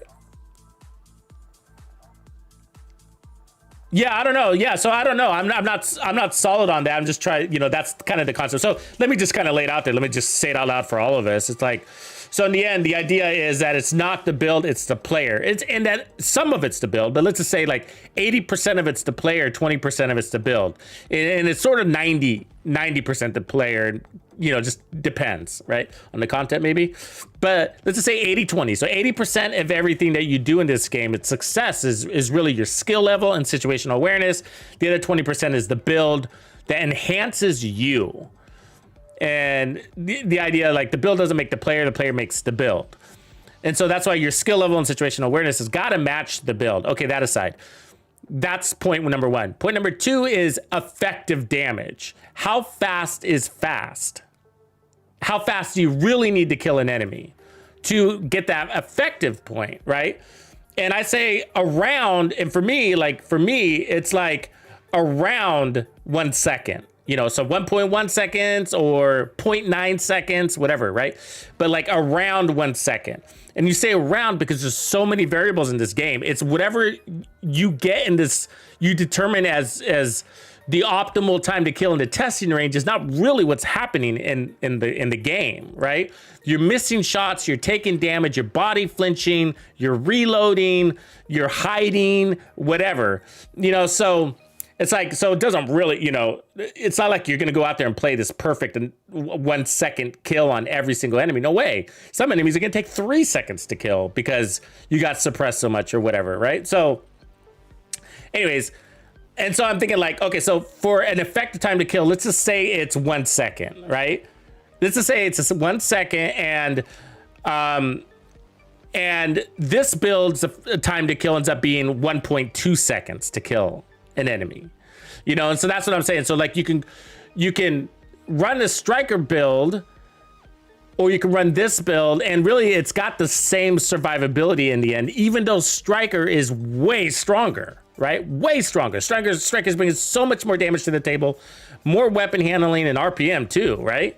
Where this isn't bringing anything to the table, right? We got health, income repairs, and hazard protection, and then 3 pieces without any attributes at all, no brand attributes at all, right? Because we're running 6 pieces of the same brand. So we're not getting any benefits out of 3 of the pieces. So anyways, and so obviously it's not like, oh, run 511 instead of striker. That's not what we're trying to say. We're trying to say is like, so when you go out there and create your heroic striker build, it's okay to run some armor or maybe bloodsucker as a backpack. Or if you don't like the striker backpack, don't let somebody guilt you into feeling like you have to run the striker backpack because it gives you more damage, where it's just like, that's wasted. I don't need that more damage. My time to kill is so effective. Like, what is that really adding to my play? You know, how I'm not clearing content any faster, you know? And so I'm going to run this through a lot of different tests. So one is solo heroic, and then solo legendary, and then I'm going to do that whole time thing where I run 3 control points and time it. What's my average time to clear on 3 control points? And then do the same thing with striker, and trying to keep the builds as similar in concept as possible, and say, look, yeah, striker has an edge, but it's not enough where you feel like, you know, I have to run my striker this way against a build that is nerfed to the effing ground that can keep up with striker. That says a lot. It says that the build didn't really matter. It was the player was closing in on the gap between the 2 builds. And if that's the case, then you can run striker with 1.1 million armor, or you don't have to run the striker backpack, even though everybody says it's best in slot. Or you don't have to run the Fox's prayers. You can run the Murakami knee pads for armor regen instead, or bonus armor, or whatever. It's not the build, it's the player, you know? And because and we all know this, like, we all know this, is that it can't be the build, right? It can't be the build. The devs have done like it's their job to make sure that there is no gun in this game that is so strong that it outperforms all the other weapons. And if that were the case, that would be the only weapon we use. And if that were the case, they would nerf it, right? We would nerf it. They would nerf it. That happened to Heartbreaker, right? So remember Heartbreaker came out, it was so strong. It was all everybody was using. And so we were all testing and running these all red, the Heartbreakers, and it was way stronger than Striker. And then they nerfed it. Of course they would. They should have. They did. Nobody even really complained, right? Because we know you can't have something be so strong that it's better than everything else. It's just got to be better for a particular play style or a very specific type of content. They'll let that pass. So that's why it's like, it doesn't really matter what chest talent I run, spotter or whatever. And, you know, we can argue until our face is blue that spotter's better because it doesn't stack and it averages out better, and obliterate's better because it's more. And so it averages out better too. But in those times where, you know, every bullet counts because a chunga's coming around the corner, you want that extra damage at that point, you know, and that adds to your survivability, where spotters just averages out damage across the board, saving you maybe some bullets in the end. You know, so you could argue for both cases, and both arguments are correct. One's not right. They're both right. And so it just comes down to, well, how do you play and what content are you playing and match up to that? Now, obviously, there are ultimately wrong talents. Like, it wouldn't make sense for me to run tag team, but that's not what we're comparing. We're comparing damage build to damage build. You know, and so in general, when it comes to damage builds, like, you have your base damage on a build that is really easy to get to that effective time to kill, 1 second, right? The 1 second time to kill, whether that be 1.1 or 0.9 seconds, it's easy to get there. And then beyond that, you know, do you need it? And it's a little bit of a yes and a little bit of no, right? I mean, it comes down to your play style. Like, I can't tell you, but what I'm trying to do is get you to think about it, right? And so it's just like, do I really need it? And like, I still think about it about every build that I have. So like, I was running that tip of spear build, right? When I was out there in content, I'm like, oh, I'm hitting these guys at 13 million. I got 2 million overkill, but I was just like, I didn't have any more damage to take off the build. It was already 6 skill tiers with only one 10% headshot thing. And if I took off the other headshot rules, then I wouldn't be able to run directives because of the TAC 50 losing some damage, whatever. So the point is like, you always have to ask that question, like, am I better off with more damage or more survivability? And it's always going to be based on how you're playing and the content you're applying to. And we all know this. It's kind of the theme of the channel overall. But so really, I guess if I were to push it onto one, it's going to be 2 points. One, the player makes the build doesn't make the player. And number two, and I guess, which leads into the player closes in the time to kill gap between any 2 builds to make it insignificant. And then three is effective time to kill. What is effective time to kill? And then and I guess how I'm trying to think about how I want to phrase that, but the effective time to kill being that 1 second mark. So anything above that can be considered diminished returns depending on what content you're playing. You know, is it adding value to your gameplay? And I can't say that. Oh, right on, Fog of War. What up, Fog? Hey, just saw you. Yeah, and so yeah, we're playing around with this 511. You see, you follow me, Fog. You know that. I think you understand this concept. So. Actually, yeah, you do, because this kind of aligns in with you did a really good point visualizing this, where you kind of show your time to kill. I think it was, you were using these vertical bars, right? And you showed basically the difference between this and that was like 1 bullet. That's exactly what I'm talking about, right? You kind of broke it down like that. Assuming there were no reloads or something like that. But you did a really good job with the vertical thing. It's a similar concept. But the thing that, and it's sort of just like, because part of it is like, you know, we do these things like ranking weapons as an example, right? Like if you were going to go out there and rank every assault rifle in the game, right? And then you come up with this top 20 list. Let's just say you do top 20 lists of best assault rifles based on damage, right? Based on damage. And you say, by far, it's the FAMAS or the TKB or the AK, whatever it is on your list, right? And you're like, that's the gun. Everybody should run it. If you're not running it, you're basically nerfing yourself, right? That's what the list says. You're basically nerfing yourself. Good luck. You know, good luck. You're nerfing yourself, right? And so it's kind of like, but am I really? You know, so if I don't run the FAMAS because I don't like that, how much, I mean, you saw what happened. Like I started with the F2000, right? And I was missing so many shots because we're not running any handling on the build, right? If I was running Striker then and put on the stability mod, then maybe, but we're not doing that on this build. So I was just like, I'm missing too many shots. It doesn't perform for me. So even though I know the FAMAS or the F2000 is what, like top 5 or something like that, like in damage, like it doesn't perform for me. It takes away from my performance. It doesn't add to my performance. Did I get the job done? Yes. But I didn't like how many shots I was missing, and I felt like I could do better with a weapon that wasn't as strong. And so the point is we're talking about shots on target, right? And how that relates to basically clearing content faster. You know, 1 bullet on target means more than that stronger weapon missing a bullet, I guess is one way to say it. But yeah, and so anyways, and so that's why I'm kind of trying to, so I want it to be kind of a generic build, just to show that those 3 points, I guess, that all you need is effective time to kill, and even the shittiest build in the game has that.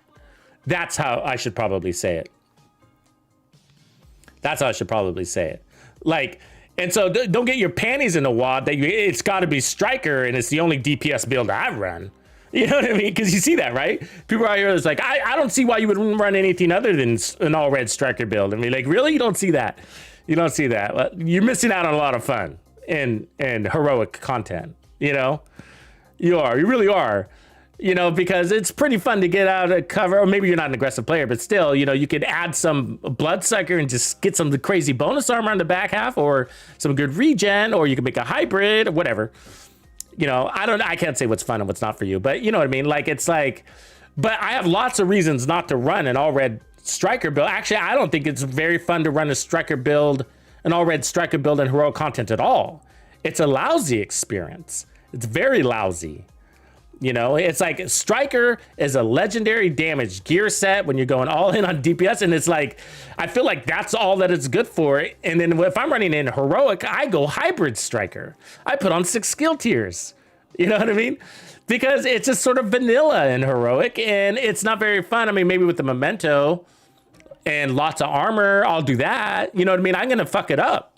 You know what I mean? I'm going to twist that striker because it gives me a lot of damage to allow me to do that, but it doesn't give me any extra survivability. Part of what I think is like, this is my opinion, right? And it is just an opinion.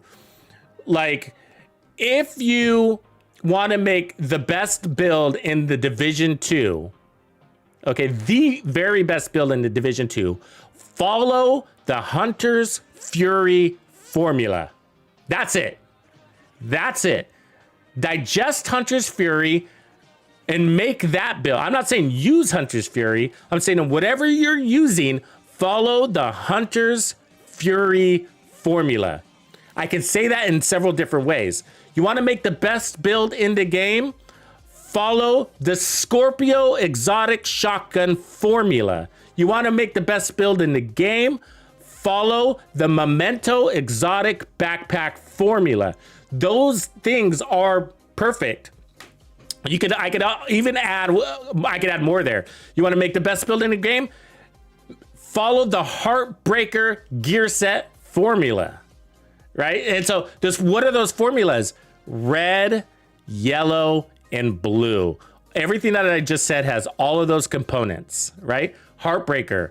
Red is the damage, weapon damage that it gives you. Blue is the bonus armor that it gives you. Yellow is the what do you call it? The pulse that it gives you, right? Hunter's Fury. The red is the amplified damage and the weapon damage that it gives you. It gives you both. The yellow is the disorient status effect that it gives you, and the blue is the armor on kill it gives you. We know the mementos red, yellow, and blue, and all its buffs, right? So if you just the easiest way, and I'm trying to distill this because one of the reasons why is I get this request a lot, right? And the request is, hey, Tux, make a video on how to make a really good build. But it's just like, that is so hard to do. You know what I mean? How to make a good build. Because it's so subjective. It's just like, I can't figure out how to distill it down to like just its basic components without it being so fucking obvious. And I'm going to probably have to make that video too, right? Make sure it's going to be like this. Make sure your talents are synergistic. Make sure you have, you know what I mean? Whatever. Make sure you test it. Make sure your crit values are over 60 if you're running a crit build. But if you're not running a crit build, what are we talking about? What are we talking about? Right? There's how to make the best build. There's an armor version, there's a skill version, there's a hybrid version, there's a sniper version. They're all different. So in order to make that video, I got to generalize all of that. And the only way to do it is saying, make sure your talents are synergistic. I mean, fuck, I could tweet that. I could tweet that formula. You know what I mean? So it's just like, it's really hard to make a video. I haven't really distilled it. I understand the concept, but it's like, you know, how to make a good build. I don't even know where to start. It's just sort of like, start with your playstyle. You see what I'm saying? It's so high level. It's so high level that it doesn't get into the details that people actually want. And so when somebody says, tell me how to make do a video on how to make really good builds, they want details.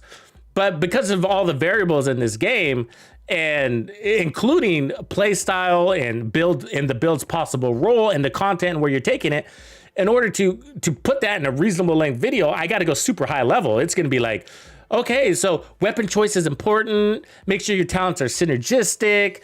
Make sure you know what I mean? It's gonna be like really high level like that. And it's just sort of like, you know, make sure you test your build.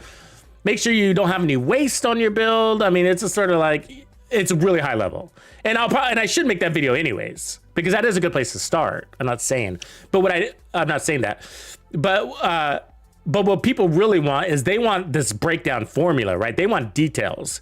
Tell me how to pick the best holster. Tell me how to pick the best gloves and the best backpack. But it's just like, what content you're gonna run? You know what I mean? Like, I don't know. I can't tell you. You gotta give me you gotta answer my question. What's your play style? What level of content you're gonna run? And why do you want to run the build? What's your objective, right? It's that statement. And so you got to give me something to build to. And we just created that video. What up, Beardy, Mr. McWhiskey? So what I'm thinking my angle is going to be, because I want to create this video. It's a very popular concept. Everybody wants it. And so I'm thinking the way I'm going to break it down to people is like, follow the Hunter's Fury formula. If you want details, if the detailed version, I guess is what I'm saying, like the detailed version of that how to make a good build video, I think I'm going to put in the frame of follow the Scorpio, follow the Memento, follow the Hunter's Fury builds. I mean, because very few people can argue, just using Hunter's Fury, because that's the easiest example, that is an amazing gear set for every content, each content.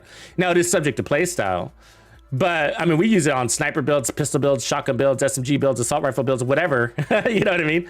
But you do have to have that 15 meter thing. So if you take that 15 meter out of the equation, right, and just look at it from a red, yellow, blue concept, what we're talking about is balanced. It's good because it's balanced. It's good because, quote, it's a hybrid, unquote, right? It's a hybrid. It is. It's a balanced build. It has adequate damage, fast time to kill, fast time to heal with a status effect, a parry, right? A stagger. And so like follow that formula. What else has it at? The Scorpio. It's a red, yellow.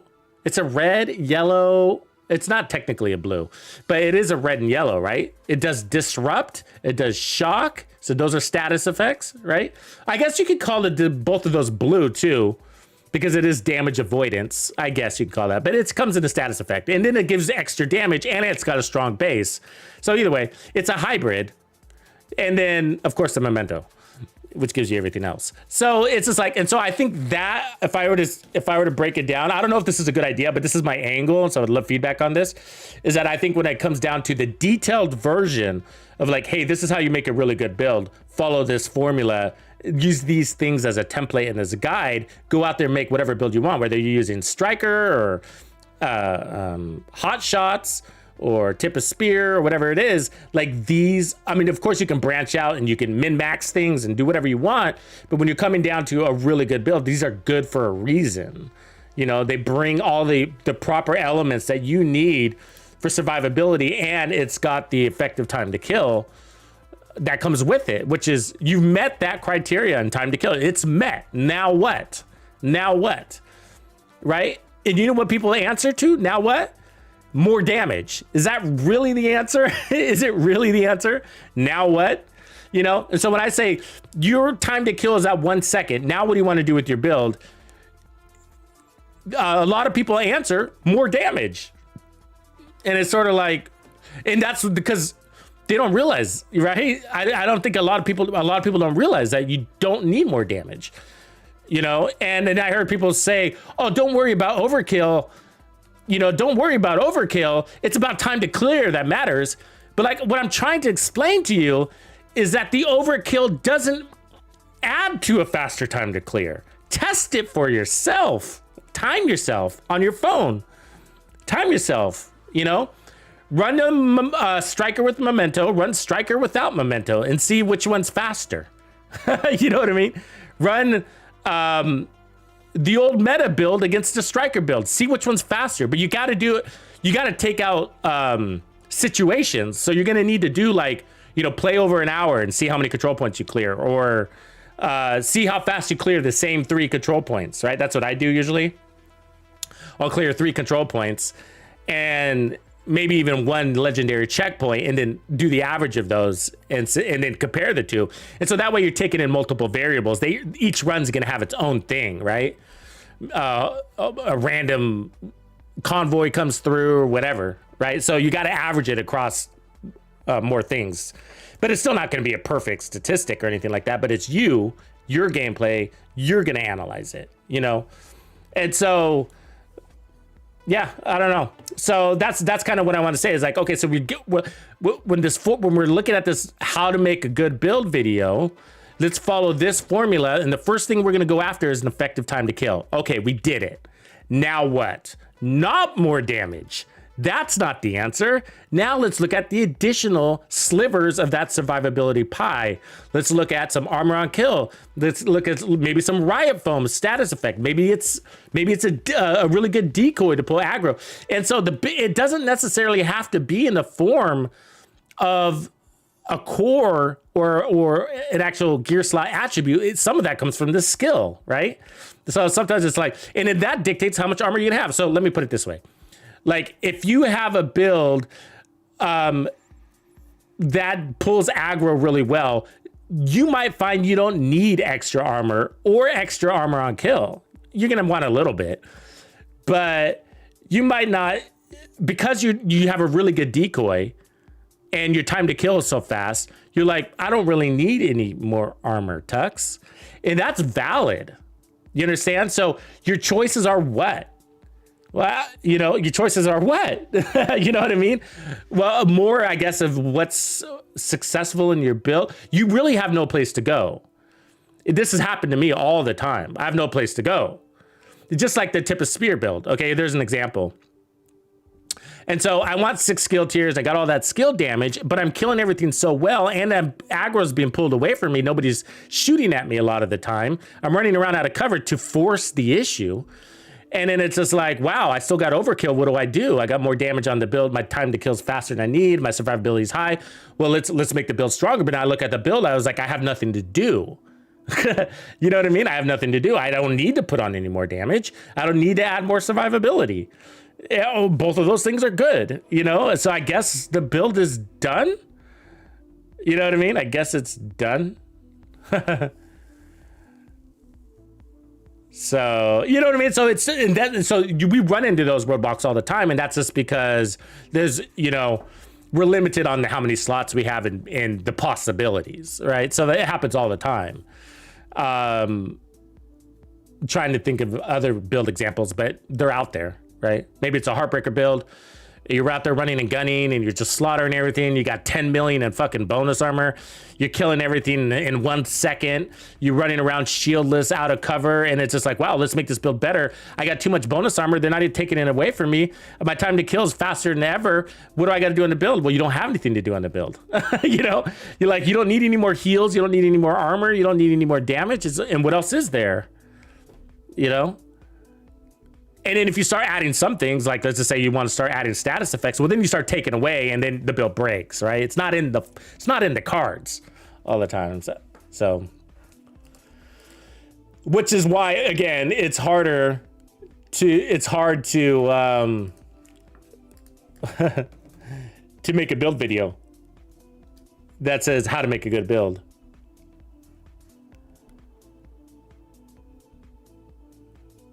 Yeah, so I'm still looking for that angle.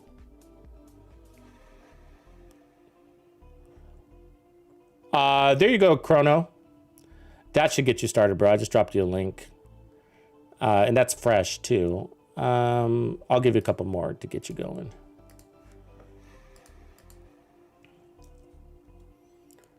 This is good. Welcome to the Division 2 content here.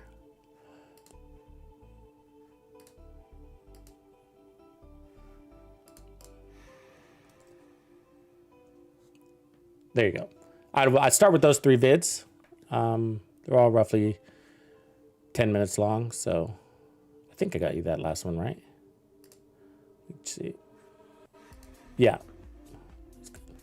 And so one of them will give you a breakdown on what you can expect throughout the year and the pros and cons of the game. and what people struggle with. So that should give you some perspective there. And then you got some build stuff in there too. That'll help.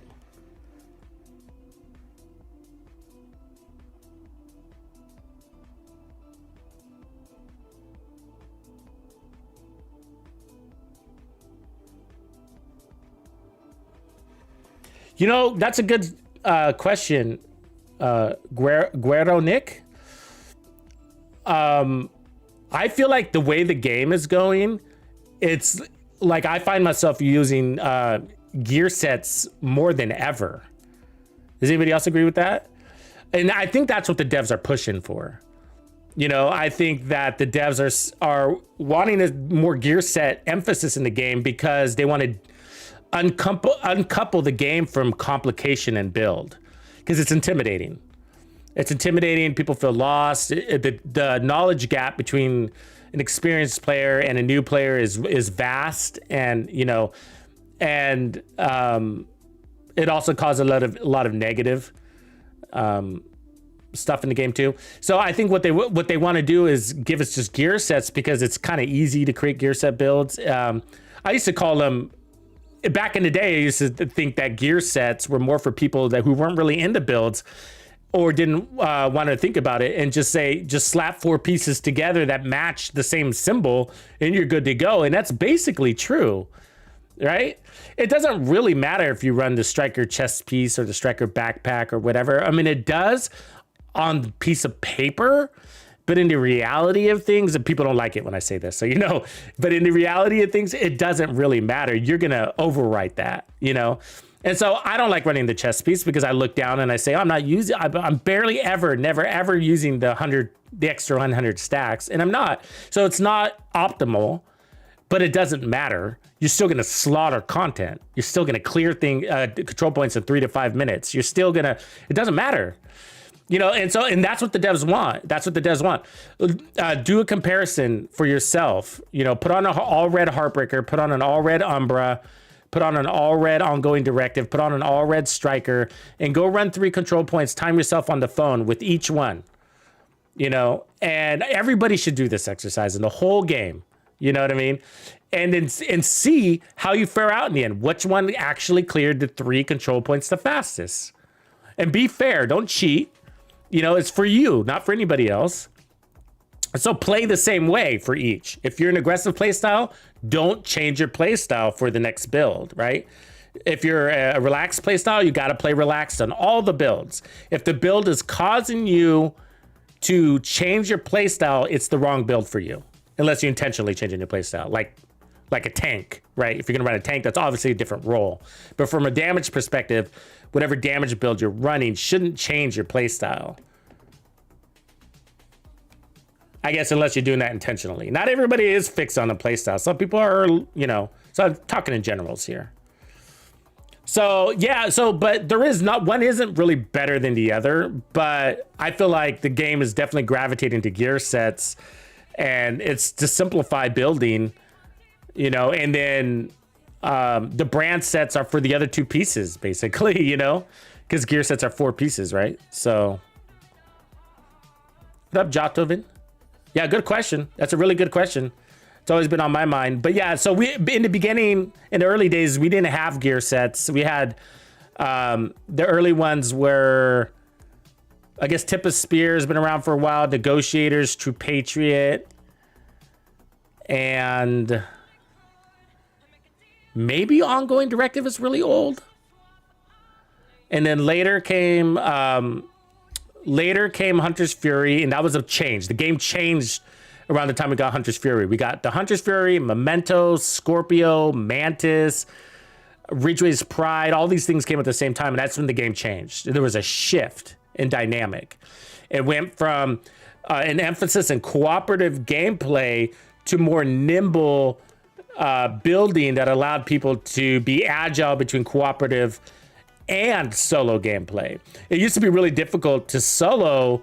I mean, it was hard to solo. Yeah, we were grouping up, and heroic was as hard as it got. There was no legendary back in the day. That was the hardest content in the game was heroic, and so for heroic content, we were all grouping up. You know what I mean? It was team play. And one guy would be the tank and one guy would be the healer. And then we'd have 2 damage builds. And that was sort of the formula. And so that's all changed. Anyways, so these new gear sets are all following the same formula. Look at Hotshot. Right, Cavalier is an obvious one. Look at Hotshot. People don't realize that this is a red, yellow, blue also. Can you guys see it? Marksman rifle damage, weapon handling, headshot damage. There's your reds. Right, handling is technically a red. Armor on kill and bonus armor. There's your blues. And where's our yellow on this one? The auto reload, do we call that a yellow? I don't know. It's kind of a red. So it's kind of more of a red blue, I guess. Either way, hybrid.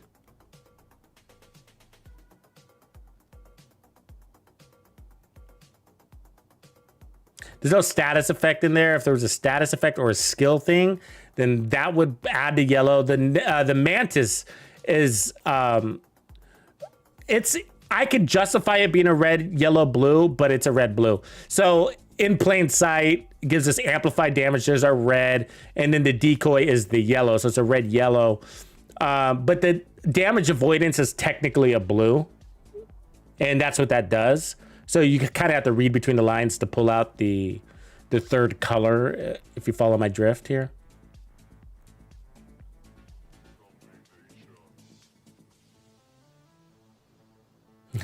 Skinny dude. Like that. Somebody else had a good question. Somebody asked a question here a second ago.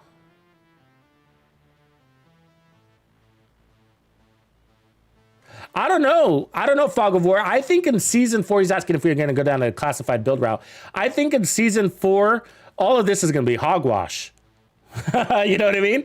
I think that season 4 is going to change the game so much that the end game and what we're shooting for, I think it's all...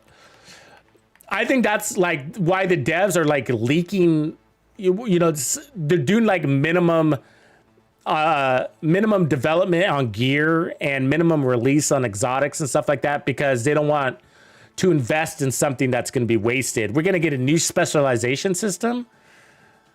I don't think we're ever going to go down I don't think there's time to go down the classified build road. Personally, I don't think there's time, because we're going to have a new system and they're going to start building around that new system, whatever that is.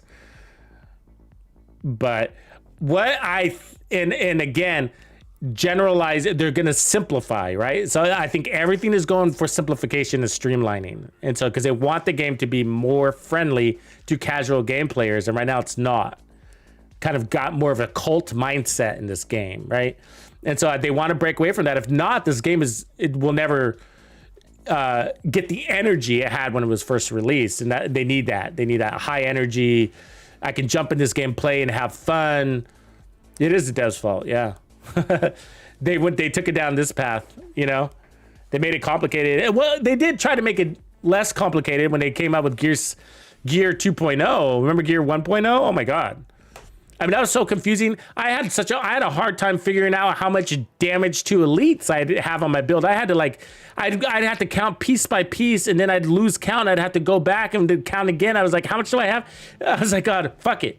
You know what I mean? I don't know. Oh yeah, Equalizer says, when a new player reaches max level, what is the easiest build people can go for? So it's a really good question. And one of them is just like, I think you want to minimize mechanics for a new player, right?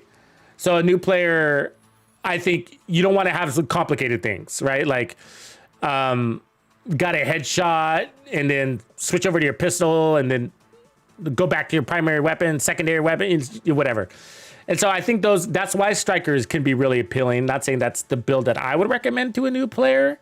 However, every new player should have that in their loadouts.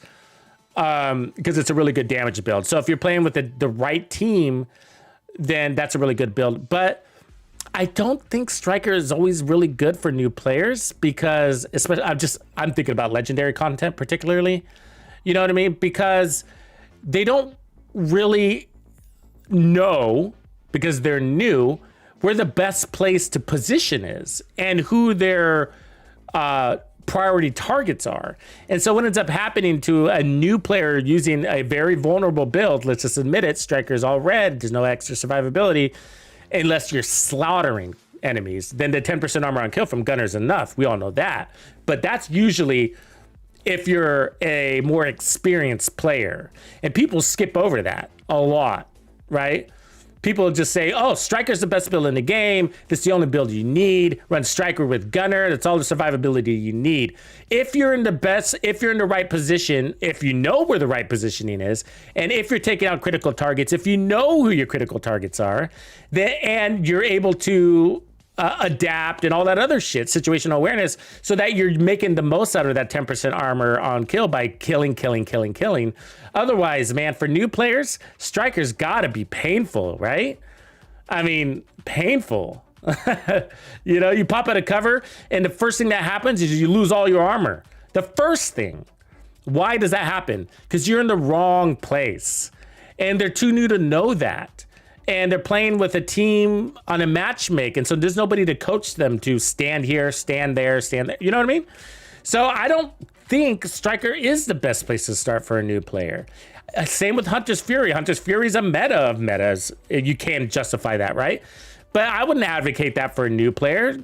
Go rush inside 15 meters and get yourself killed. You know what I mean? Because you got to have really good situational awareness to be there. So I say Heartbreaker. And I say that for a good reason. You know, you're getting bonus armor. I'm not saying load up on armor, you know, but go out there with like 1.1 million armor, sure. And get your damage and your armor too.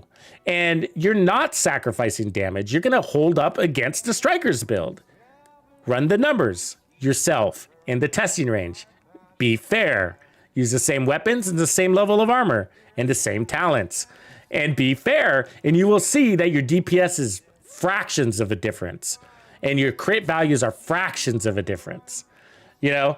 And so I think Heartbreaker is probably the best gear set for a new player. It's got everything they need. It is limited in diversity. You know, I recommend you run Technician and you run Spotter and, you know, your assault rifle, whatever, but that's probably the safest build to run. I don't know. What else is there? I mean, what else is there, I guess? Negotiators? Yeah, Negotiators is a great one. I mean, it's kind of down Striker's row because there's no extra survivability, but at least you're killing 3 targets at once. However, there are mechanics.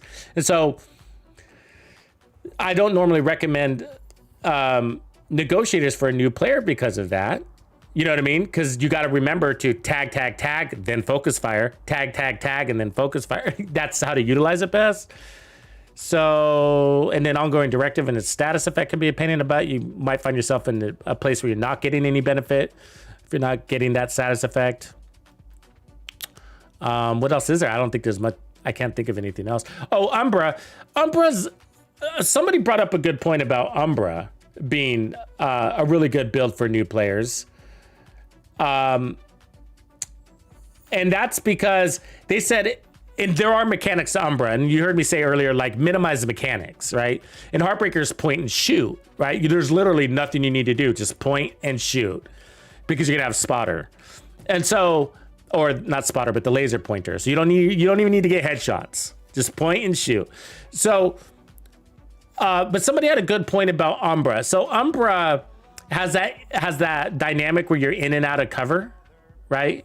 And that is a mechanic, and I would say simple for new players. However, that does teach a new player how to use cover effectively. So that is a good set to feel powerful and learn cover-based gameplay at the same time. So there's that. You could justify that. I would still say Heartbreaker is better, easier, because then they don't have to think about anything. I guess for a new player, the only thing what you want them to concentrate on is landing their shots, right? Land your shots. Land your shots. With new players, you see a lot of chaotic gameplay. I was like that, right? Weren't we all like that one day? So what I mean by chaotic gameplay is like a lot of this, right? Or if I were to really exemplify it, Let me really showcase. I don't know, have it. I was gonna put on the. Okay, let me just do it. Pretend this is the Scorpio shotgun. All right, this is how new players play.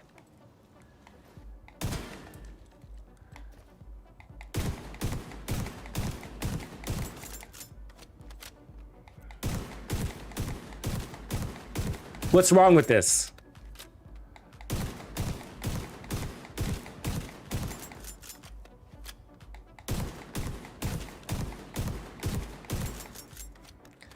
Shotguns aren't good at distance, right? And so the problem is that new players are told, and I'm an advocate for this too, and I would say the same thing, is like if there was what's the best weapon in the game? I mean, the Scorpio is pretty damn convincing, right? Like for a new player, right? For a new player. And so the problem is a new player comes into a legendary gameplay with their Scorpio and starts shooting enemies at 50 meters, right? And so that's chaotic gameplay. I'm throwing that in the category of chaotic gameplay.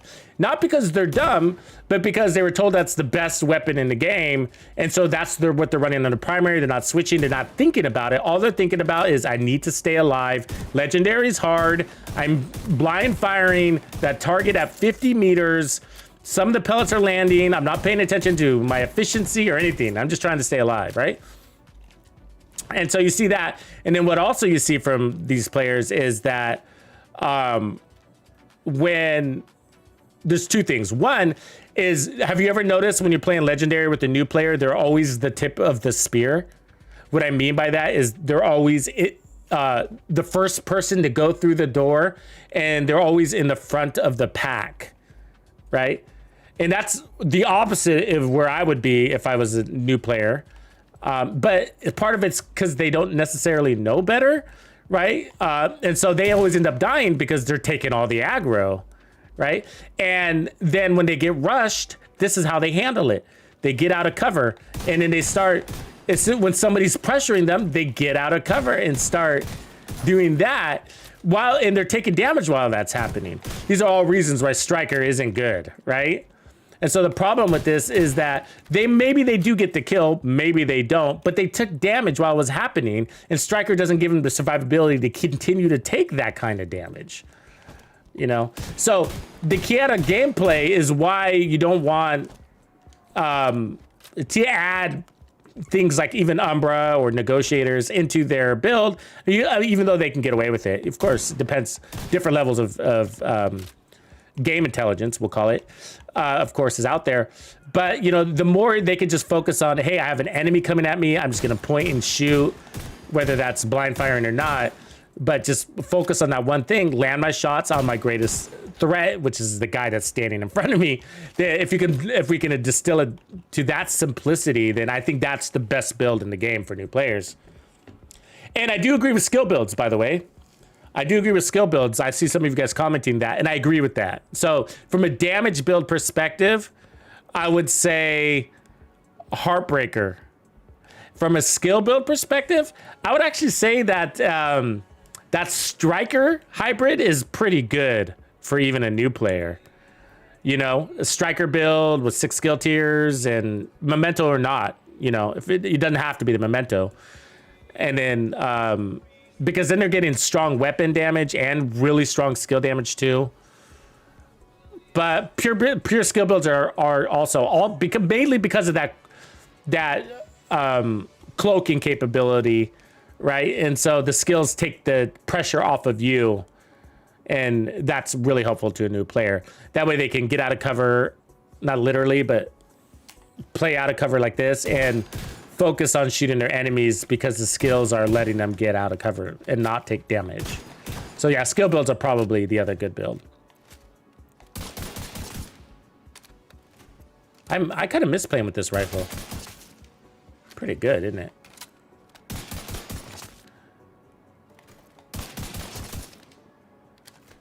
I can feel the difference between this and M1A though. CQ, I'm sorry, the Doctor's Home, that RPM.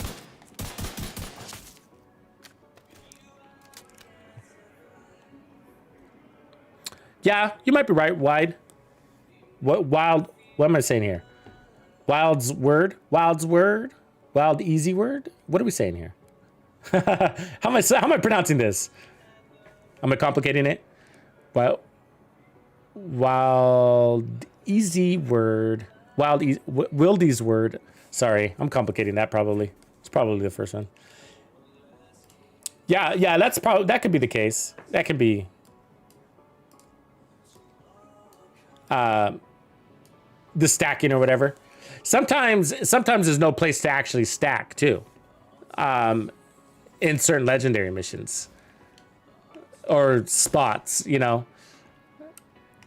Or you can't get out of cover. Is I guess the best way I'm saying. So some places in certain missions, particularly in the open world, it's not really an issue, but like, yeah, in some missions, there's no high cover, right? And so when you get out of cover, you're literally standing up and then you have to pop back down, and that's kind of annoying. And so when you're blind firing, you're not getting any benefit from your build. That sucks, right? Or if you're just trying to play like this. And so, yeah, you have to end up standing up fully, which really isn't that big of a deal to an experienced player because it's the same thing, you know, if you're fast enough, but it is still annoying to have to keep pressing that button for me. So, yeah. I don't use Umbra too much in Legendary. I have, and I do like it. It did work, and it does work, but not always. It's not ideal in some situations, which discourages me from using it there.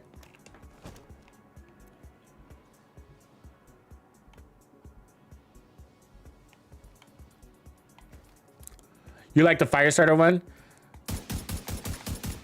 I like Riot Foam. But I don't know what context you're talking about. I guess Riot Foam if I'm playing in a group.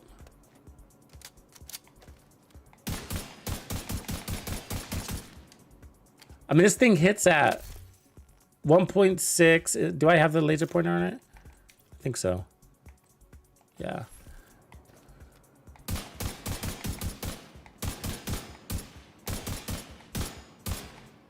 .764 on crit. Does Optimus annoy anybody else like it bothers me? So what bothers me about Optimus, 1.9, 2 million there. 2 million right there. So what bugs me about Optimus is that, you know, if you don't land that last shot, you didn't get it, you know. Or if you miss the whole second half of your mag, which happens plenty of times in gameplay. That bugs me.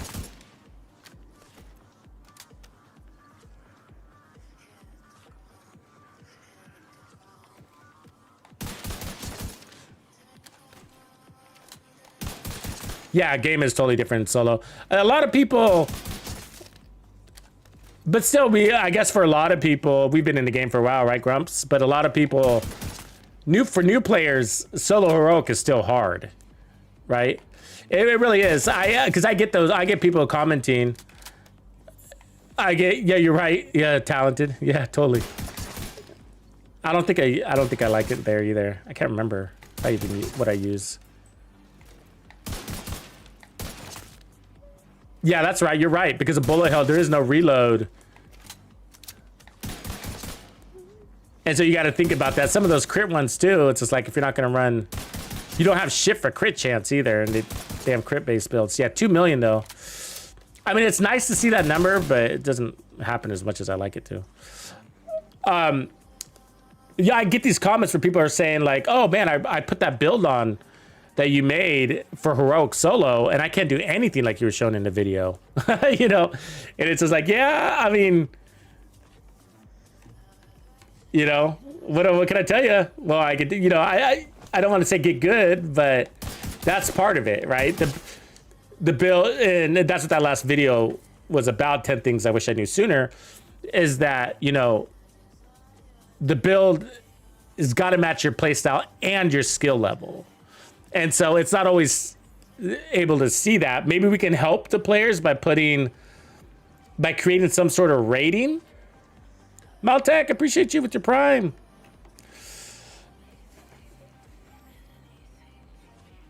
What's going on? So, like, maybe we can help people by putting a rating. Like, we can scale builds. Like, maybe like like come up with this dot system. Like 5 dots means it's more for advanced players, and then like 3 bots is anybody can run it, and then 1 dot is it's especially for good for new players, something like that. I don't know.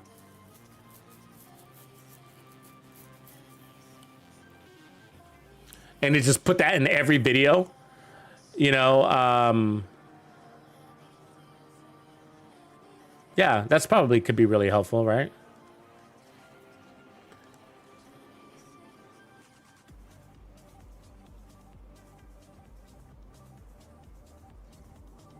Good job. Just got home from work. Man, it's midnight.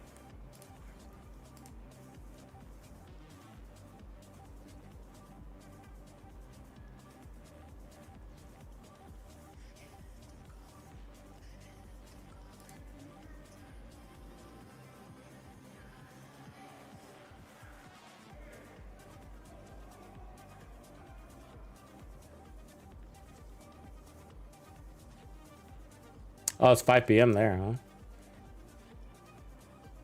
Dang. That's hell of a time curve there.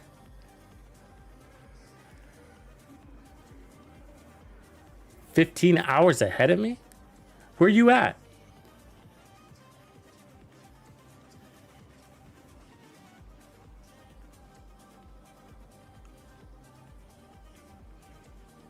Oh, yeah, okay. That's what I was thinking, too. That's what I was thinking.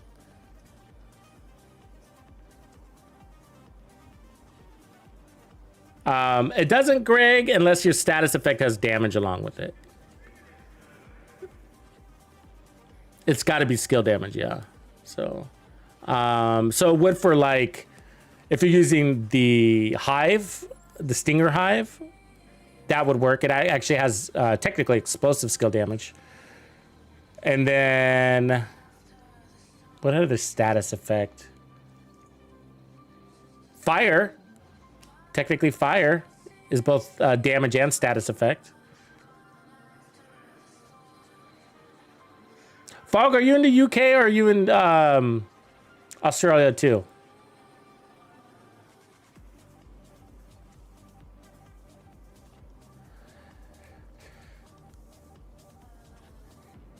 Talented or Tattened?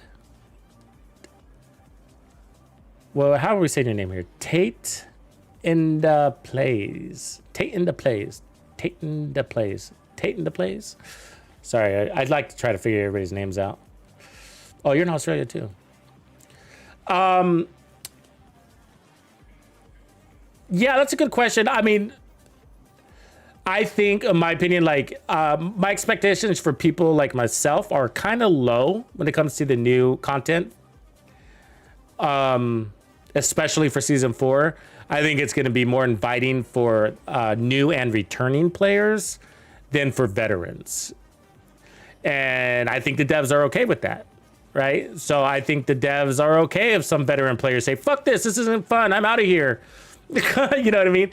Because, you know, I think nobody said this, but I think that they feel like we're unsatisfiable at this point because of all the things that we've experienced, and that kind of leads us through a progression path that's just not going to happen anymore.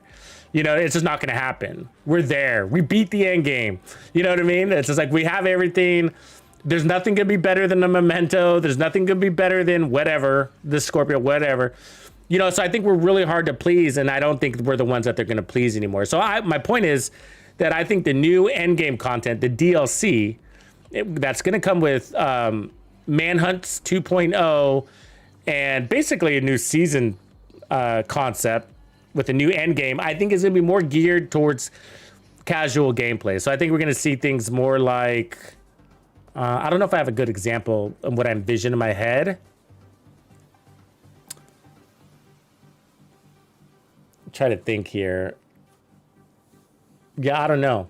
I don't know if it's going to come with new game modes. So I wouldn't go as far as saying that. Not saying there's not going to potentially be new game modes, but it is story. So, you know, is it going to match up to Warlords of New York? Is it going to be an extension of that? I don't know. But I think it's gonna be more inviting. I think they're setting things up for more in-game purchases. The future and the future of gaming, which has already happened, and technically, Tom Clancy's The Division 2 is behind the ball there because we're an older game, and so I think we just kind of bridge that gap a little bit. But either way, be more inviting for newer players, so a little bit more casual. I think is what I expect the new DLC Season 4 to be. But as I understand it, we're going to have a new progression path on our specializations. The skill tree is going to be a progression path.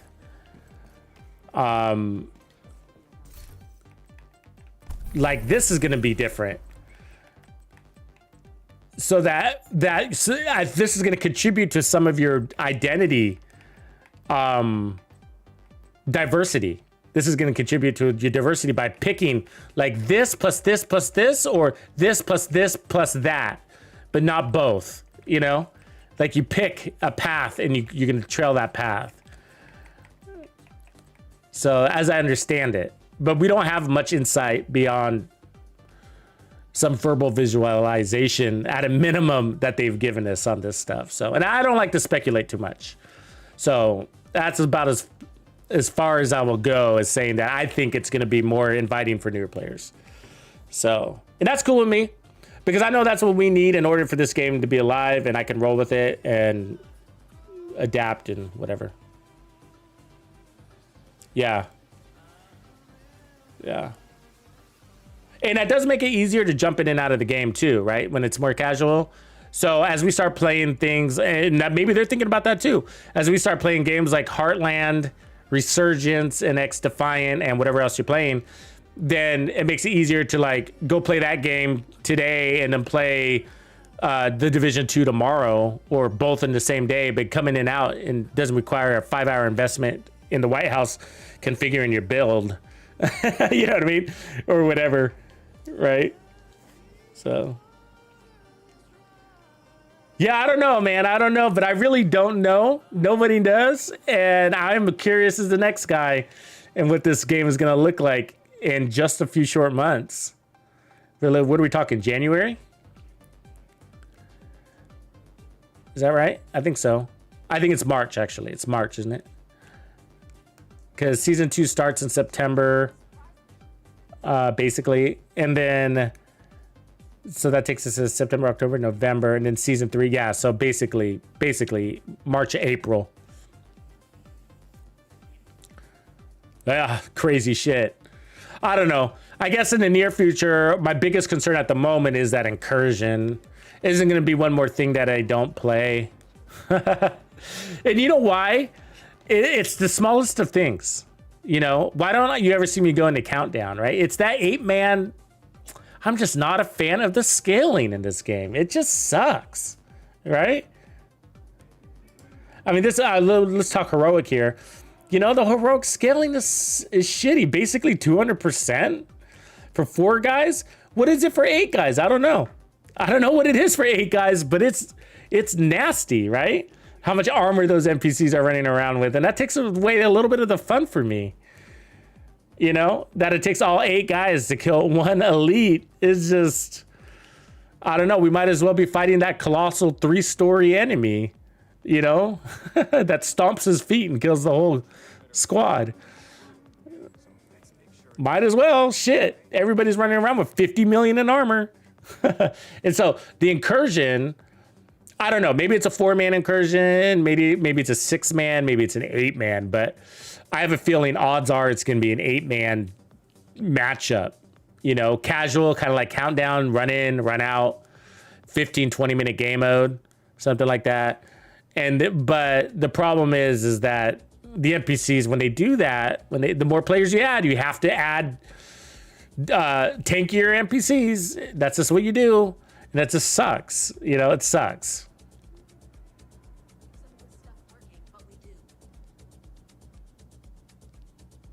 Yeah, or 8 people to kill 1 hunter. Yeah. Because it does take like that. I mean, don't you guys play Heroic Countdown, right? Like, do you split up in 2 groups of 4, or is it better to just go 8 guys and take on each hunter? It is better to play 8 guys 8v1. It is. It's just you have nobody goes down in that scenario. Nobody falls. You know, and then you just get them out of the way, move on to the next, get them out of the way. Versus when you break into 2 groups of 4, it's just way more painful.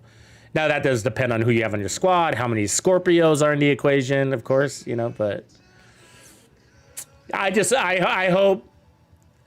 hope they have an answer to that, but I don't think they will, you know, not to sound pessimistic. And I just don't think that's in their wheelhouse of concern.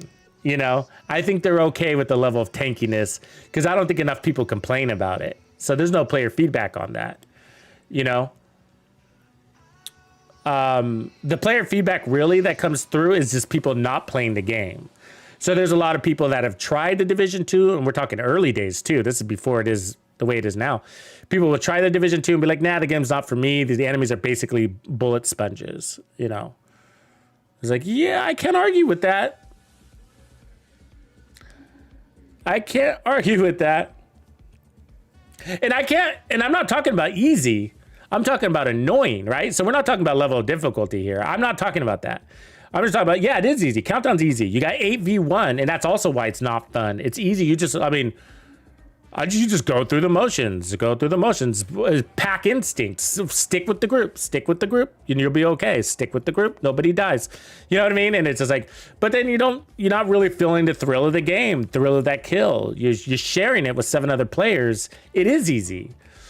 But that's not what I'm talking about. I'm not talking about difficulty level here. I'm talking about like fun factor, you know? And it's just not that fun fighting an NPC that's supposed to be like a human that's running around with 30 million in armor. And he's a grunt, right? He's not even a boss. And I don't know what the true armor values are, but they're ridiculously high.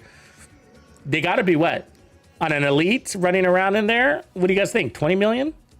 Easy, right? Definitely more than 10. It's gotta be more than 15. I mean, have you ever run up against, like playing heroic countdown with 8 guys and then found yourself in a 1v1 with an elite? I mean, you kill them and I'm sure you win, but you notice how many extra bullets it took. Maybe even a reload. It is more for loot. You're right, Equalizer. I agree with that. I like the concept of countdown. I'm glad it's here. Keep it. Don't take it away. It is casual and it's a good way to loot. And we need that now because more than ever, because of RNG on our map sucks because we got so much gear that if you're looking to actually farm for something specific, maybe I make a build today and maybe it's the tip of spear build, right? And you're like, oh, there's tip of spear. I need gloves. And then you go out there and farm and you're like, to look for tip of spear and you're like, shit, it's not anywhere on the map. And then, oh, it's in this shitty American History Museum, but the odds of me getting that piece is that I need, I'm gonna have to run this like 50 times. And how boring is that? You know what I mean? You want a zone, a wider area to play, and RNG sucks now, right? It really sucks. Like one of the pieces gear that I really want to farm and I look forward to farming right now is Habsburg, for example. Like I want a lot more Habsburg diversity in my builds. And so, but Habsburg never shows up. It never shows up, ever.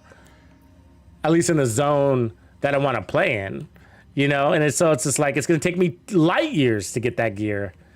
Light years. And that's what happens. But if you go into Countdown, I could probably get what I'm looking for in a day. So yeah, I do kick myself in the butt. I should be playing Countdown more from a farming perspective. But at the same time, part of me is like, yeah, you know, it's not really for me.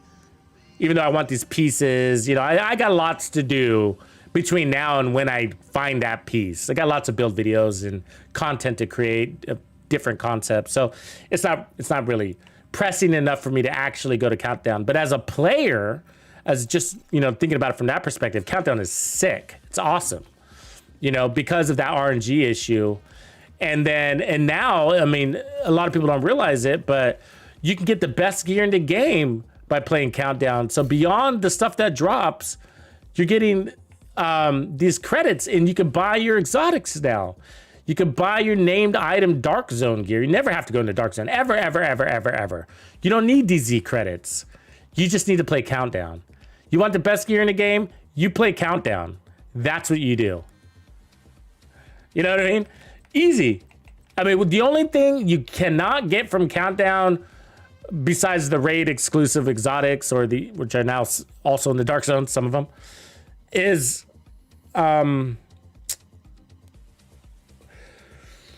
what's the word I'm looking for? I don't have it here. System corruption. That's the only thing you can't get there. So obviously you can't get the raid exclusive exotics, but system corruption is the only gear piece you can't get in there. That's crazy, right? Man, what if we had that veteran players back in the day? Oh my God, we would have never have left Countdown. You don't even need to play global events anymore. You don't even need to do these global events anymore, you know? And so back in the day, we were like, global events, you know, never log out of the game. Tell your wife you're not coming home. It is boring though. Countdown, granted, you're right. It is boring. It is numbskulling, but you can get in and get out. Right? Is my point. You can get in there, turn your loot, your targeted loot to, I guess, Habsburg. You know, run a couple of loops. You didn't get it. Right on, moving on. Tomorrow, jump in, run a couple of loops. I didn't get it. Right on, moving on. You know what I mean? Kind of do it in chunks like that too. But it is, because it's so casual, so in and out, it does serve a very nice purpose that I really wish we had a long time ago. Oh my God, I definitely would have less hours in this game, invested in this game if we had Countdown back in the day. But for expertise, the legit, like the straight up way, it's also really good way to get that up, right? Because you can farm exotics and then buy exotics and then also farm the printer filament by farming mods and then just upgrade your stuff really quickly. But I don't know, what's my expertise? 19, 18 now? It's really difficult for me to 19. It's somewhat difficult for me to invest in expertise myself. You know, like I just got a comment on this capacitor build I created, right? Somebody said, "Oh, the capacitor's expertise level 17 in this video." Like, yeah, sorry. You know what I mean? I guess I apologize for having a level 17 weapon. What do you want me to do? You know what I mean? Like, so that's why it's kind of like, oh, it's kind of tough because, I mean, for my own purposes as a player, yeah, I should have all of these at level 19, but for new players, level 19 is a ways out, right? So what do you do? And then for veteran players, they're like, oh, you know, that's not enough damage. And like, well, I didn't put any expertise on this. My assault rifle hits harder. And I was like, I don't have any expertise on this. So there's no real winning there. Yeah. I mean, the way I say it is, I mean, the way I look at it, like if it's there, you should use it though, you know? You know, if it's a mechanic in the game, then you should use it. If it's an ability in the game, you should use it, you know? So if you have expertise, it'd be a waste to not use it, even though, I mean, I'm not a fan of it because it's a grind fest, but it's there and it gives you more power. And what else are you gonna do with those resources? Use it, you know? I'm just not in any hurry with it, but otherwise, we could all be like Grumpy and run around with 1,000 exotic components. Holy shit, Grumps. That's crazy, man.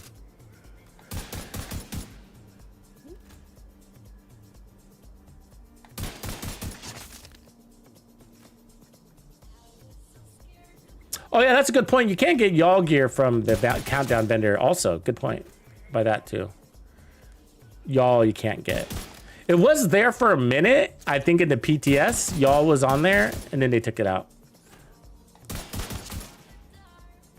But that was cool.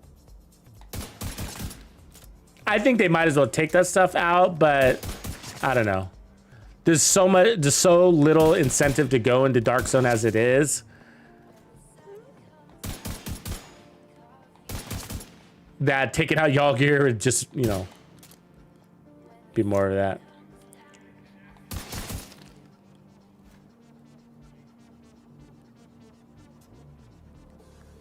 Hey, Wild, did you have the St. Elmo unlocked? Like, did you have, did you reach your season rewards track? Because you might have just got to level 80 on your rewards track. Is that fair to say? Or like, you know what I mean? This thing, did you, maybe you just got to level 80 or 90. And if you do, then yeah, you should get it. Yeah. So yeah, if you already unlocked it, then yeah, you'll get this to drop in the open world. So once you get the blueprint, or see the blueprint?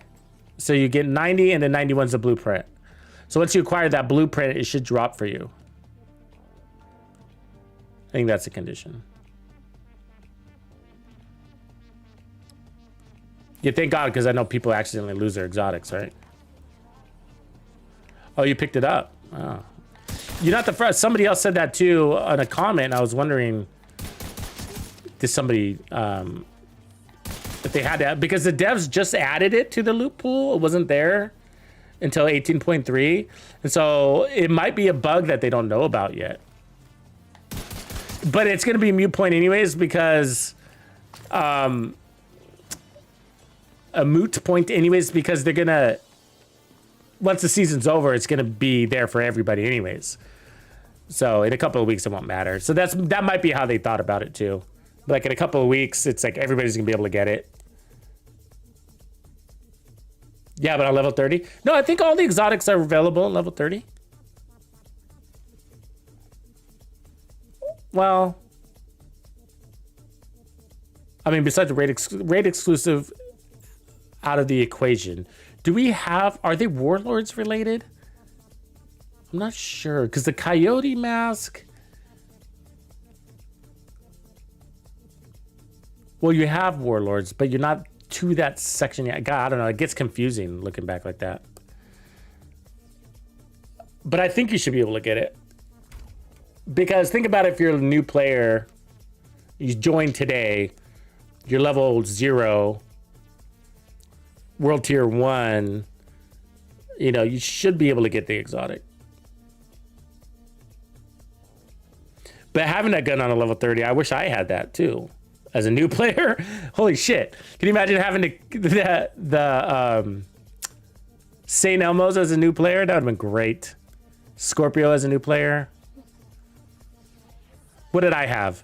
I had, Ben, when I was a new player, I had the Dodge City holster, was badass, reloaded all your weapons. And then the Chatterbox was pretty fucking cool. I mean, that's what we had. It might have done more than it does now. I can't remember the details of it, but I remember I liked the Chatterbox a lot. The Eagle Bear is old as crap. But I didn't get it for a while because I didn't start the raids until we got the Iron Horse. Or just before. Around there. Once we got Iron Horse, that's when I started raiding. So crazy, right? All right, everybody, it's 12:30 my time. I better head out so that we have a productive day tomorrow. Get some build videos out. If I don't get anything for tomorrow, definitely for Saturday morning. And then we will have our Friday night stream and Saturday night special. Actually, I don't know about Saturday night. I might be out. I have a funeral to go to, sadly, and I just don't know if I'm gonna be back in time. So I'll let you know. All right, everybody, have a good night, and I will catch you tomorrow.